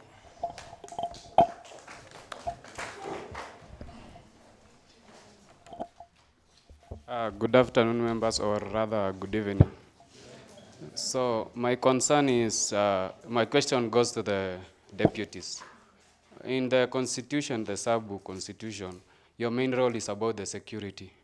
I come from the farther end of Richmond, there a place called Tupcho, very far place from this place.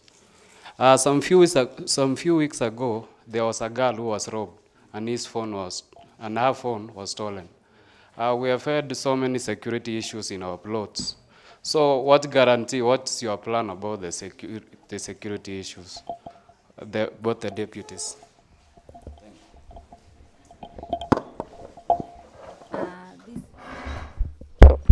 This is questions to the team Ruthless Focus on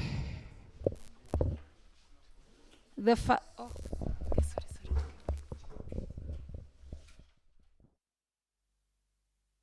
So my question is to Diego and Diambo, I think. In your docket, as you were saying, you had two manifestos which were confusing between there's one for the deputy and one for the president. But the deputy talked about having a female committee, female standard committee, whereby the women will share their ideas. So I'm wondering, why are only the women considered in this committee? What about the men? Because I'm thinking, these days, the girl child has been empowered so much that we forget the boy child, you know? So,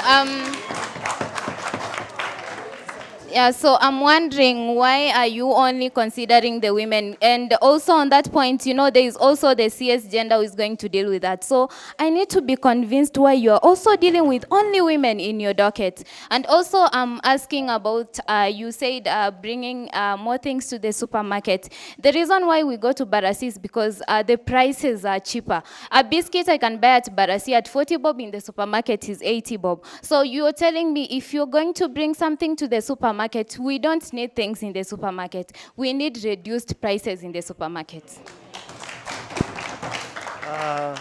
Thank you, Leah, for that. Just to add on what she has forgotten, on the on the prizes that we have.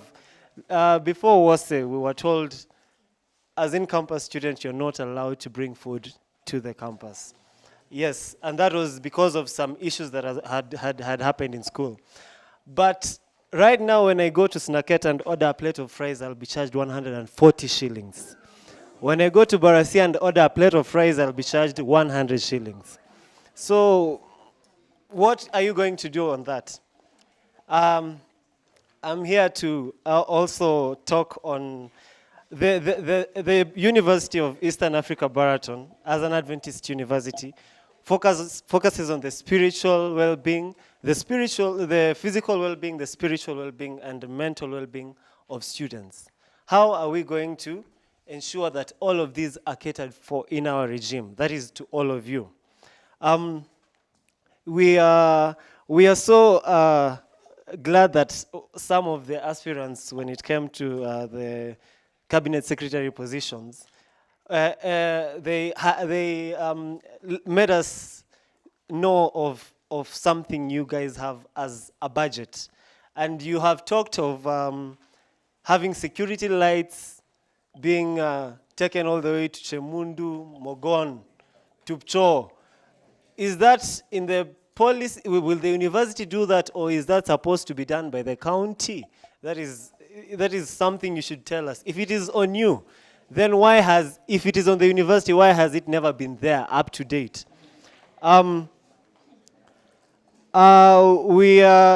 School facilities, for example, the hospital. Right now, if I go to the hospital in Jeremic, as a student, I will be charged a lot of money.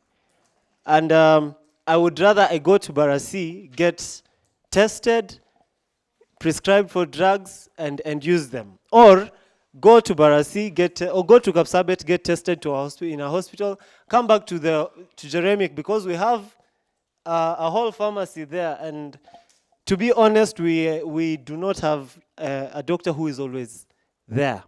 Are we going to have a doctor to cater for our needs? Or we are going to be sick and every time be taken to yeah. When the CS was speaking the other time, he also mentioned that nurses are being taken away, whatever he was saying. But why are you going to consider the fact that we have a hospital here that nurses can do rotations from? Are you going to consider that? She talked about the men being forgotten. I'm also here to talk to my friend Laban. Laban, your manifesto, we have it. The thing is, it is kind of confusing to us a bit. And also, when you started your speech, my friend, you you forgot to introduce your deputy. And how sure are we that you're not going to forget us ourselves? Yes. And apart from that, I have no other question. Thank you.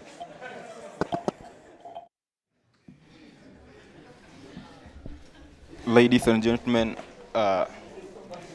they say, I'm saying, the great footballer plays where the ball is. But the best and the great footballer plays where the ball gonna be. What am I talking about? You are great leaders. We are playing where the ball is. But now, can you try and fear these of being a wise and a great footballer who play where the ball gonna be, where the University of Eastern Africa Baraton will be in the next 3 years? What do I mean? I have 3 specific questions that I'm going to ask you guys. I'm sure that there are questions that can make me be sued by the whole institution, but I'm glad that my DVC SAS is here, and please forgive me about the question. First question. According to the statistics done in the year 2022, it is observed that the University of Macau University in the China, 65 kilometers from Hong Kong, is the university with 88.3% of international students, the highest university with international students.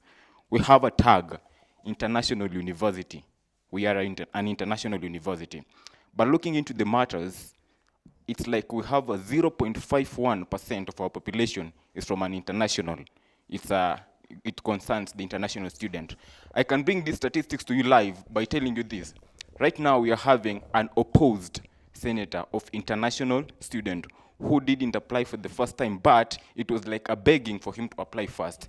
This means what? Our international students are not interested in our policies. So you, as the greatest people of the house, as the heads of SABU, what are you going to do to make sure that the international student and us, the foreign ones, the official ones, of course, us also when we go out there, even when we come from this place to Uganda, we're going to be international. So how are you going to make sure that we are on the same platter, we are on the same plate? The second question, which is so sensitive, and I'm so sorry to the whole administration and to the whole fraternity of Baraton. This is a 7th day university, 7th day SDA, 7th day university. I appreciate that, Adventist. I appreciate that. But then, it's so unfortunate that during our administration, we allow Catholics inside, we allow Muslims inside, we allow all those other religions inside, and we find to have a complex kind of religion. We have the Seventh Days, we have the Catholics, we have the Muslims. But when it comes to some services, some opportunities, such as these ones, for example, let me talk of SABU, we find that for you to be this, you must be an SDA, you must have a certificate to verify your position. I'm sorry because this is a sensitive question. It can make me to be sued by the institution, but I'm so sorry. So, as the leaders that you're going to be there for SABU, I know it's a policy that no one can break easily, but it's a humble request and a humble question. We accept that we are invited to this great institution. The Catholics out there accept, the Muslims out there, they appreciate. But then, there are Muslims out there, there are Catholics out there with the same dreams that you people have of being great things in this institution that the policies are denying them. So you, as the heads of the SABU, what are you going to do to ensure that at least all the Baraton students are treated under a common ground? Then the last question, I think, Laban, you're taking me with some eye, you're making me to forget my next question. Let's just put the meeting to order a little bit. Are you an observer? Yeah, I'm an observer. Sorry, this meeting does not allow you to pose questions, so we shall not be able to respond to them. Okay.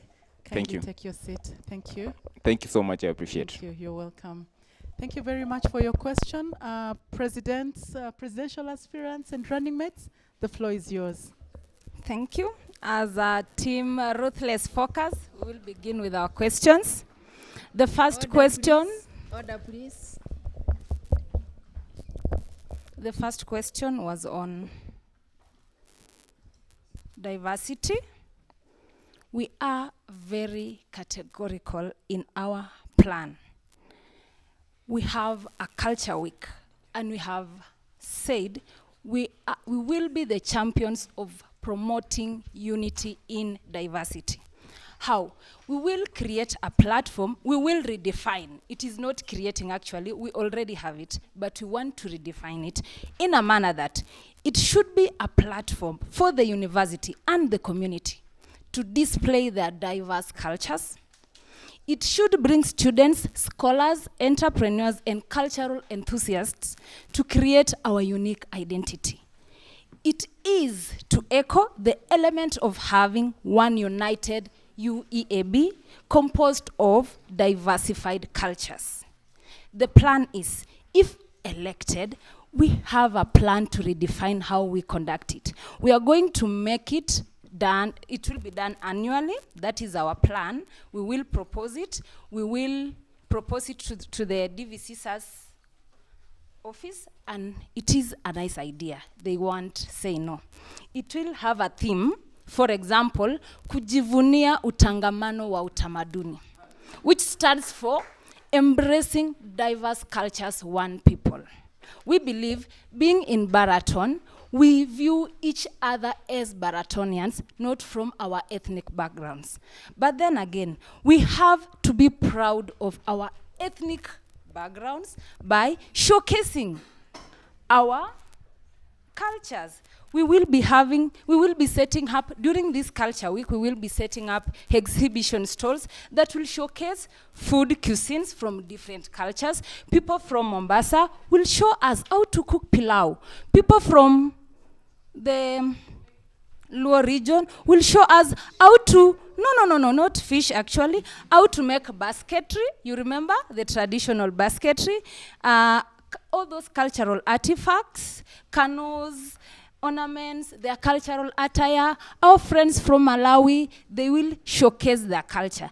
Through this, we will get to learn more about different cultures and artifacts that represent us as Africans. We will get to experience African traditional culture, strengthen our intercultural relations amongst ourselves as comrades, and these will foster greater tolerance, peaceful and harmonious coexistence. We believe we are here as intellectuals. We come together, we are brought together, by the ideas that merge, not from where we come from.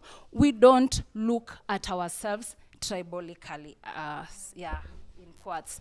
And another thing is, there's a delegate who asked a question on representation and something, and I tend to think that that question was based on tribal lines or something. That is why I'm coming out clearly that we are the champions of unity in our diversity. That is it. Another question was on the plan seemed to be bulldozing or something. I hope I understood that. This is a plan. I said we want to redefine student leadership. There are better things that we can do to ourselves to empower ourselves. And my first point was we want a transformational leadership. Leadership that will transform comrades to think critically and be innovative, because the world needs critical thinkers and innovative thinkers. And that is why we are making that our priority. Other things will come. It's not that we are looking down upon others, but we have to prioritize things, right? I believe you all agree with me. Another question was on Jeremic Hospital, the payment. We are all here. We as comrades are not happy. Some of us cannot afford this. Some of us are always in critical conditions. Not to say that the hospitals at Barasi are not worth it, but it is always safe when you go to Jeremic for medication, right? Because we are in Kenya, you understand the kind of a country that we live in. I can open an hospital even without qualifications, right?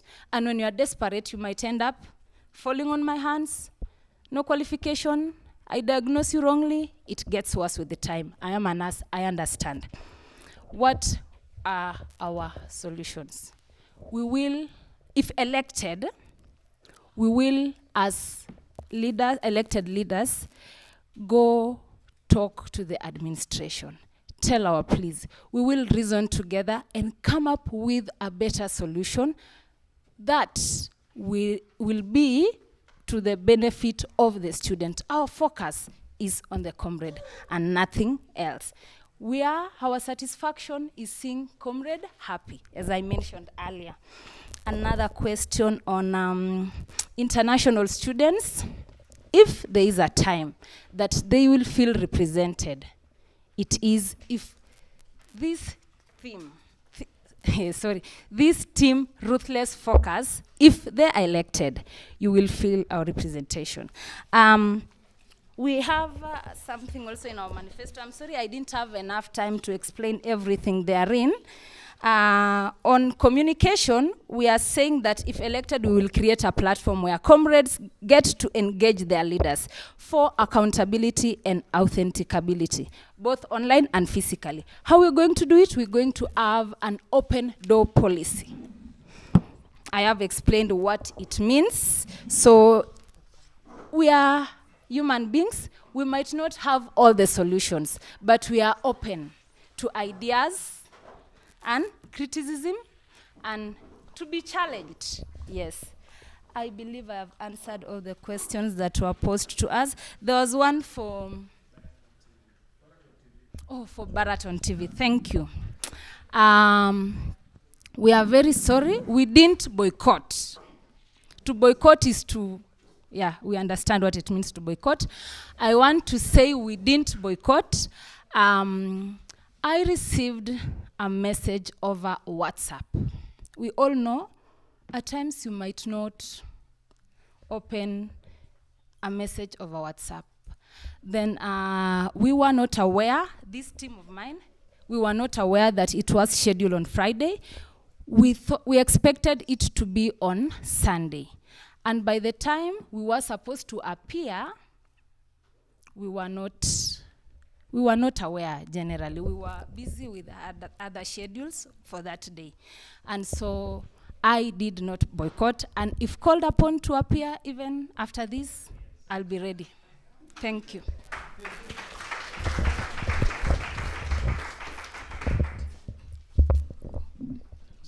Good afternoon. There was an issue of security light along the Barasi this place. That's the duty of the county government. The solution is just liaising with the county government so that those lights are put in place. That's not the docket of the SABU, I think so. It's just liaising with the county government, reminding them. To help my deputy in answering that question this is the work of the county government. And for your information, the revenue that the county collects within this county, they earn more from us. And so, as leaders, if elected as your leader, I will go with the help of the school administration to the county government, request them that now that the revenue that you have, we are contributors and major contributors for that matter. As citizens now, we have the right to have this. Thank you.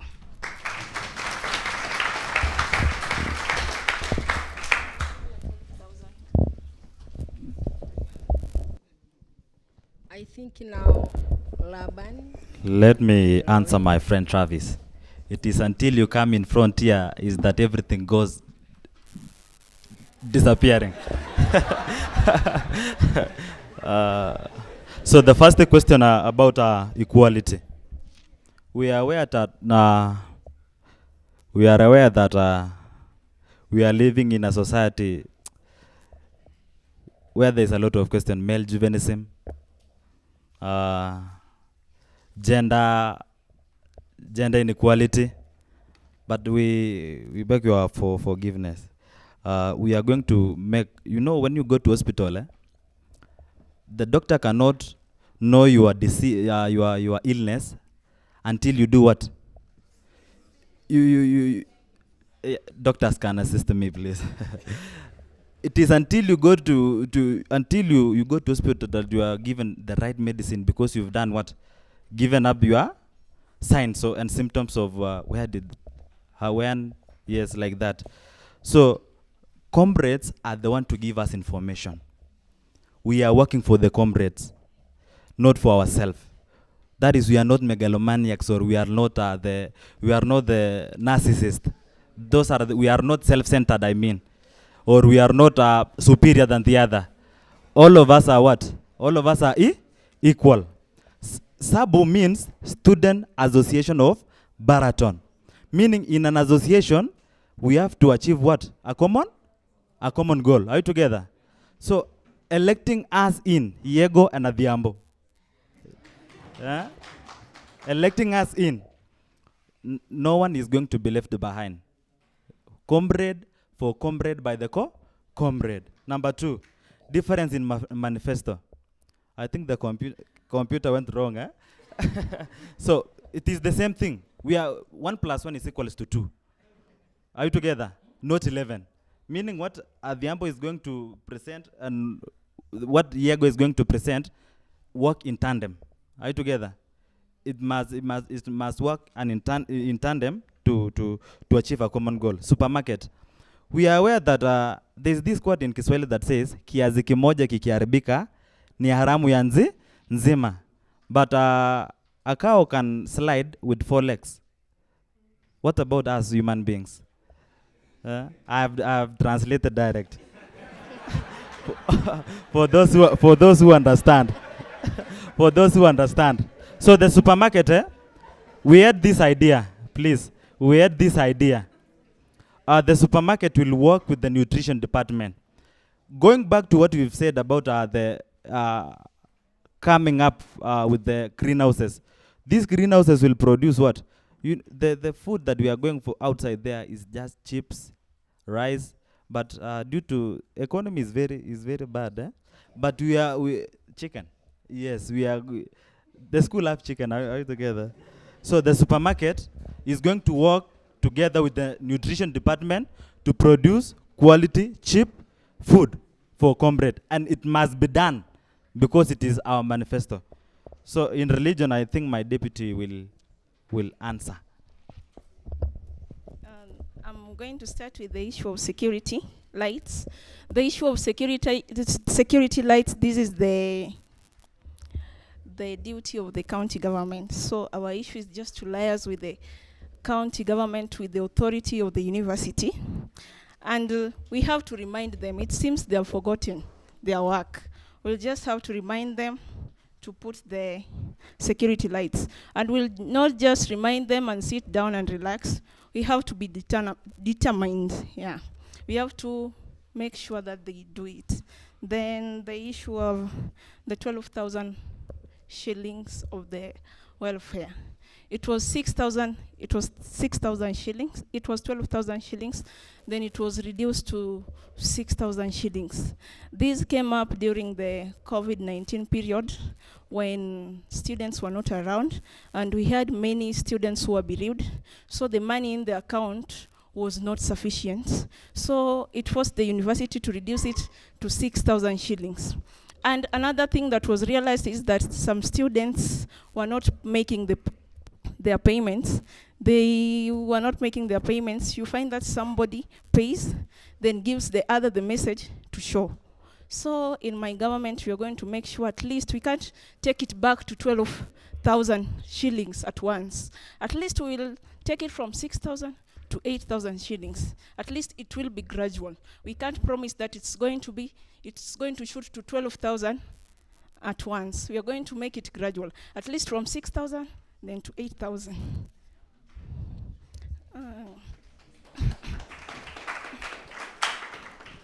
The issue of religion, I'll just say something small. We have different religions. That's true. We have the Catholics, the Muslims, and the Seventh-day Adventists. The difference comes in the different fundamental beliefs.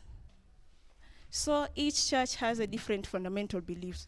Not that we are neglecting the religions or the denominations. The difference comes in the different fundamental beliefs. If we bring people together, these people together, we'll find out that there will be a disagreement. Because this one is saying my church, my church, my church.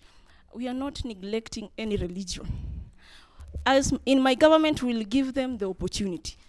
Then in our government, we'll give all the denominations opportunity. The Muslims, you usually worship during the Fridays. We can tell you the Muslims, this room, you can go there and worship during the Fridays. It's not there. It's not there, but what I want to say is that we are not neglecting any denomination.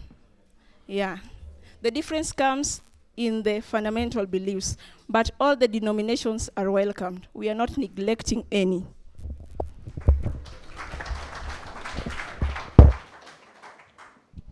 Okay, thank you, Roto Chepchumba, Mutai Kiplagat, and Laban Yego and Lorraine Adhiambo.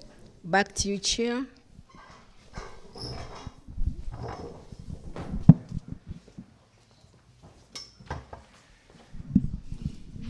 Thank you so much. I was very fast. I thought we had finished. Now we come to the climax of the day. I will ask my commissioners to rearrange the room. Maybe the security can just, so that we can use that space for voting. Yes, squeeze kidogo tu.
Ladies and gentlemen, it has been a very intense moment right here.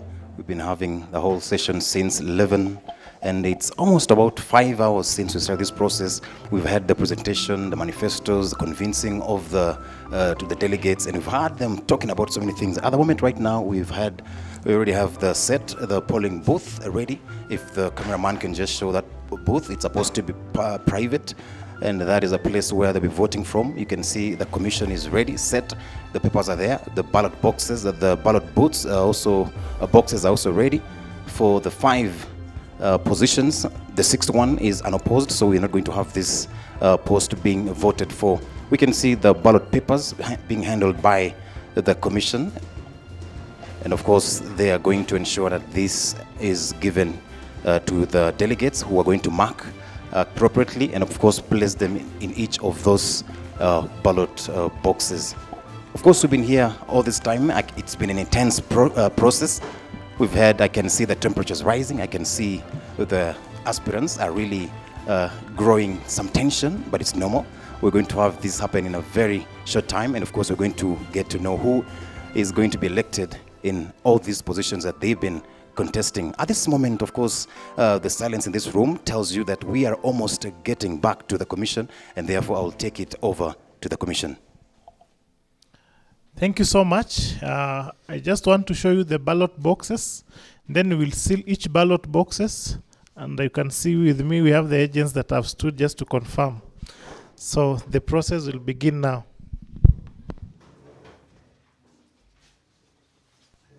Here's the presidential box. It's empty.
the procedure will be, the secretary to the commission will call your name.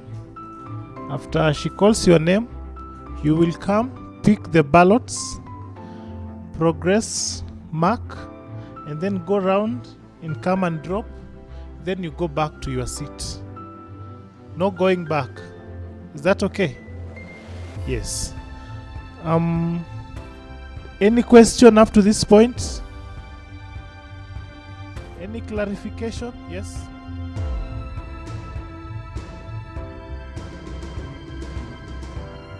Yes, you're going round. You're not going like you're not retreating. Okay?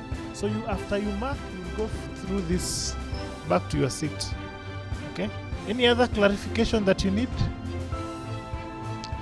Sawa sawa. So we will begin. We shall now begin the voting process. Your names will be called and you shall get your ballots from the commissioners. And after you pick each of them from the commissioners seated here, you'll move right to my far left and do your necessary, then cast your ballots and go and sit down. Kindly come with your ID, which you're going to show to the commission chair. I will call upon Kiamburu Grace Modoni. Question? Chair?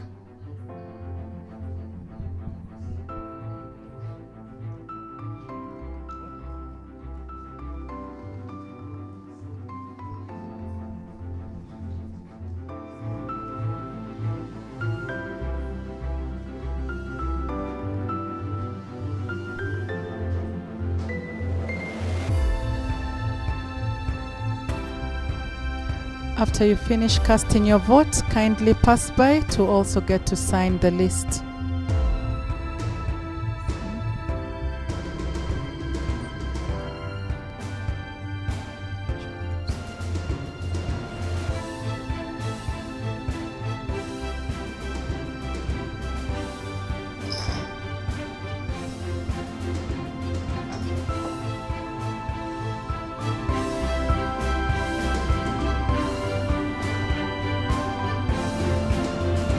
As soon as Modoni casts her vote, we are going to have Mercy Jepchirchir coming. Please don't come until a little later.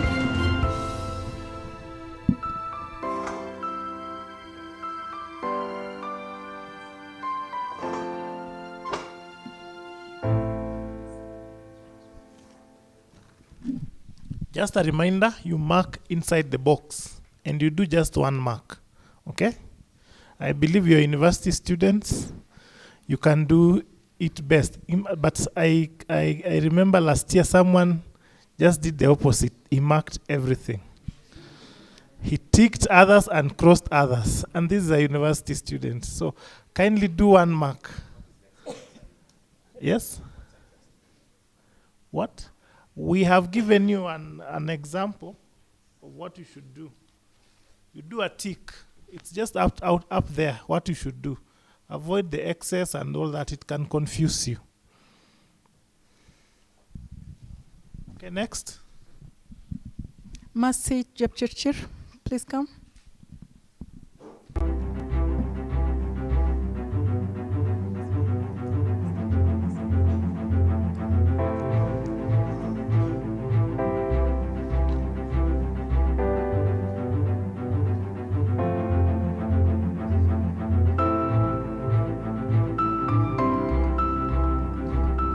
Also, on top of that ballot, we have different colors in the paper.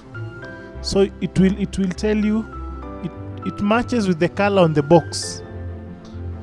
SABU Executive Council Secretary General is white, and when you see the box there, it is white. So you will look at the color if for you to, especially the men.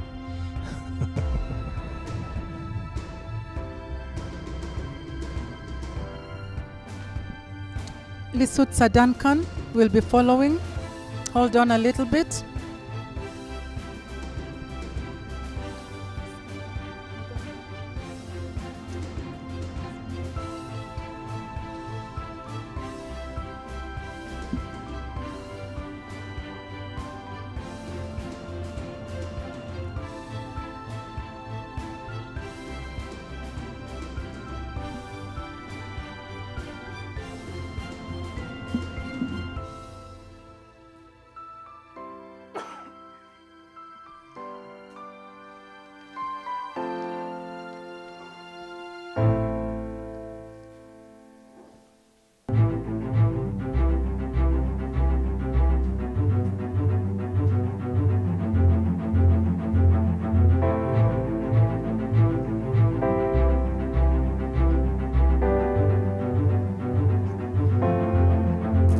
Sutsa, Duncan.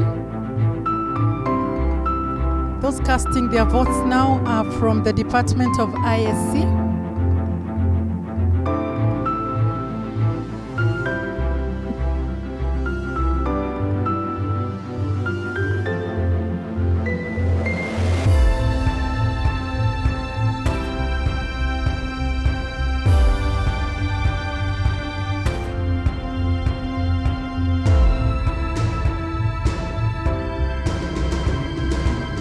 Try to hasten your steps, please. After ISC, we are going to have Department of Accounting. As soon as you get your ballots, try to hasten your steps so that we go fast. Peter, Virginia, Weisa, get ready after Duncan. Peter, sorry.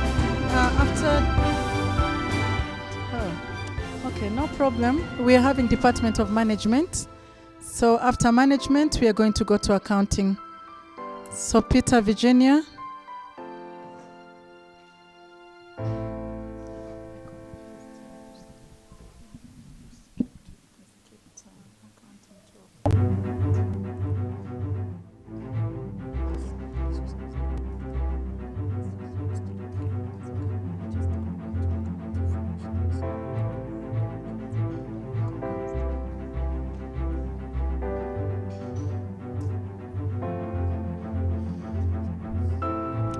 Okay, we are on Department of Management. We are now going to Peter.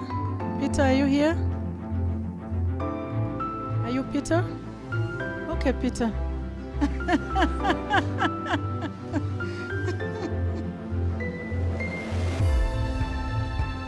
Laura Chamtai, you'll be next. Laura Chamtai. This is management. Laura Chamtai.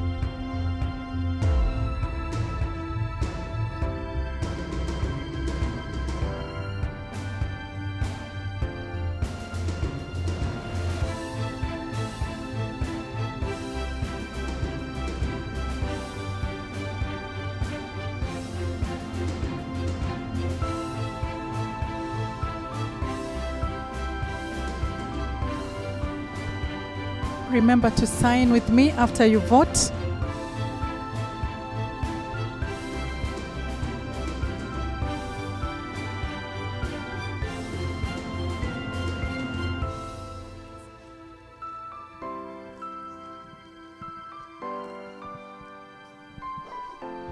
Laura will be followed by Donald Otieno. Donald Oulo.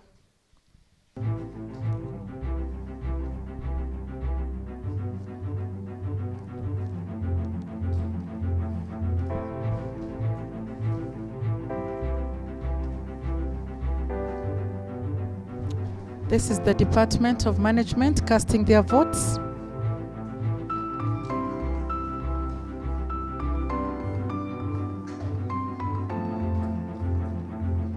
Kindly remember to sign with me as soon as you cast your ballot. Department of Accounting, Kosgei Isaac Kipsang. Please come, Kosgei Isaac Kipsang.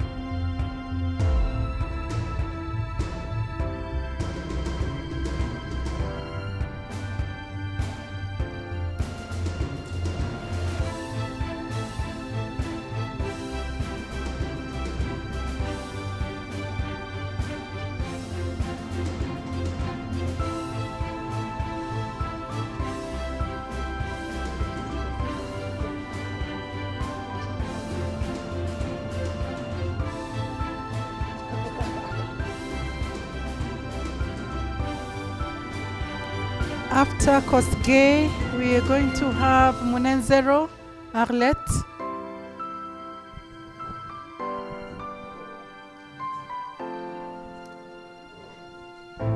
Just ensure that you sign after voting.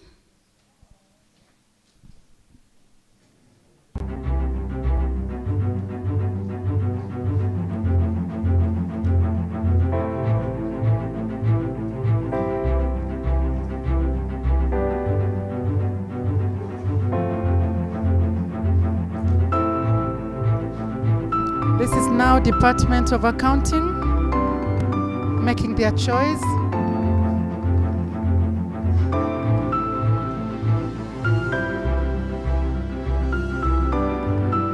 Please come and sign. Thank you, Arlette. Please come. And the last member or delegate from accounting will be Sarah Nekesa, FUMB. Sarah, make sure you are close by. Accounting delegates making their choice.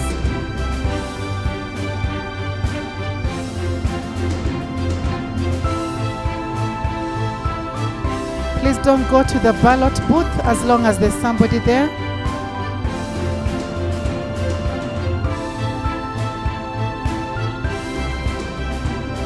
Sarah Nekesa, FUMB, please come.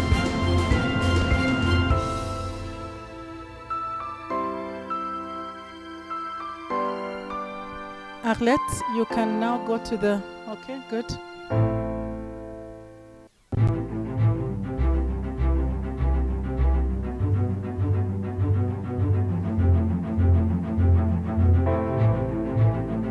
Just remember to sign after you cast your ballot.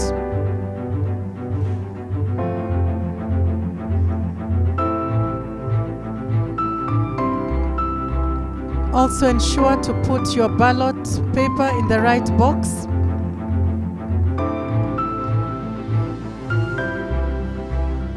Ensure to put in your ballot paper in the right ballot box.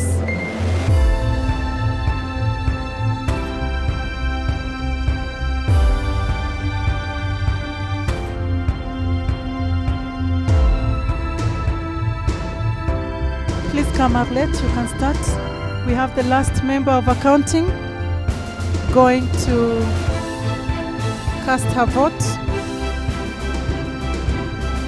Department of Nursing, Doreen Jepngetich, please come forward and get your ballot papers. Doreen Jepngetich.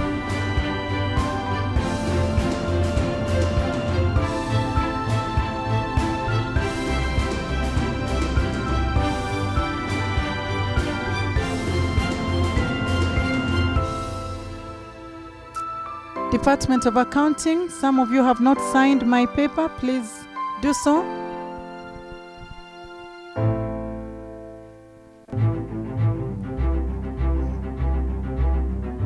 Doreen Jepngetich. This is going to be followed by Wekesa Wanjala. Wekesa Wanjala. Department of Nursing, making their choice this afternoon for the Executive Council of SABU. Making your choice for this Executive Council of SABU. Kindly remember to sign. Department of Accounting, some of you have not signed. Efumbi Nekesa, please remember to sign.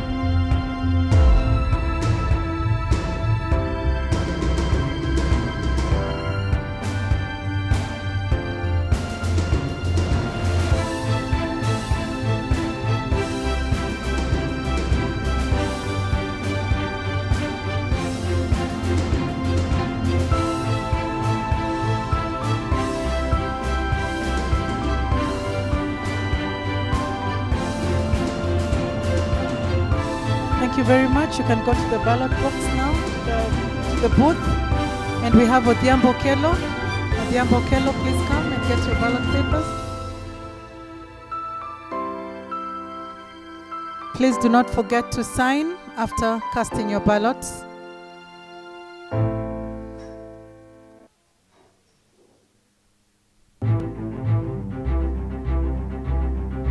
Department of Nursing, making their choice for the Executive Council of the Student Association of Baraton University.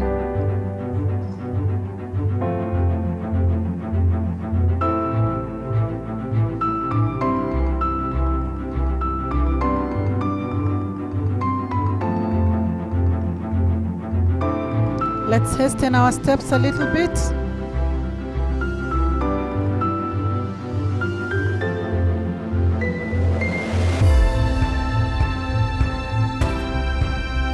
We then have the Department of Medical Lab Sciences coming next. Etabo Dixon, get ready to come.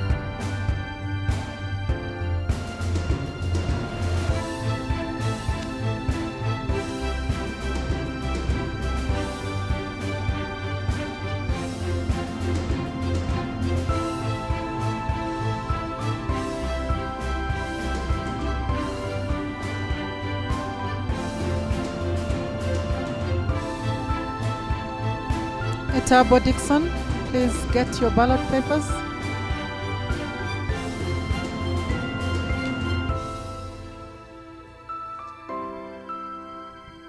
Are you present, Etabo? Okay. Department of LMS, followed by Betty Jebet. Betty Jebet, get ready. This is still MLS.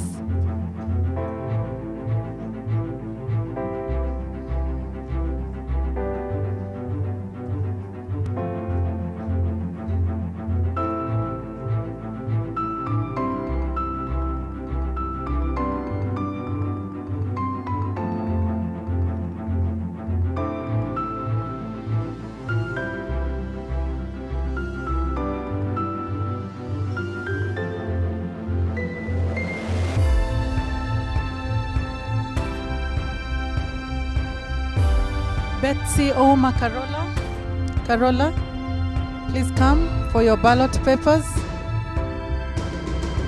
Betty Jebet, did you come? Betty Jebet? Yes, that will be followed by Betsy Carola.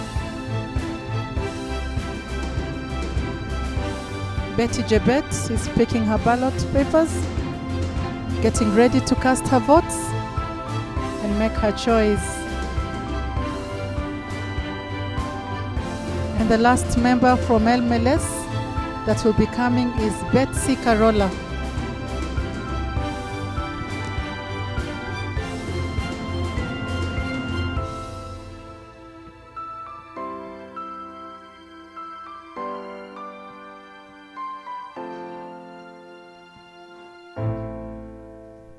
Make sure you put in your ballot in the right ballot box.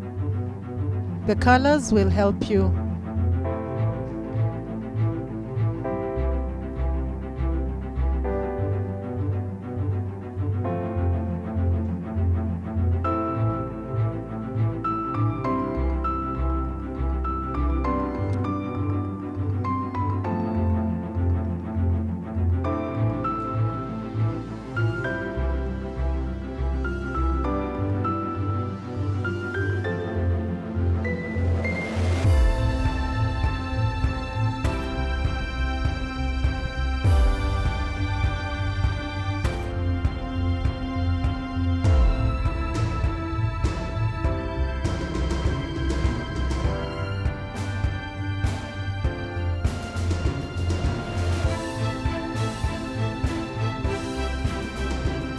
We now move to the Department of Public Health. We shall call Julia Wamboi Ngige. Sang Daniel Kimutai. Julia is absent, but we have somebody in her place. So we shall have Sang Daniel Kimutai.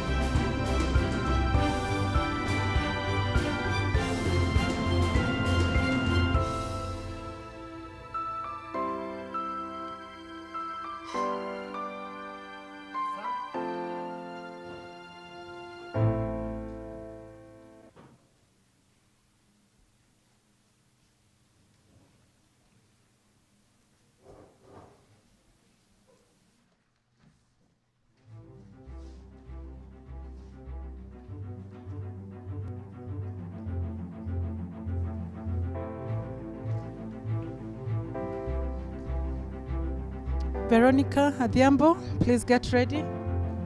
Veronica Adhiambo, Department of Public Health. To be followed by Morandu Samuel Moses.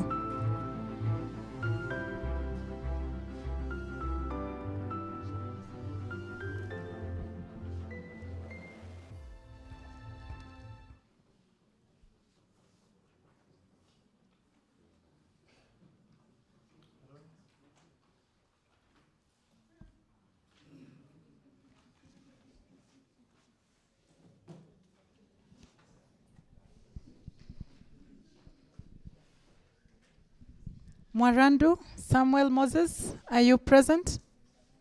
Okay, please get ready to come.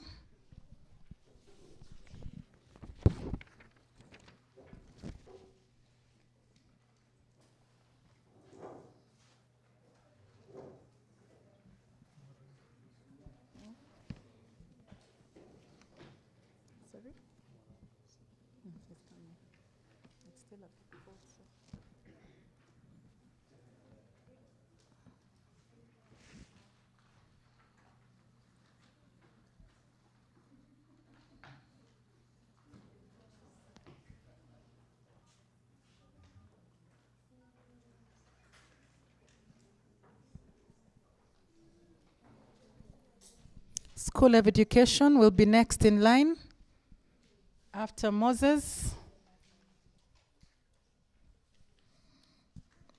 From Public Health, we shall have Department of Education.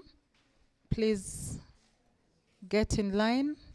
Catherine Muriungi, you will come in a little while.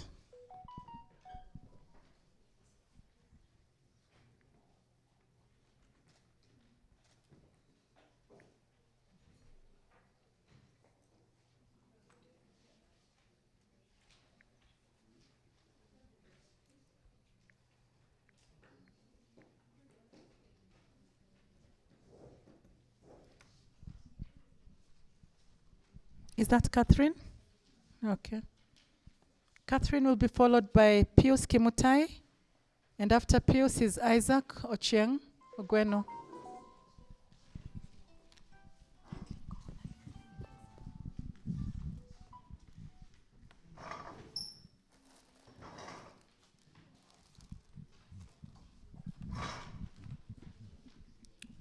Pius, just stand there.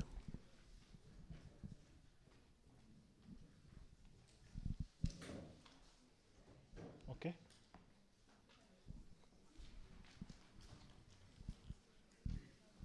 Ogweno, Isaac should be following. Just stand there.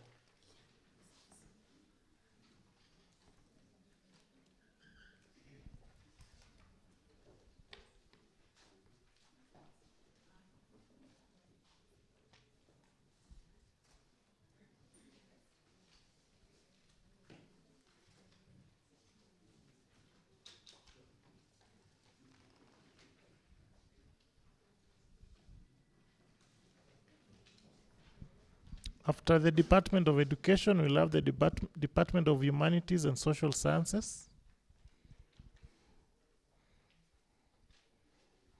Ogweno, just go back a little.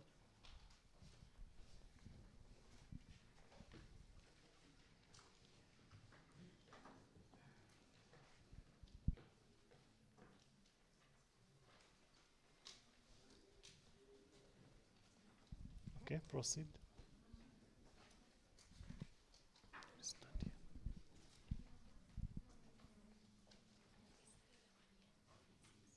Stand facing this direction. No, stand face this, yes.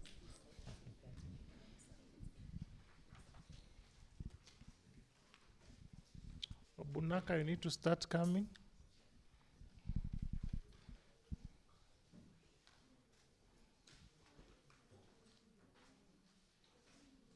Usimpe kwanza, asimame hapo.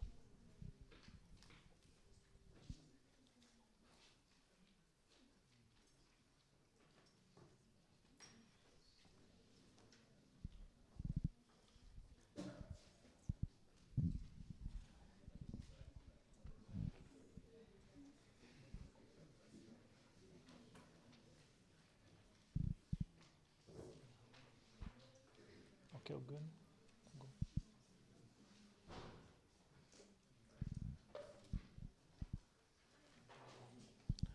Obunaka will be followed by Yvonne Sydney.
followed by theology, Kevin Odhiambo.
Nyandwaro Lewi Sarasa.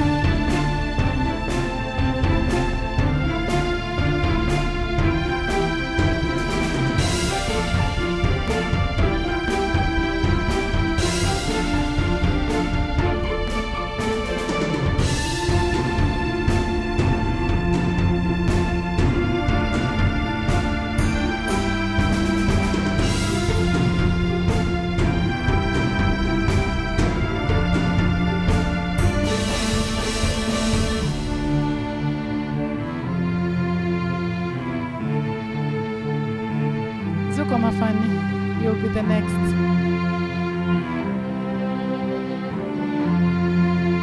This is now the Department of Theology casting their votes, to be followed by the Department of Food, Nutrition and Dietetics. Please get ready. Oluoch Evans. Kiptui Cynthia. Sylvia Nyakerario.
Kiptui Cynthia Jepkoske. Then Sylvia Nyakerario, Food, Nutrition and Dietetics Department.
Department of Mathematics, Physics and Chemistry, Ouma Daniel Omondi.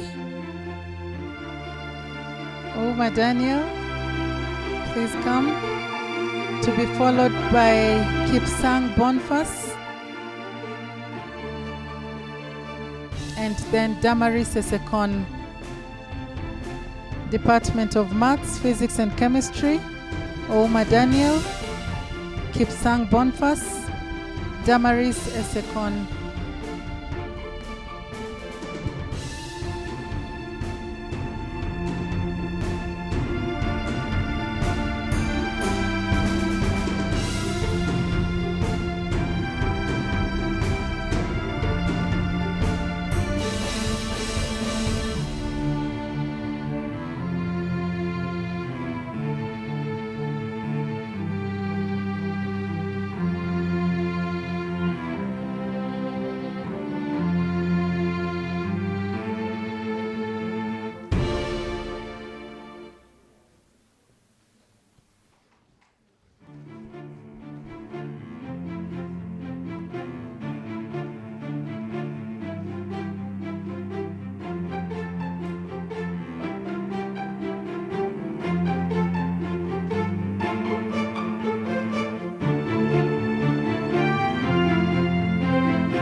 Department of Technology, Wanjala Jackson.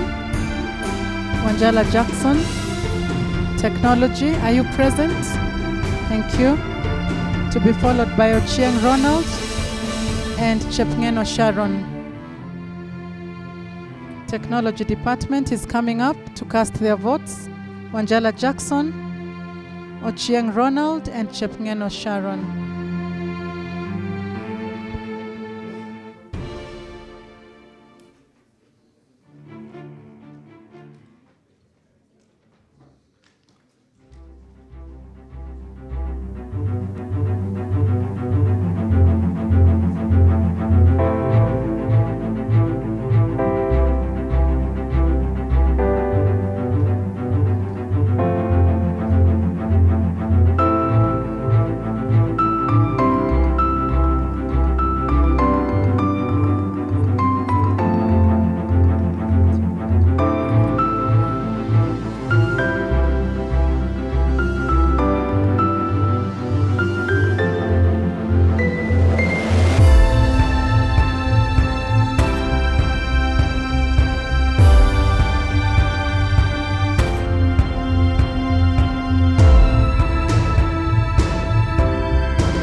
time for Biological Sciences and Agriculture Department.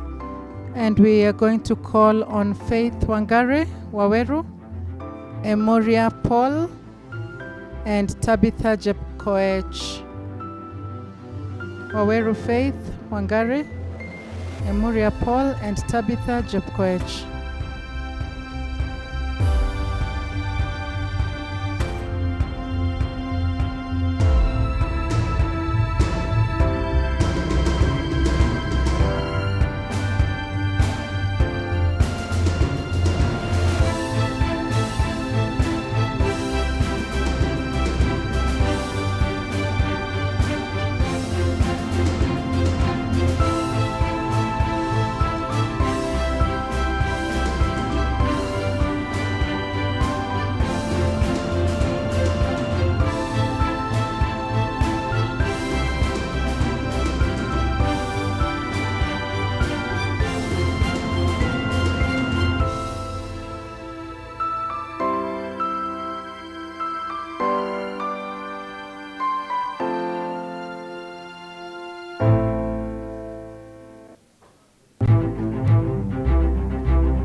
Calling on the postgraduate students. Postgraduate students. Order. Postgraduate students, please get on board. Otieno Charity, Leah Mora, and Alan Rono.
have the diploma certificate representatives, delegates.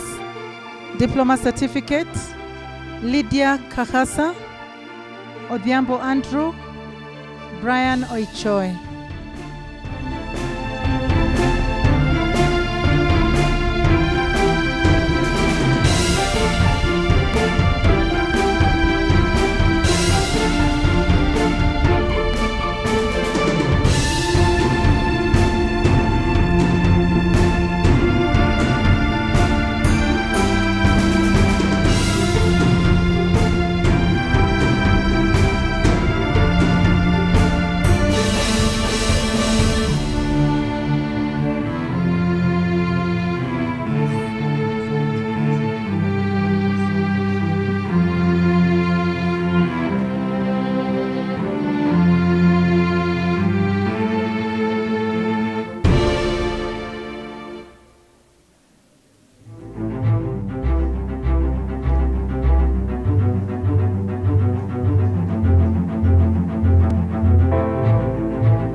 Coming to the end of the voting. We have about 2 people remaining. I know some people stomachs are not but just hold on, we'll give you the results in a few minutes. We are getting there, where the rubber meets the road.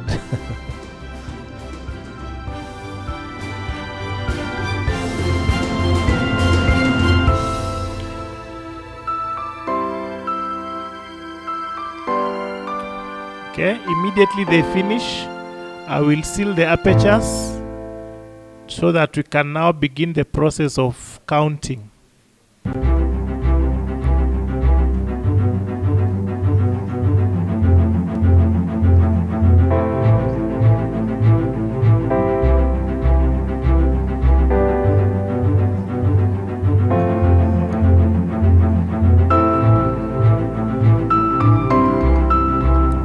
Remember to sign after you have voted. Remember to sign.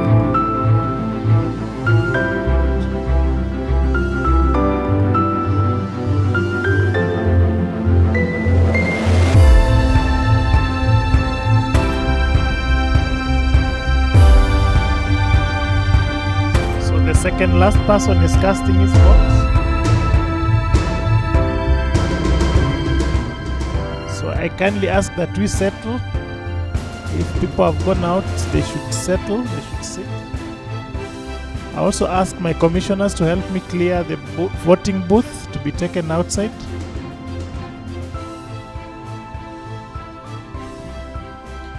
Immediately he finishes, I will seal the apertures.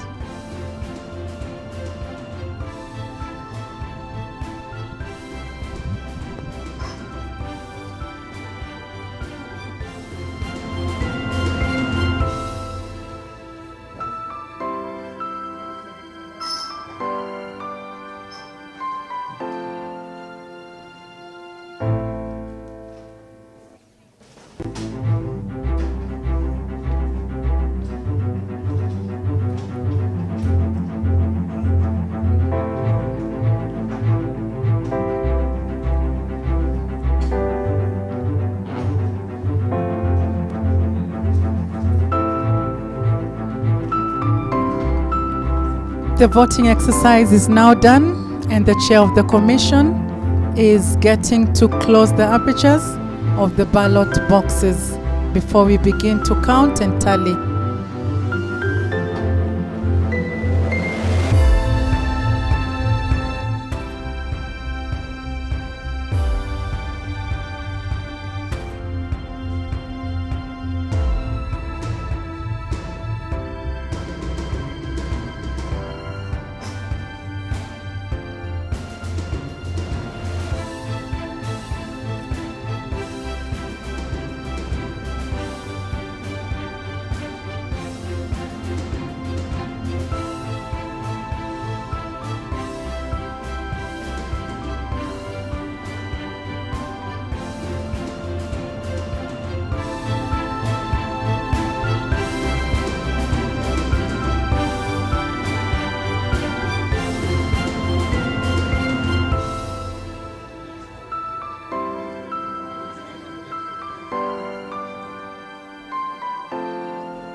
All right, it has been a very intense process. We've had the whole election done. All that is waiting for right now is just the counting. And of course, all the aspirants are now seen to be relaxed, but I know it's somehow different that I may think.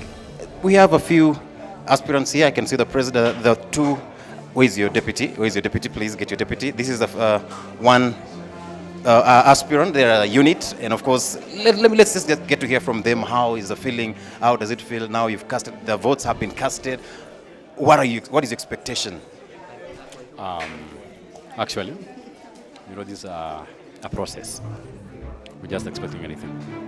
And God is the one who chooses the leaders.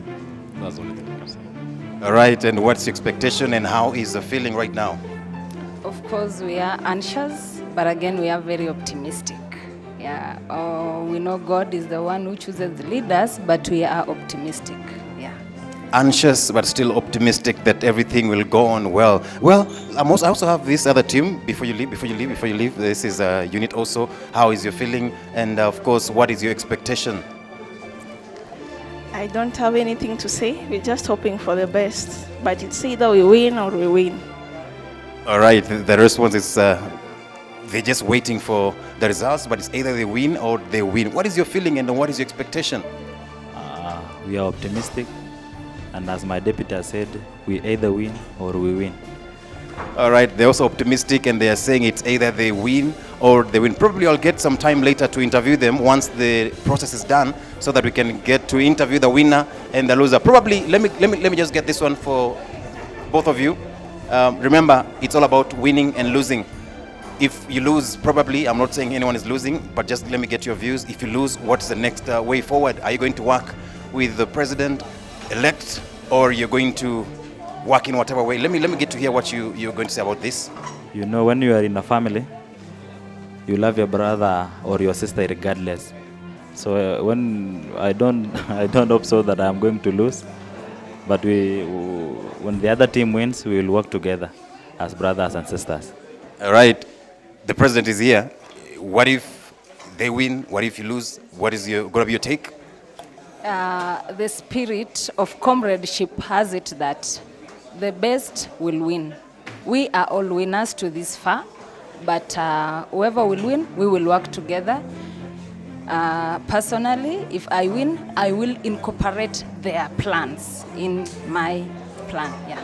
All right, it's a good spirit. It's all about a matter of wait and see. They are both saying that it's either, one says that it's either we win or we win, and of course they are both promising that they will work together to ensure that they work even after this election. They work together and ensure that they put together what they have planned for the students. It's just a matter of we're just taking a few minutes just to relax and cool down the temperatures. But as you can see, if my cameraman can show you, show the online viewers what's happening in here, is just a bit of tension releasing from the aspirants especially, and the commission is also getting ready for the final process, which is counting of the votes. As you can see, the votes have already been casted and the boxes have been set close to the security officers, meaning the votes are intact. Well, the chair of this commission is ready to take over, so I'm going to throw it over to the commission.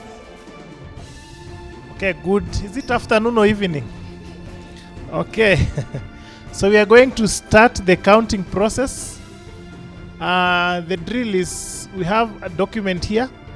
Immediately we finish counting, my commissioners will turn to be counting commissioners, and they will be filling the details.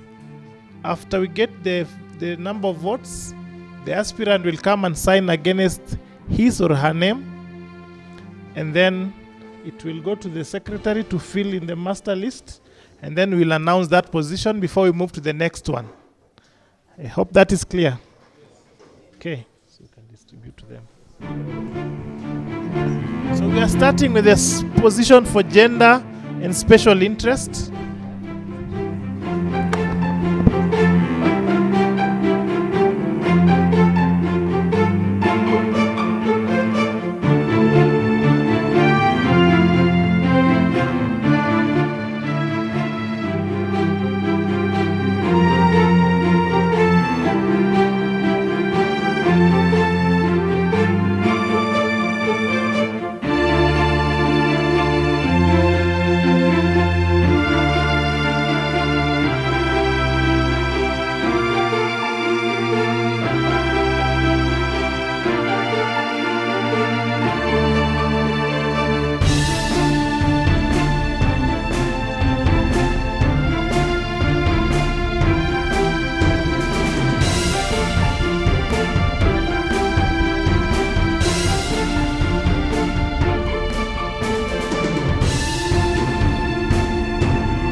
4.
After this, so we have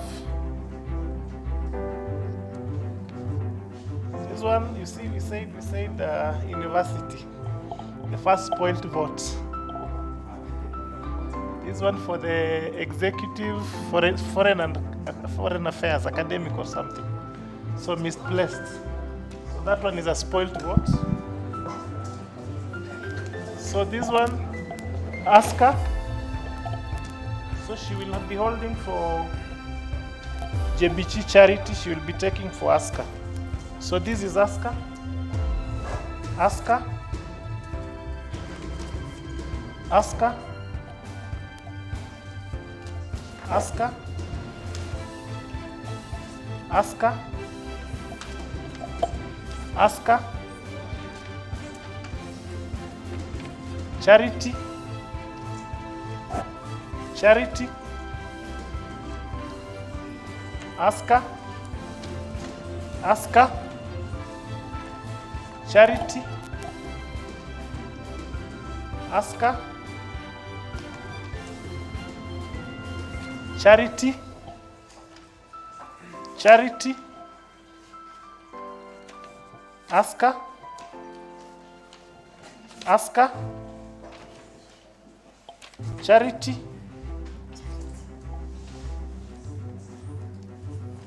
Aska. Aska. Charity. Aska. Aska. Charity. Charity. Aska. Aska. Charity. Aska. Aska. Charity. Charity. Aska. Charity. Charity. Charity.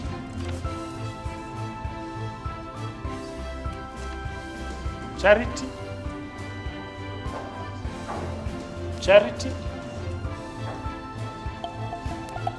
Charity. Aska. Charity. Charity.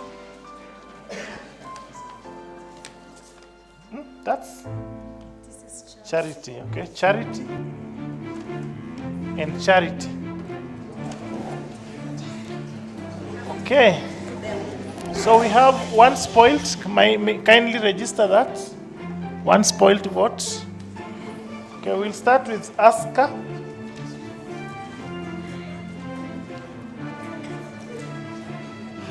So we are counting 1, 2, 3, 4, 5, 6, 7, 8, 9, 10, 11, 12, 13, 14, 15, 16, 17, 18, 19, 20, 21, 22.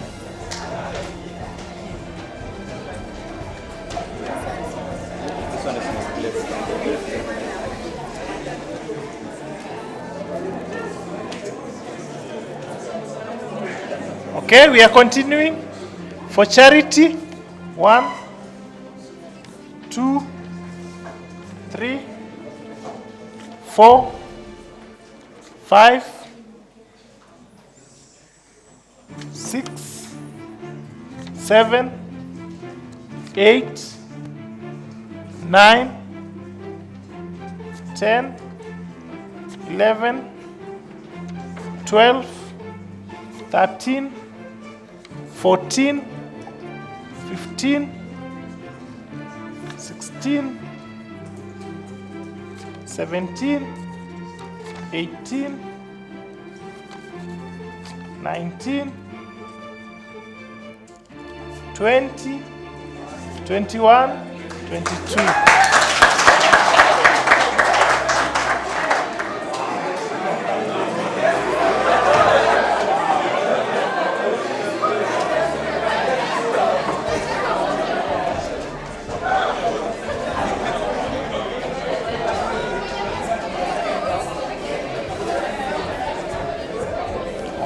Can I have your attention? This one is a tie. We will repeat after the exercise.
point that it was meant for gender and special interests, so it is spoiled.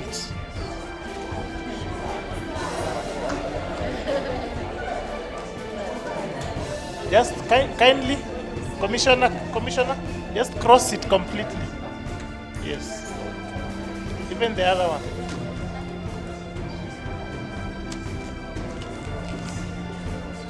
Okay. Attention. We'll have 3 people. Wanyonyi.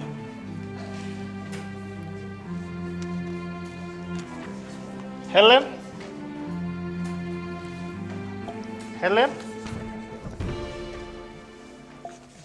Wanyonyi. Helen.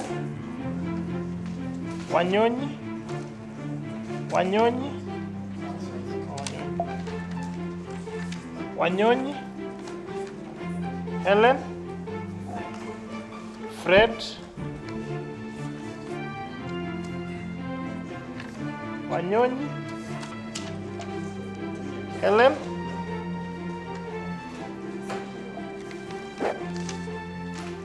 Fred.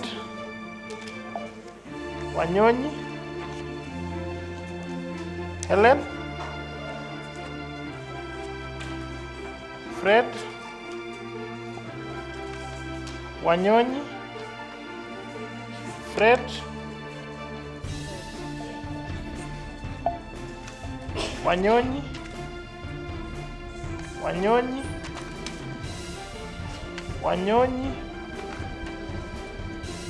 Fred. Helen.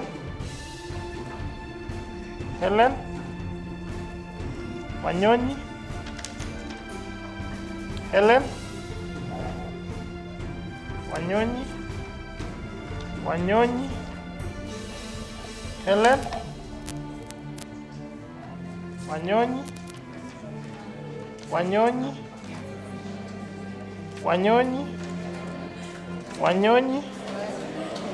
Helen. Wanyonyi. Fred. Helen. Wanyonyi.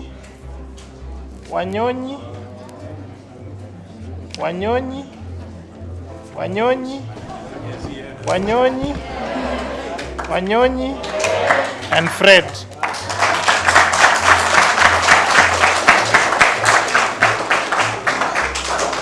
So we are going to count. So we have Fred, 1, 2, 3, 4, 5, 6, and 7.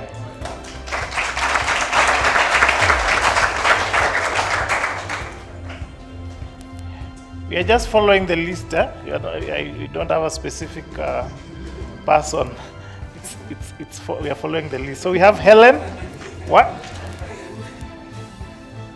So Helen, 1, 2, 3, 4, 5, 6, 7, 8, 9, 10, 11, 12.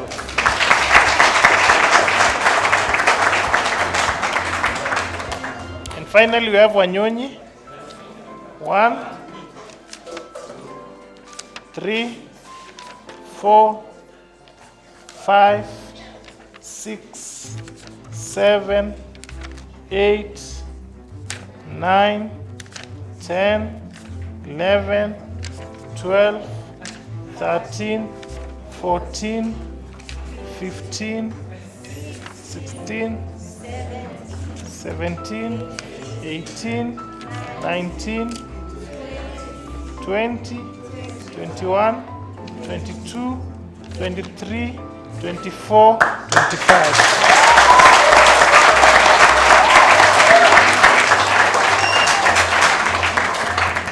Can I have the candidates come and sign?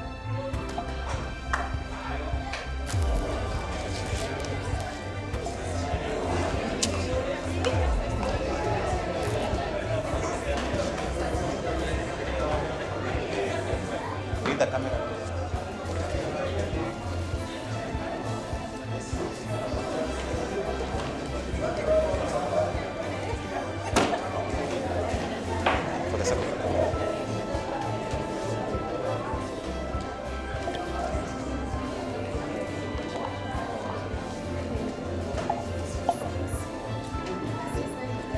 Yes, yes.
Following the elections that are conducted today, 28th of March 2023, the following are the results for the position of Academic and Foreign Affairs Secretary for 2022 SABU.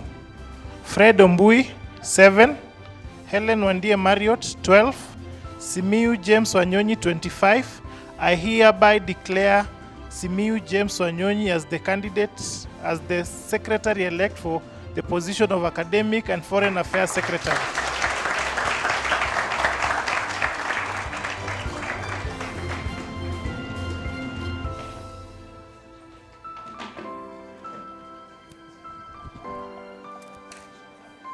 Okay. We are moving to the next position, Sports and Entertainment.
Position for SABU, Executive Council, Sports and Entertainment.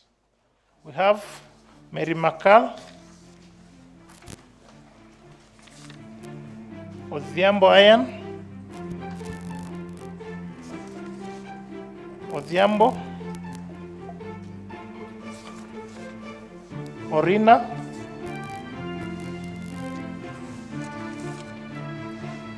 Odhiambo, Mary Makal, Ouma Okech, Mary Makal, Mary Makal, Mary Makal, Protas, Odhiambo, Odhiambo,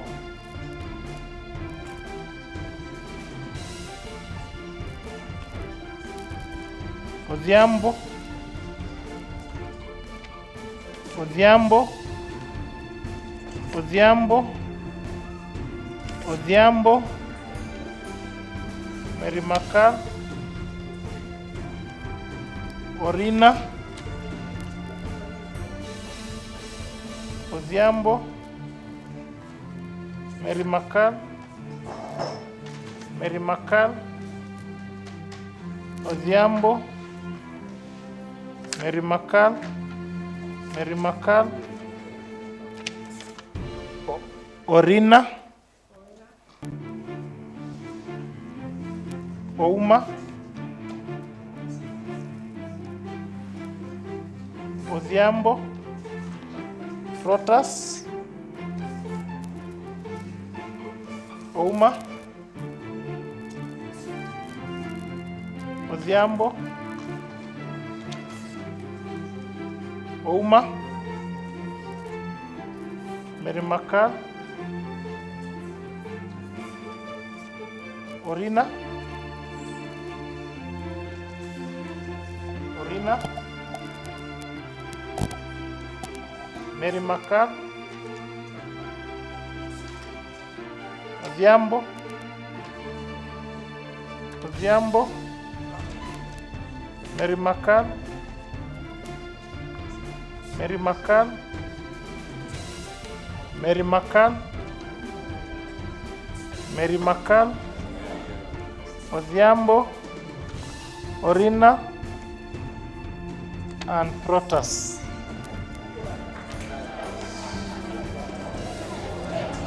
Nada na Mary Makal.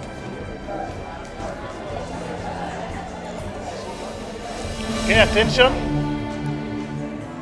Attention. So we have the first candidate in this list is Mary Makal Cornelius. So we're going to count.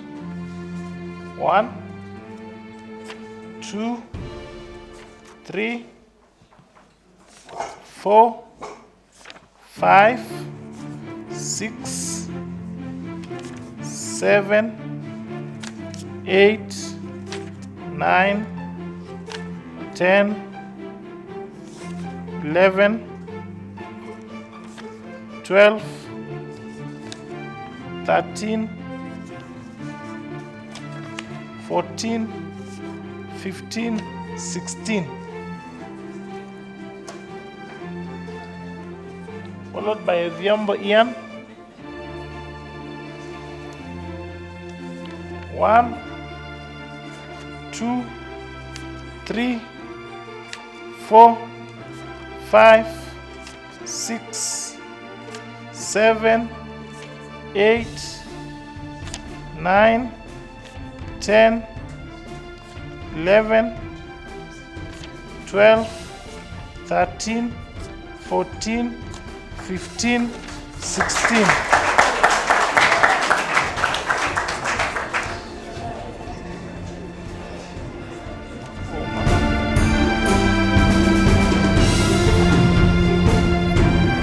So, Ouma Okech, 1, 2, 3, 4.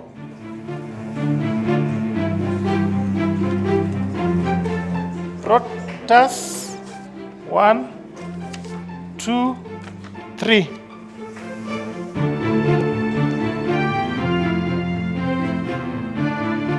Orina Mungare, 1, 2, 3, 4, 5, 6.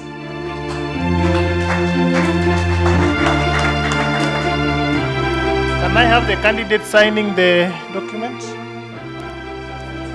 I know. Kindly come.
Can I also have the ladies, the gender, to come and sign their documents?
In the elections conducted on 28th March 2023 for the position of Sports, Entertainment and Entertainment Secretary, the following are the results.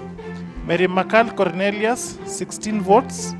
Odhiambo Otieno Ayan, 16 votes. Ouma Okech Joshua, 4 votes. Protas Chitanda, 3 votes. Orina Mongare Caleb, 6 votes. There having been a tie, we will repeat this poll and we'll have Mary Makal, Cornelius and Odhiambo in the second round.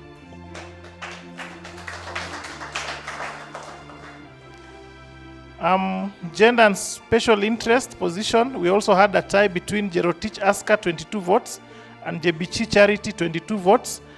Thereby, we will repeat this poll between the two contestants.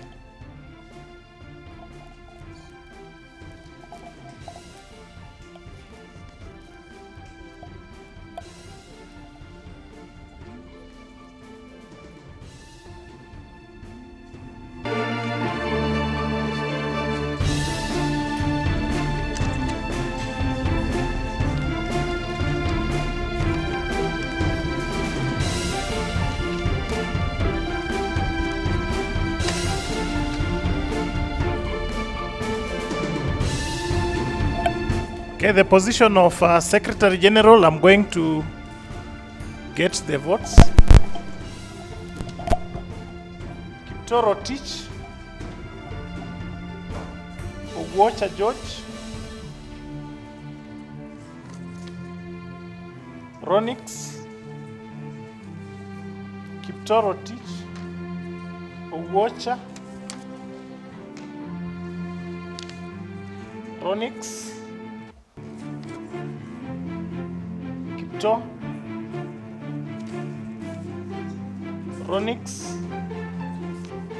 Ronix, Philip, Kipto, Ronix,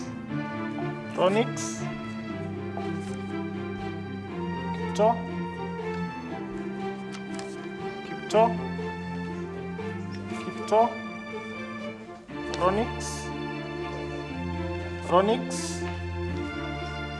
Owuocha, Ronix,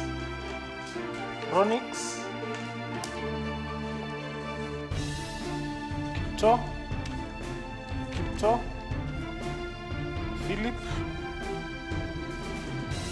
Kipto, Ronix,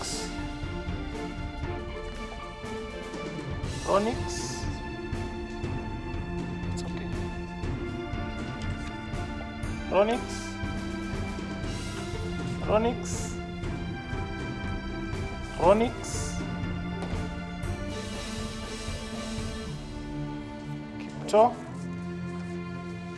Kipto, Owuocha, Kipto, Ronix, Owuocha,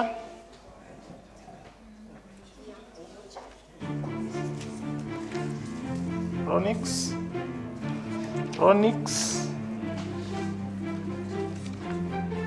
Owuocha, Kipto,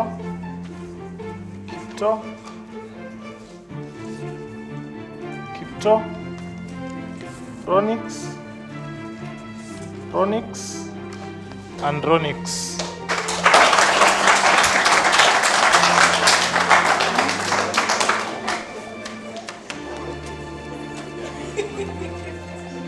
Okay, the order is Ronix 1, 2, 3, 4, 5, 6, 7, 8,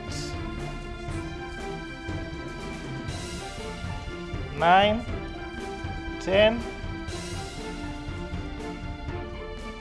11, 12, 2, 3, 4, 5, 6, 7, 8, 9, 10, 11, 12, 13, 14, 15, 16.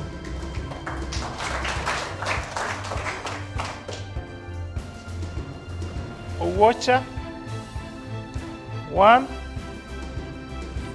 2, 3, 4, 5, and 6. Can I have the candidates come and sign?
Okay, in the SABU elections held on 28th March 2023, for the position of Secretary General, the following are the results. Ronix Odhiambo, 21 votes. Philip Nyabonyi Deborah, 2 votes. Kipto Rotich Elvis, 16 votes. Owocha George Churchill, 6 votes. I hereby declare Ronix Odhiambo as the duly elected Secretary General.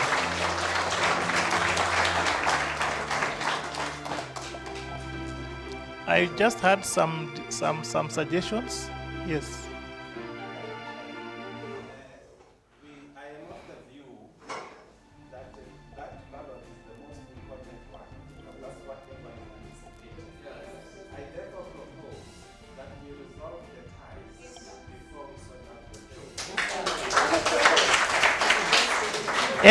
Any seconding? All in favor say aye. All with a contrary opinion say nay. The ayes have it. Okay. Okay, we can just give us excuse attention. Just like 10 or few minutes, we're getting the votes being brought down here. Okay, the ballot, sorry.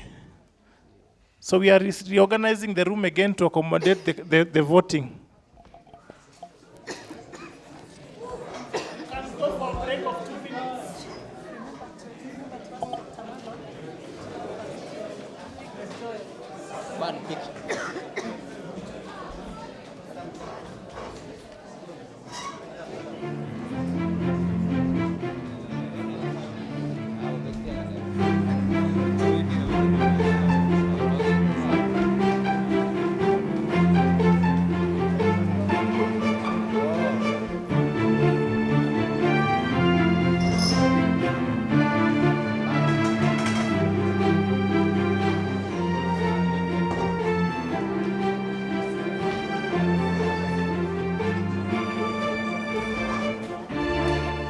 Ladies and gentlemen, once again, it has been a very intense program right here happening. We've had a tie in 2 of these positions, and of course, this is gender and special needs, a special interest, and of course, with sports, entertainment, they have all had a tie, and there has been a suggestion from the delegates that this process be done before counting the votes for the president.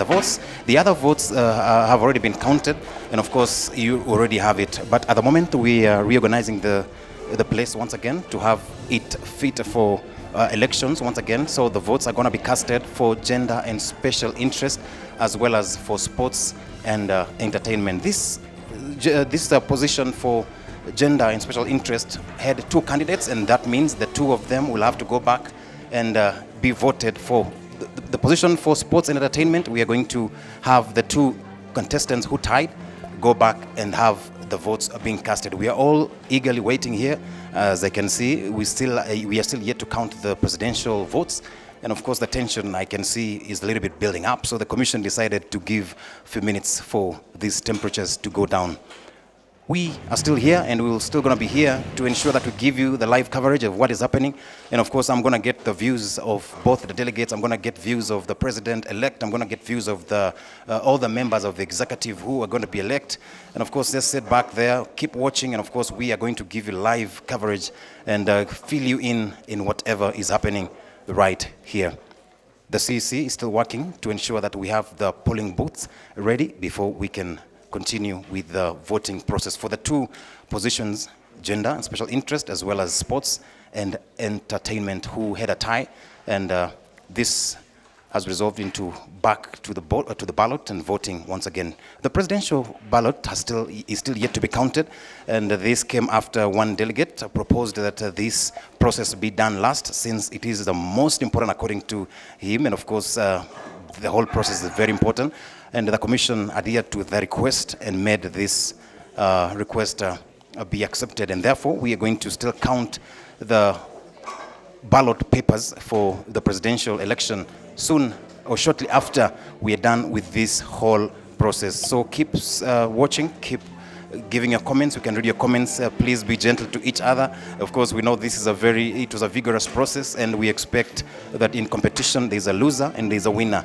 To the winners, of course, we already have clear winners, and we say congratulations to them. And as well, give a hand, of course, continue saying good words to those that did not make it, because it is only competition which is healthy.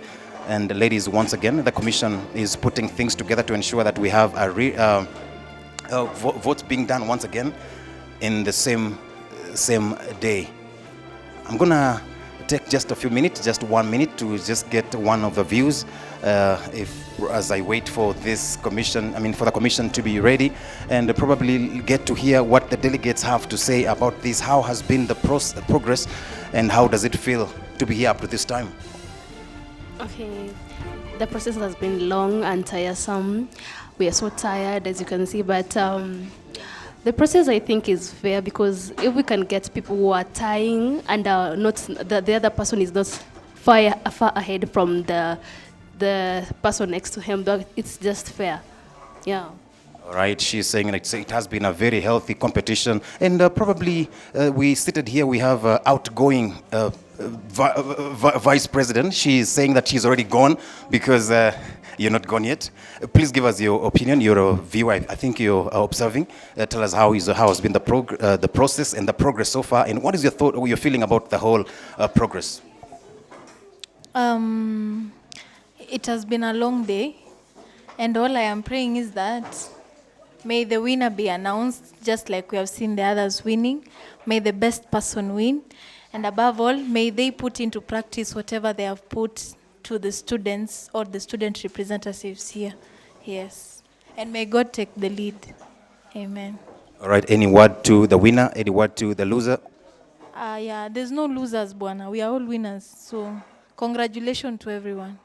All right, she's saying that it is congratulations to all of everyone, because this has been a very healthy exercise, and everyone has actually won in one way or another. I'm going to get at least one more view from not the commissioners. I'm going to keep the commissioners off this, and maybe let me get to hear from one delegate also, probably a male delegate.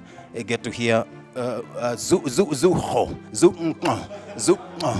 Please give me your views. What do you think about this whole process? How has it been, and what is your thought?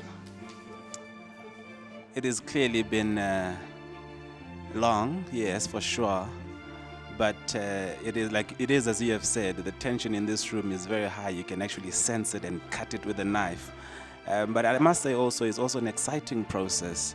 Watching the change actively taking place before your eyes. That is one of the most exciting experiences. Thank you. All right, thank you very much. I wish the commissioners are not yet ready, so I don't know if my microphone can get closer to. Anyway, it's fine. Let me ignore that. And of course, we have the security officers also patiently waiting for the whole process to be done. And we have faith that the whole process will end smooth as it has been so far. Remember that we are going to have this voting process once again for 2 positions, that is Sports and Entertainment Secretary. And of course, we're also going to have Gender and Special Interest Secretary being voted in once again, because there was a tie between these 2 positions, and that means that we'll have to wait and vote and count before we can get to hear about the votes of the president. The prayer also is that there should not be a tie anywhere else, because everyone is tired. It has been a long process, but we are patiently waiting to see everything turning out as good as possible. Probably let me just get to hear from the commissioner. I know this is a process that would not be successful without the commissioners, and I'm gonna go to the male commissioner, probably get to hear your views, your comments so far. What do you think about the whole process? How has it been? How is it so far? I know it may not be the right time to talk, but kindly give a comment about this election so far. We thank God for the far He has led us, and we hope we shall facilitate it to be the best. Thank you. All right, thank you. Short of words. Everyone is tired and waiting, but patiently waiting for the last votes to be casted and, of course, to be counted. As you can see, the commission is still lacking the chair. That means something is still yet to be done. And I'm just thinking about whether to interview one of the security officers, our internal officer, just to tell us how has been the process. And, of course, just to continue guaranteeing us whether they're going to be here or they are tired, they are sleeping. Please tell us, how is the security sector? Yeah, I'm impressed on the way people carried yourself, the voters. I'm very happy you carried yourself in a best way. And security, our business here is to make sure that everything goes on well, and I'm impressed on that. So let us keep the spirit until the end of the exercise, and I believe that all of you will be winners. Thank you. All right, and just to confirm to you that the security officers were fed, so they are not hungry, and that is why they're energetic to continue taking care of us as we are on with this progress. Otherwise, I'm gonna take it back to studio just to play some music, and as I also get some water since I'm running low of energy. Otherwise, I'm still gonna be here till the end of the whole process. The place has been set. Everything is ready. We are waiting for the chair to give us direction. Otherwise, keep watching Baraton TV. My name is Arasa Enoch Sinde.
Once again, welcome to this live broadcast. This is happening right away from the University of Eastern Africa, Baraton. I am privileged to stand next to an elected executive member of this council. I'm going to have to interview him. First interview with our, assuming, this is a cabinet secretary for, this is Secretary General, I beg your pardon. Secretary, this is hunger that is causing all this. Otherwise, please, my director, get me some food before I collapse. This is Secretary General, and his name is Ronix Odhiambo. I have a privilege of interviewing him right in this place. Ronix, oh, sorry, Honorable Ronix Odhiambo. How does it feel to be, how does it feel right now to be declared a winner? First of all, I want to thank God for this day. I want to thank the students for giving me an opportunity to represent them. And I assure them that their views will be aired this time round. Yes. All right. We have those that contested with you. A word for them? We still need to work as a team. I cannot say that I know everything. I will still work with them. I'll consult with them. They had good manifestos. The manifestos they had must be included with mine, so that in all we make Baraton a great place and our students have a nice place to study. You can hear the claps. They're happy about that. Do you want to tell them your first agenda now that you're assuming office? If you're ready. If you're not ready, I can give you the time. Give me time. It's pressure. All right. All right, the delegates are still here. They're yet to vote. Please, a word for them before I let you go. Like I said before, today you have a chance to make a change, not a change that everyone always talk about. You know these people, you know who can work for the student. Make your decision now, and together we can improve the situation in this school. Secretary General Ronix Odhiambo, congratulations once again. I'll be coming to your office to get some tips on how to win. I also want to interview, if the commission is not yet ready, if the commission is still getting ready, let me get to interview another winner, clear winner that we have right now. And of course, he has been the Cabinet Secretary for Sports, for Academics and Foreign Affairs. And once again, he has proven to the electorate that he is still worthy the position. How does it feel to be a winner once again? It really feels good. Can't complain. It really feels good. You can't complain. Any word for the electorates? For the electorates, I would like just to say that it has not been actually easy. You know, last time I was unopposed, and this time around it has been a race in such a way that I've had, that is colleagues, I can say participants or opponents in one way or another. But I would like to thank God for He has established indeed whatever He began in my life. And what again I would like to say is to thank each and every delegate for really trusting in me to be in this position to ensure that the interest of the students is fully achieved. However, I can't forget, since the campaigns began, I've been noting down, you know, I told you leadership is my hobby, and I really embrace it so much. So anytime I hear anything that alters my expectations as per leadership, I shall note down. So I noted each and everything that was shortlisted. I usually call them allegations. You know, something might have evidence or not, but I call them allegations, and I've noted them. And I'm going to begin with, in fact, whatever they mentioned that I had not done to ensure. Okay, I'll still have another interview with you so that you can give all that. But for now, the commission is still in place. Maybe just one word for the commission. Yeah, one word for the commission is just to say thank you so much for participating and ensuring, facilitating the process to ensure that everything is intact to the maximum expectation. Actually, it has been an awesome activity. Thank you. All right, I'm going to take it back once again to the chair of the commission, who is doing a very good job, to take over and proceed. Okay, good evening once again. We are back to round 2 of voting. As you know, there was a tie in 2 positions, Secretary for Gender and Secretary for Sports. So we are going to do the same drill again. You will be called by your name. You will come, pick your ballot, mark it, drop it, and go back and sit. I hope it will be very fast this time round because it's only 2 ballots. Okay, Madam Secretary. Okay, we want to welcome you once again for the second round of voting, and we will start in the same way we did. Department of ISC, Grace Modhoni, Mercy Jepchirchir, and Lisuta Duncan. Please come and pick your ballots. Grace Modhoni, Mercy Jepchirchir, Lisuta Duncan.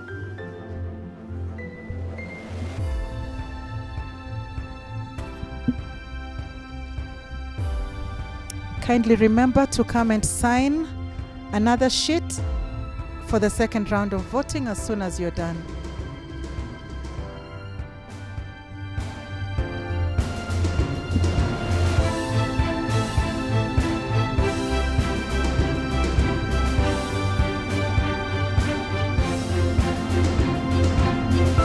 Next is the Department of Accounting, Isaac Kipsang.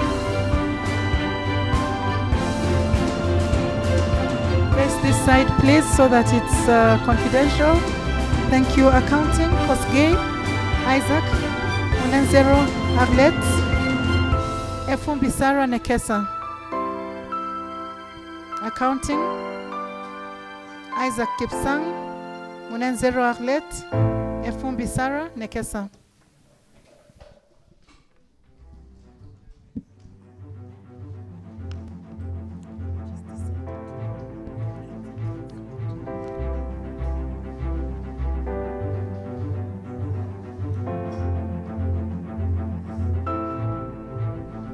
Remember to sign after you vote.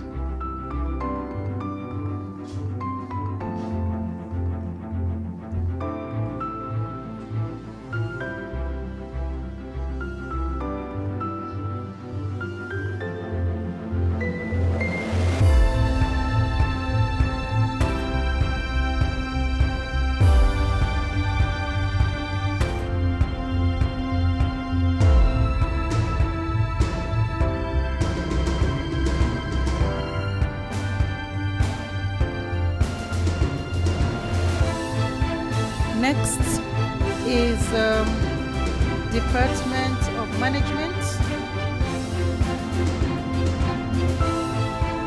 Department of Management, Peter Virginia, Laura Chemtai, Odien Horin. No, Odien is not in, but we will have Donald Otieno. Peter Virginia, Laura Chemtai, and Donald Otieno. Department of Management.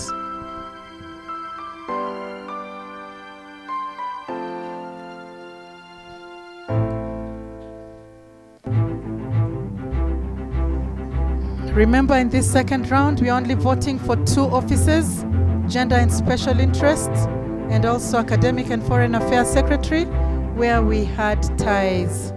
So we are voting for a second round, Gender and Special Interests, Academic and Foreign Affairs Secretary. Sorry, Sports. Right. Sports, you're right. Sports, right. Yeah, Sports and Entertainment. Sports and Entertainment.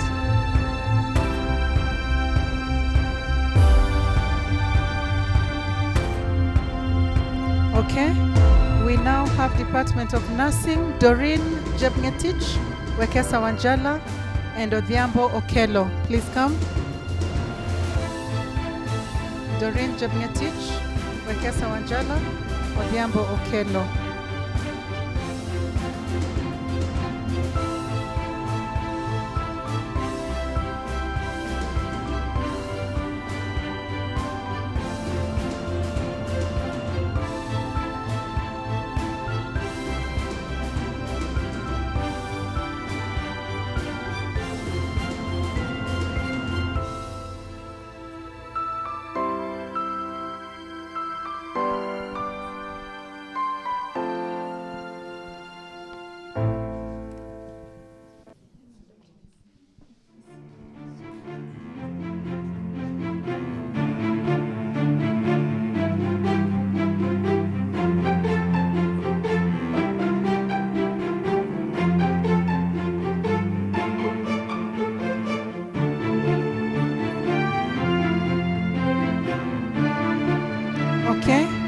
We now have MLS, Medical Lab Sciences, Etabo Dixon, Betty Jebet, and Betsy Oma. Etabo Dixon, Betty Jebet, and Betsy Oma.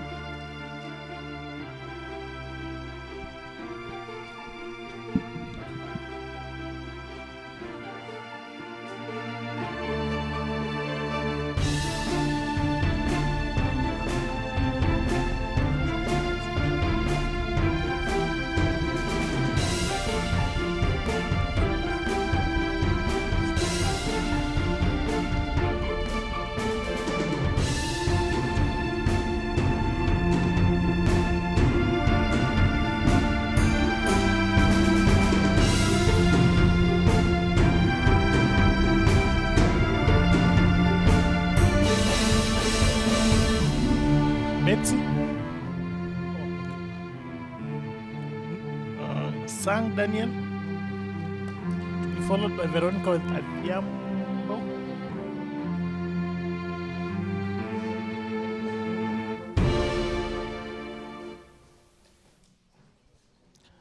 The next will be Samuel Moses.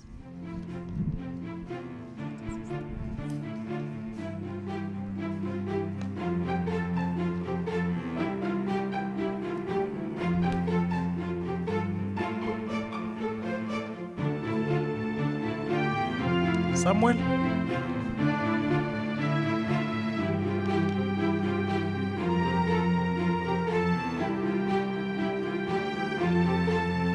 Then we move to the Department of Education.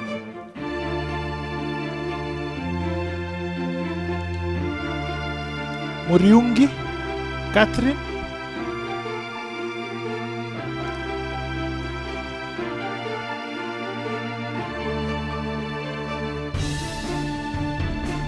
She will be followed by Pius Kimutai. He will be followed by Ogweno Isaac.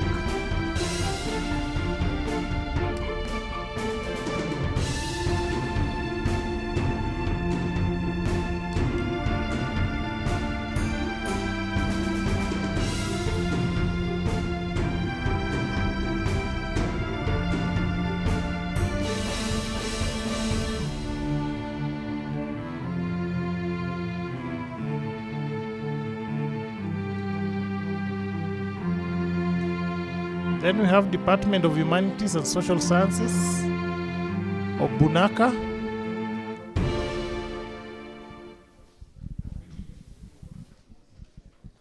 Humanities and Social Sciences, Obunaka Travis, Yvonne Sydney, and also Zabron Mwireri. Zabron is absent, and in place of him, we have Chepkirui Naomi. Humanities and Social Sciences.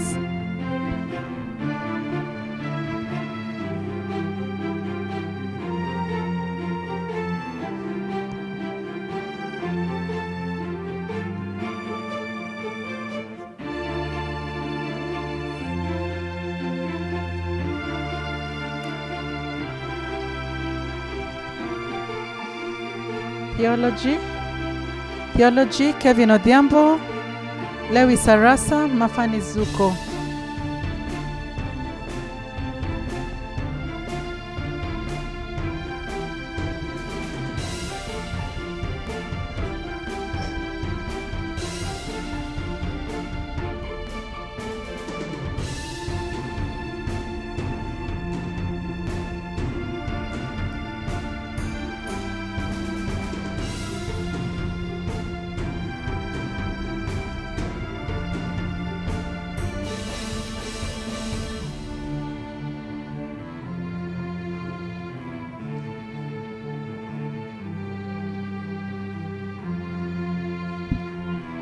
Food, Nutrition and Dietetics Department, Evan Solwatch, Kiptui Cynthia, Sylvia Nyakerario.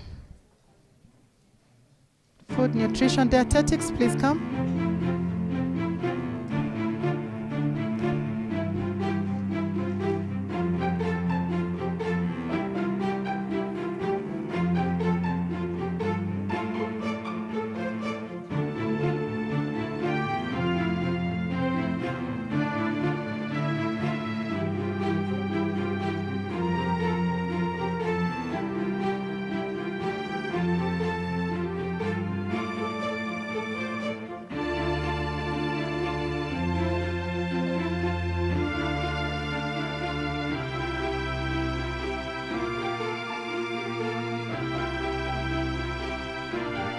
Department of Mathematics, Physics and Chemistry will be coming next. We shall call you accordingly.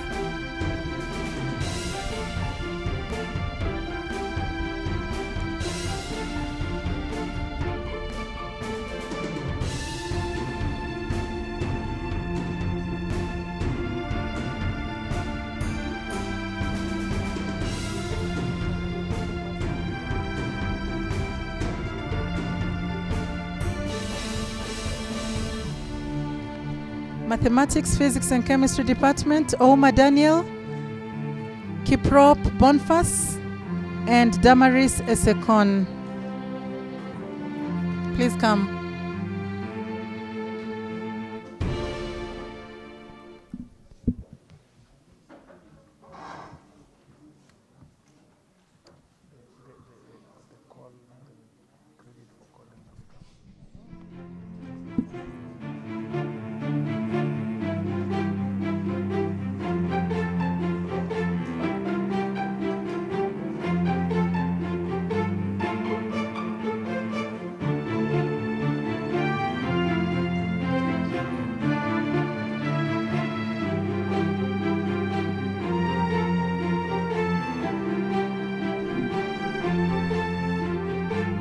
Department of Technology, Wanjala Jackson, Ochieng Ronald, Chepngeno Sharon.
Biological Sciences and Agriculture Department, Waweru Faith Wangare, Emuria Paul, Tabitha Jepkoech. Biological Sciences and Agriculture, Waweru Faith, Paul Emuria, and Tabitha Jepkoech.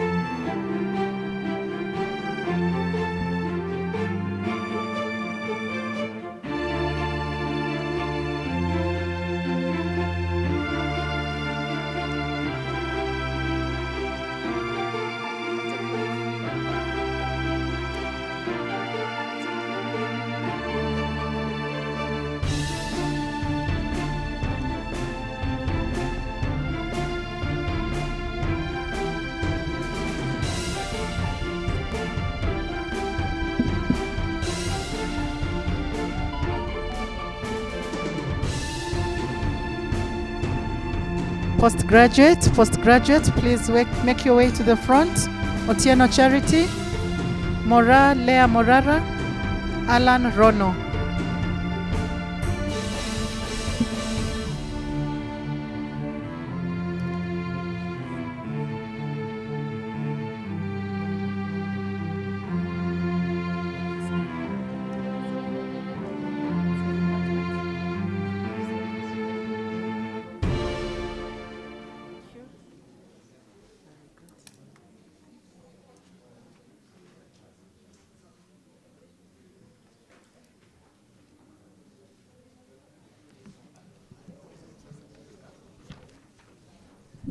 And finally, diploma certificate representative delegates, Lydia Kakasa, Odhiambo Andrew, Brian Oichoe.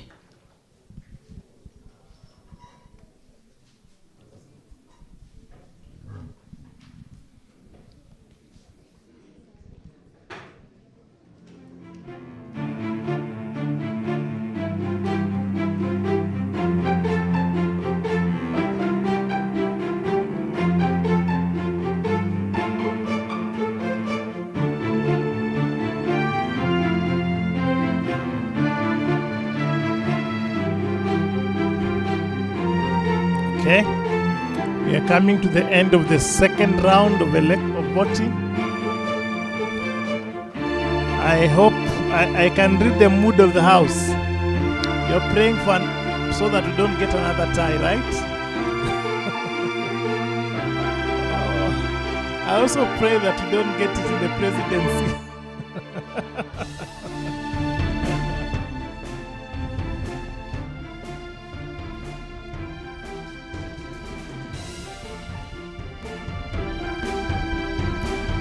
There's always that one that spoils the bean. Even last year.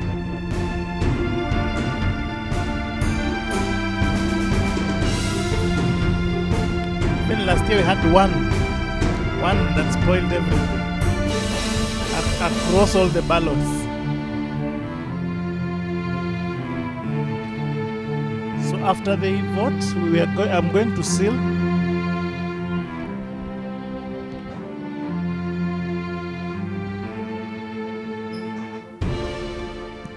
So we have the chair of the Electoral Commission going to seal the ballot boxes to ensure that we don't have anything extra getting on in there.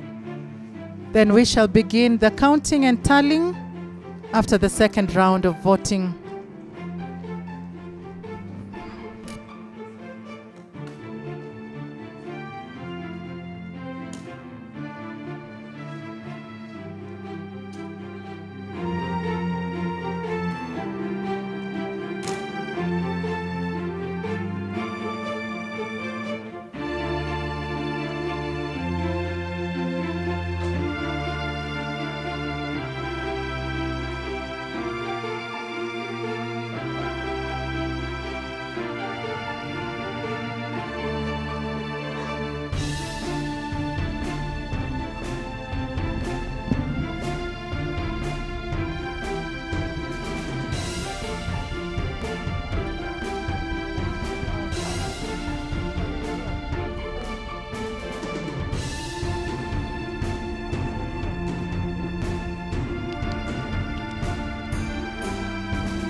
Attention.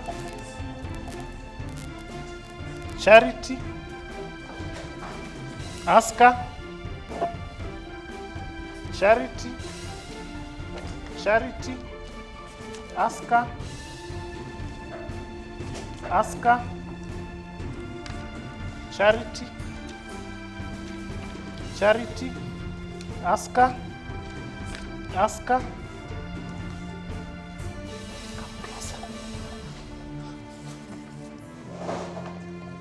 Aska. Aska. Charity. Charity. Charity. Charity. Charity. Charity. Charity. Aska. Charity. Charity. Aska. Aska. Aska. Charity. Aska. Aska. Charity. Aska. Aska. Aska. Charity, Charity, Charity, Aska, Charity, Charity, Charity, Charity, Aska, Charity, Aska, Charity, Charity.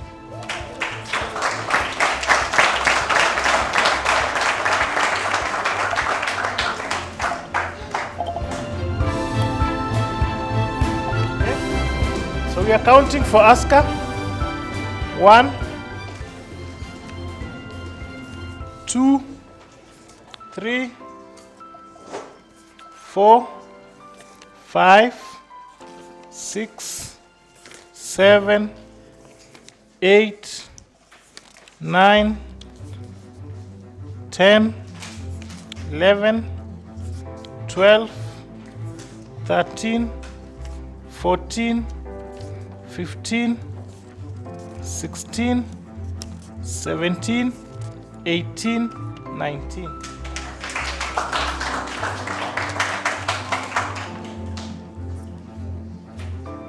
Charity. 1, 2, 3, 4, 5, 6, 7, 8, 9, 10, 11, 12, 13, 14, 15, 16, 17, 18, 19, 20, 21, 22,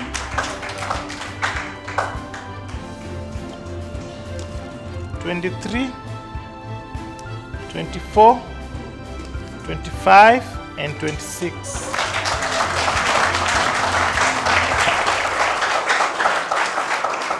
Can I have the candidates come and sign?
Attention, SABU election for 2023 for the position of gender and special interests. The following are the results. Jerotich Aska, 19 votes. Jebichi Charity, 26 votes. I hereby declare Jebichi Charity as the duly elected Secretary for Gender and Special Interests.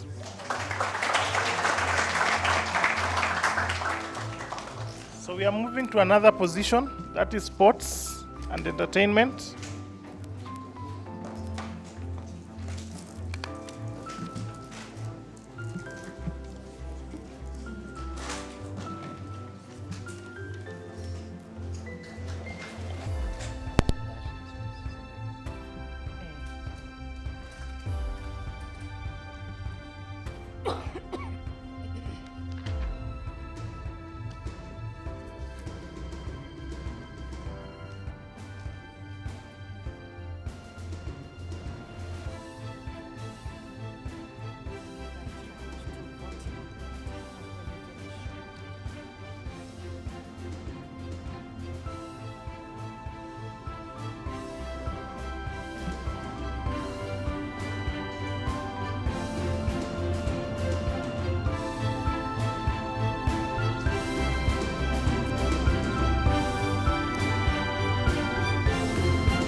we are sorting. We are starting with Odhiambo. Odhiambo. Odhiambo. Odhiambo. Mary Makal. Mary Makal. Odhiambo. Mary Makal. Mary Makal. Odhiambo. Mary Makal. Odhiambo. Odhiambo. Odhiambo. Mary Makal. Mary Makal. Odhiambo. Odhiambo. Odhiambo. Odhiambo. Mary Makal. Odhiambo. Odhiambo. Odhiambo. Mary Makal. Odhiambo. Odhiambo. Mary Makal. Odhiambo. Mary Makal. Odhiambo. Odhiambo. Odhiambo. Odhiambo. Odhiambo. Mary Makal. Odhiambo. Odhiambo. Odhiambo. Mary Makal. Mary Makal. Mary Makal. Mary Makal. Mary Makal. Mary Makal.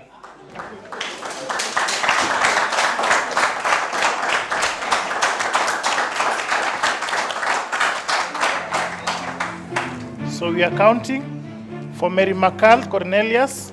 1, 2, 3, 4, 5, 6, 7, 8, 9, 10, 11, 12, 13, 14, 15, 16, 17, 18. Okay, Odhiambo Otieno Iron. 1, 2, 3, 4, 5, 6, 7, 8, 9, 10, 11, 12, 13, 14, 15, 16, 17, 18, 19, 20, 21, 22, 23, 24, 25, 26, 27.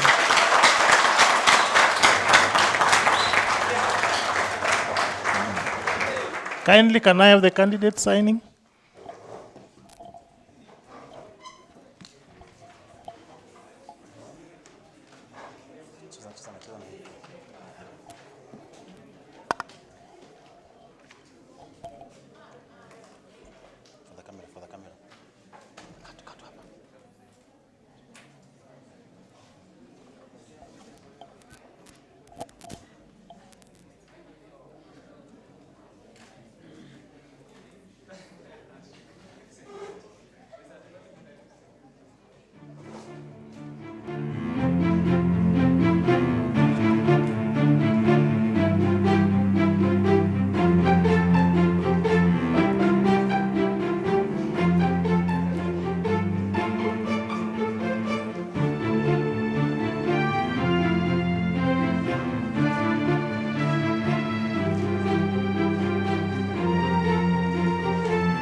Okay, good evening once again.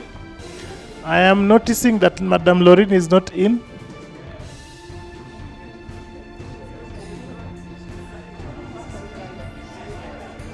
I understand this is the time that we've been waiting. Okay.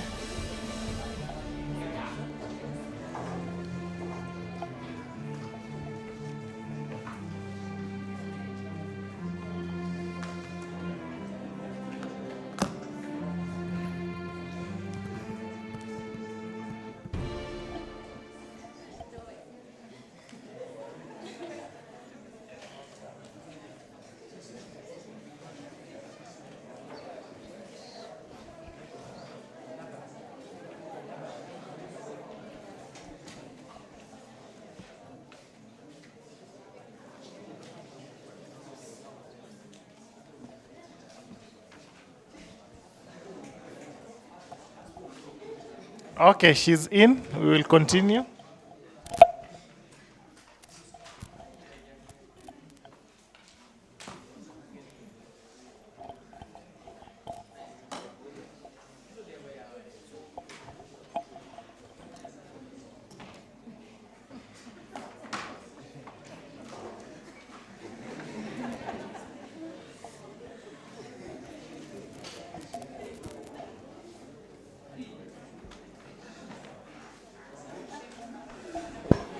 Mandago said, don't put it in the heart. Put it in the lungs, eh? Okay. So after this exercise, we'll just cough and we move on.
Laban,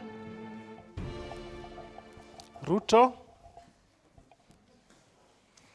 Ruto, Ruto, Ruto, Ruto, Ruto, Ruto, Laban, Ruto, Ruto, Ruto, Laban, Laban, Laban, Ruto, Laban, Laban, Laban, Ruto, Laban, Ruto, Ruto, Ruto, Ruto, Ruto, Laban, Laban, Laban, Laban, Ruto, Ruto, Ruto, Laban, Ruto, Laban, Ruto, Laban, Ruto, Laban, Ruto, Laban, Ruto, Ruto, and Laban.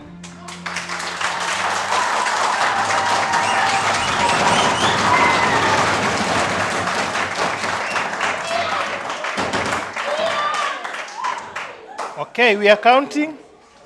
Laban, 1, 2, 3, 4, 5, 6, 7, 8, 9, 10, 11, 12, 13, 14, 15, 16, 17, 18, and 19.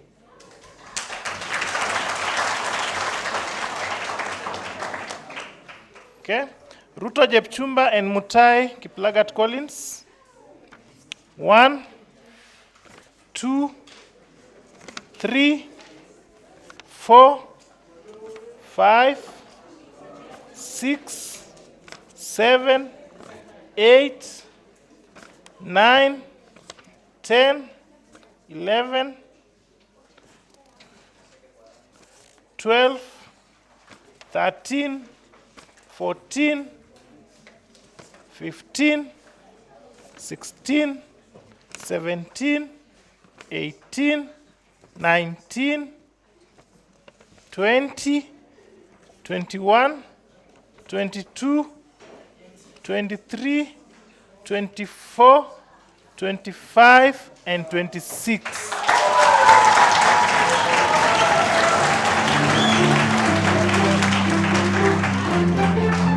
Can I have the candidates coming to sign?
Attention, attention. In the SABU general election for presidential position 2023, the following are the results. We had 2 presidential aspirants, Laban Yego Kipchumba and Lauren Adhiambo garnered 19 votes. Ruto Jepchumba and Mutai Kiplagat Collins garnered 26 votes.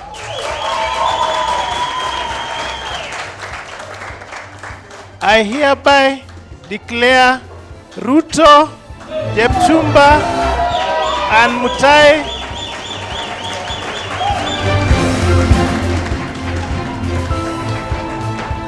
Mutai Kiplagat Collins as the duly elected presidential candidates for the 2023 SABU elections.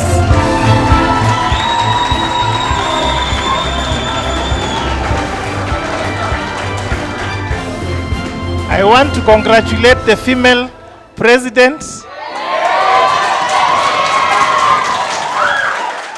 and call them to do a maiden speech.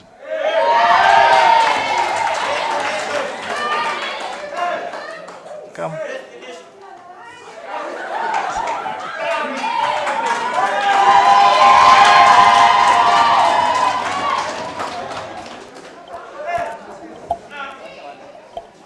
Huh? Sogeza kamera kidogo. Sogeza kamera.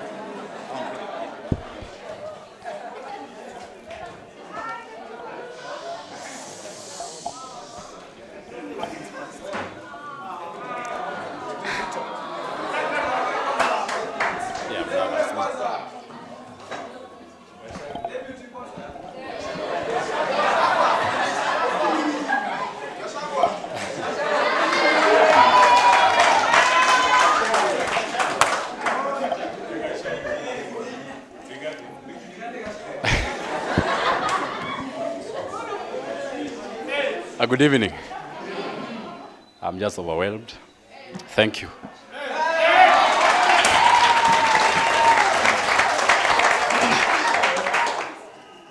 The delegates, election officials, observers, all protocol observed. Good evening.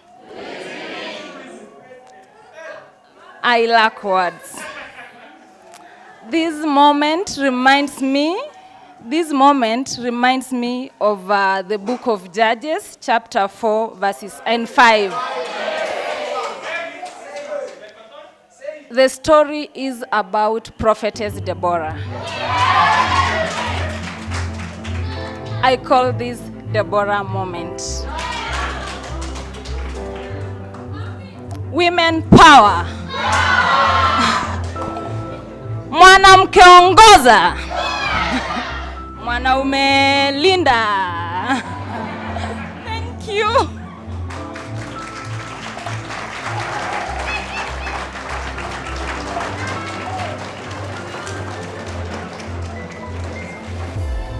Okay, thank you so much for that. I want to recognize the presence of the DVC, the Attorney General for the SABU, just to say something before I give the other people 1 or 2 minutes to say something. Attorney General, kindly.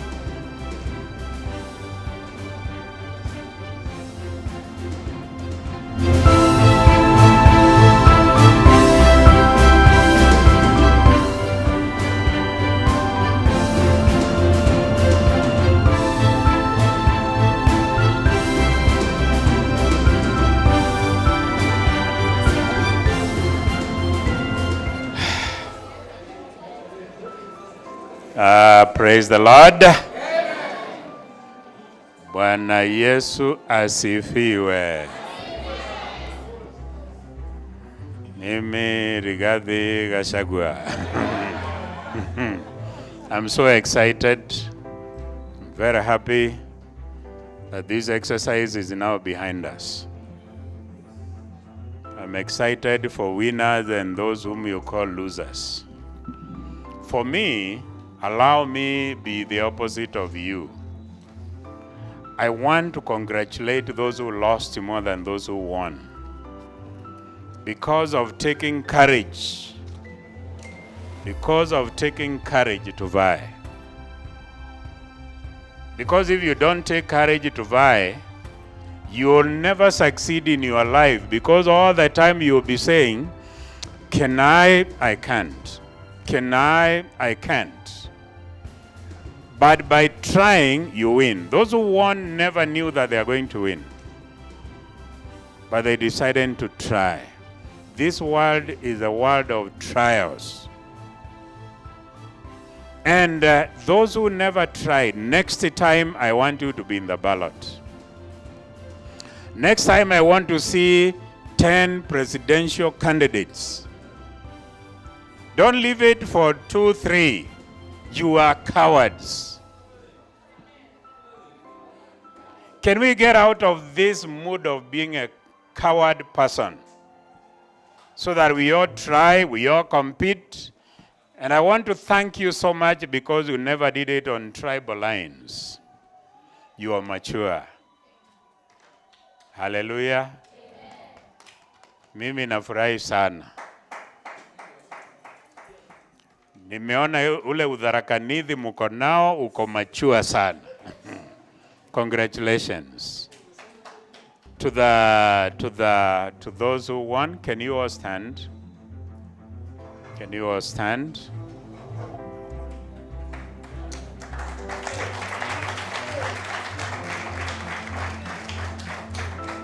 May I take my chance now on behalf of the Vice Chancellor to congratulate you immensely. Madam President. Madam President. And Madam President. You know, hii kitu ya kuwa na wanaume all through. As if you are the majority in the world. Ladies are the majority in the world. And they have taken the bold step. This lady, let me tell you something. I met her one day in my office. And I told her, you look like a SABU president. I never knew her. I didn't know her name. I didn't know she has any ambition whatsoever. You look like a SABU president. Why don't you try it? And people around me started laughing that she is on the race. And I told her, the way you look, you will win. I never campaigned for her. I just went my way. But today my prophecy has come true. Can you give her a huge clap?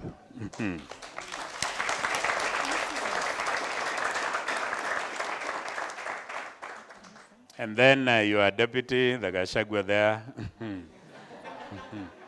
Congratulations as well. You stood with her. And you've given her the moral support that she needed. I don't know whether there is, you keep on giving her moral support in the rest of your life, but God knows. Unajua, things start from nowhere. But if you think you are not interested, in my house there are many mansions. About the other guys who won, I'm ready to work with you people. We should now be planning on the handing over exercise. Now I'll be paying you salary every month. Sijui kama mtakuwa mnarudisha zaka. But congratulations. I feel excited. Every election has its own challenges. He knows what we've gone through. Na tumesukumana hapa na pale, so many appeals, what not.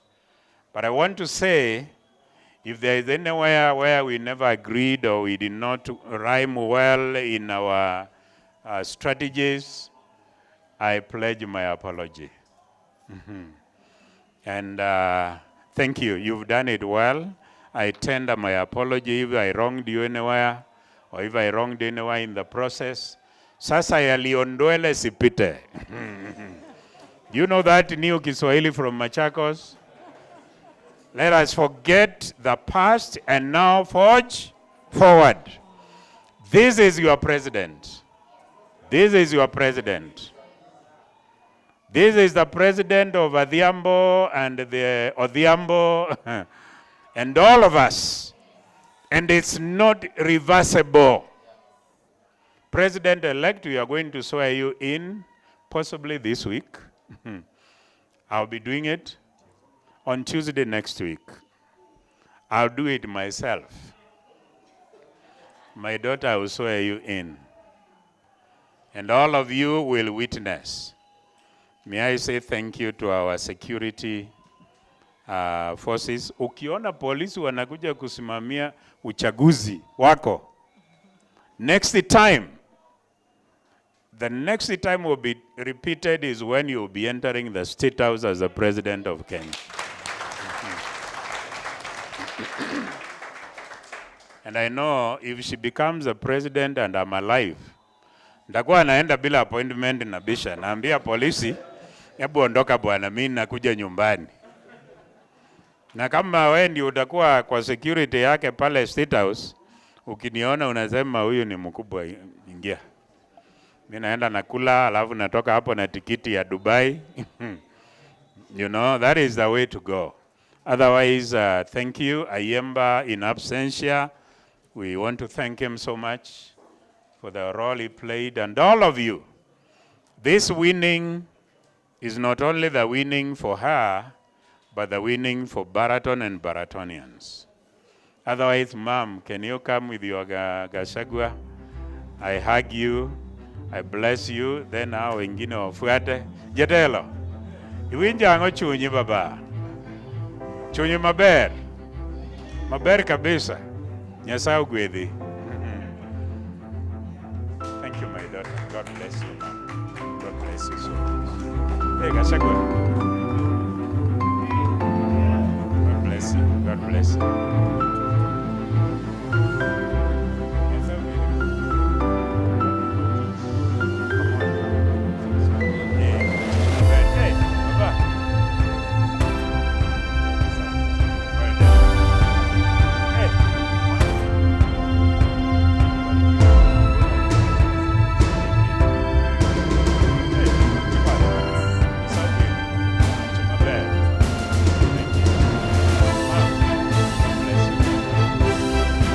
Otherwise, we wish you well. On behalf of the Vice Chancellor, I say, kitayat gongoi kabisa. Thank you, and God bless you. Thank you so much. Maybe they can have a seat.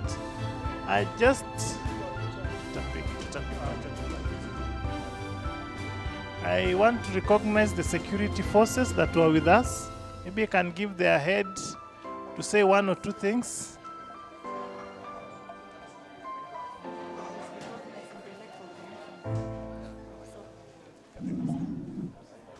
Good evening, guys.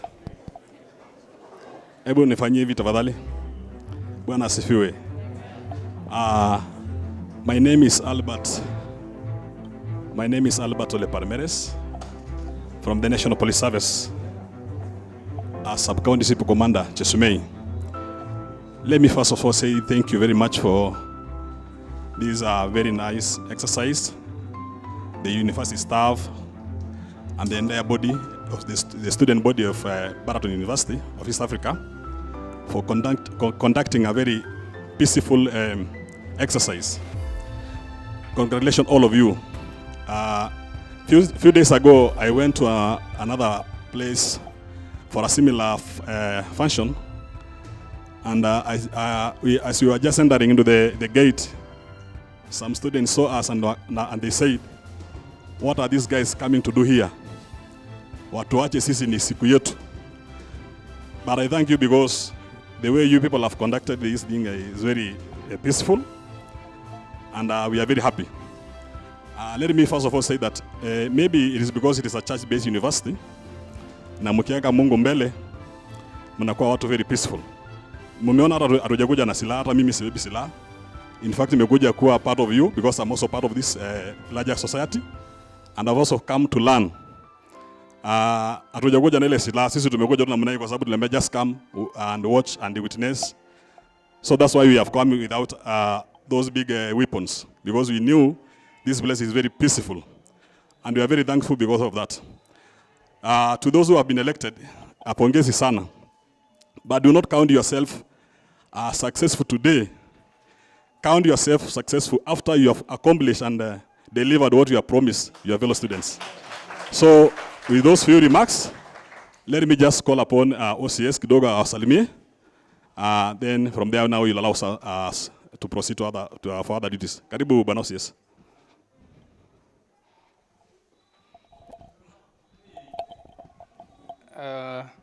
Good afternoon. Yeah, once more I remind you, my name is Benjamin Kisela. That's my senior. That's the discipline of the services. I heard some of you, Mama, when I saluted. It's just in my blood. Well, I'm happy that the exercise ended well without any incident, and I congratulate you people. You have shown your maturity, and it's so good. We are happy that Madam President has taken it. We didn't have to take sides, but you'll see whenever there's some competition, at least inwardly, intrinsically, you just have to take some side in a way. Whoever won, congratulations. Thank you so much, and may God bless you. Okay. I also have my deputy.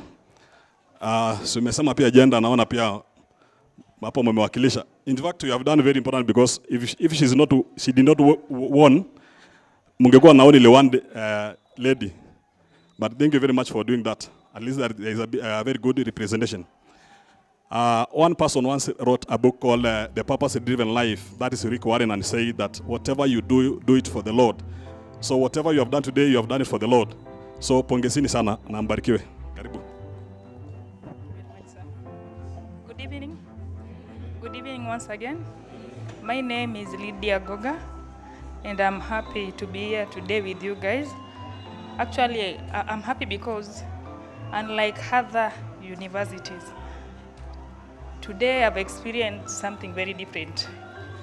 Kungekuwa rowdy and sijui ingekuwa aje, lakini being now anasema this is a church-based university.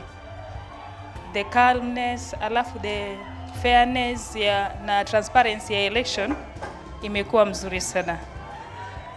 I want to congratulate the lady president. I'm reminded that tujawahi kuwa na president Baraton ever since it started a woman president. So this is history in the making. There was one. Oh, she's the second. Congratulations. Umesema women's? Tuko hapo tunangangana. So you come. Especially young ladies, I want to encourage you. Kujeni kabisa. Kujeni kabisa tungangane na hawa watu.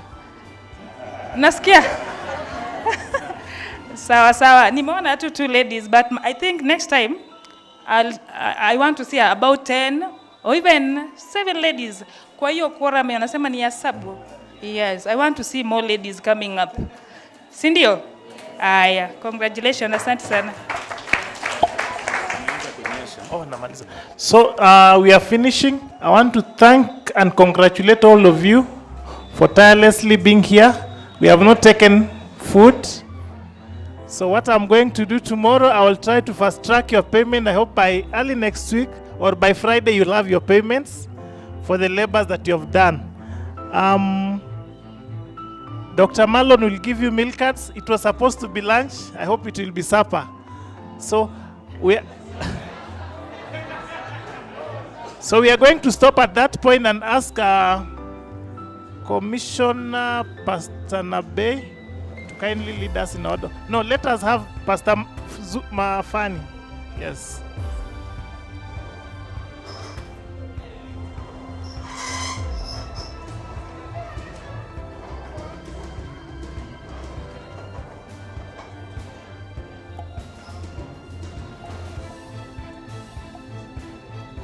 Before we get our phones, let's bow for a word of prayer. Thixo wethu semazulwini, Thixo wethu othandekayo, siyakubulela for this wonderful day that you have blessed us with. Dear Lord, the exercise has gone well and we thank you for your presence amongst us. Now we solicit you, dear God, that you may be with these ones that we have selected this day, that they may lead this institution. How I pray, Holy Spirit, in a special way, that you may be with them. Even those, dear Father, that have not made it today, I pray that your Spirit may continue also to be with them also. Thank you for the IEC. Thank you for the delegates. Thank you for this wonderful institution that you have placed us in. May your name ever be glorified in the wonderful name of Jesus. Amen. Just be seated so that you can get your phones, so that we don't lose some people's phones. Well, it has been a very interesting exercise, and I think this is the moment that we've all been waiting for. We've had the president already elect. I'm gonna have to interview the president just right now. So, cameraman, if you allow me, I'll need to get a hold of the president-elect just to get to hear one or two things from her. Well, this is a struggle. Please, the cameraman. Oh. All right, let me get a hold of these two.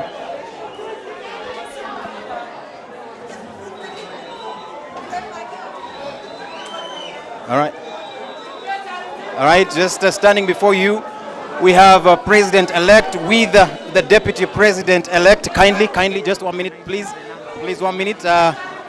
President, congratulations once, by the way, congratulations, first of all. and it's been good to see President, Her Excellency. Please, how is your feeling right now? I am very excited. I want to thank all the comrades and to assure them that the plan that I have for them is the best, and I will make sure by the time I'll be leaving this office, I will have actualized each and every plan that I have set for them. I am going to come to the Baraton TV to explain more on my manifesto because I felt today time was so limited for me. So, going forward, it is working for comrades. Ruthless focus shall be our mantra. All. Thank you. What has been the secret? You guys had a very tough campaign period. I mean, how was what were the challenges that you faced?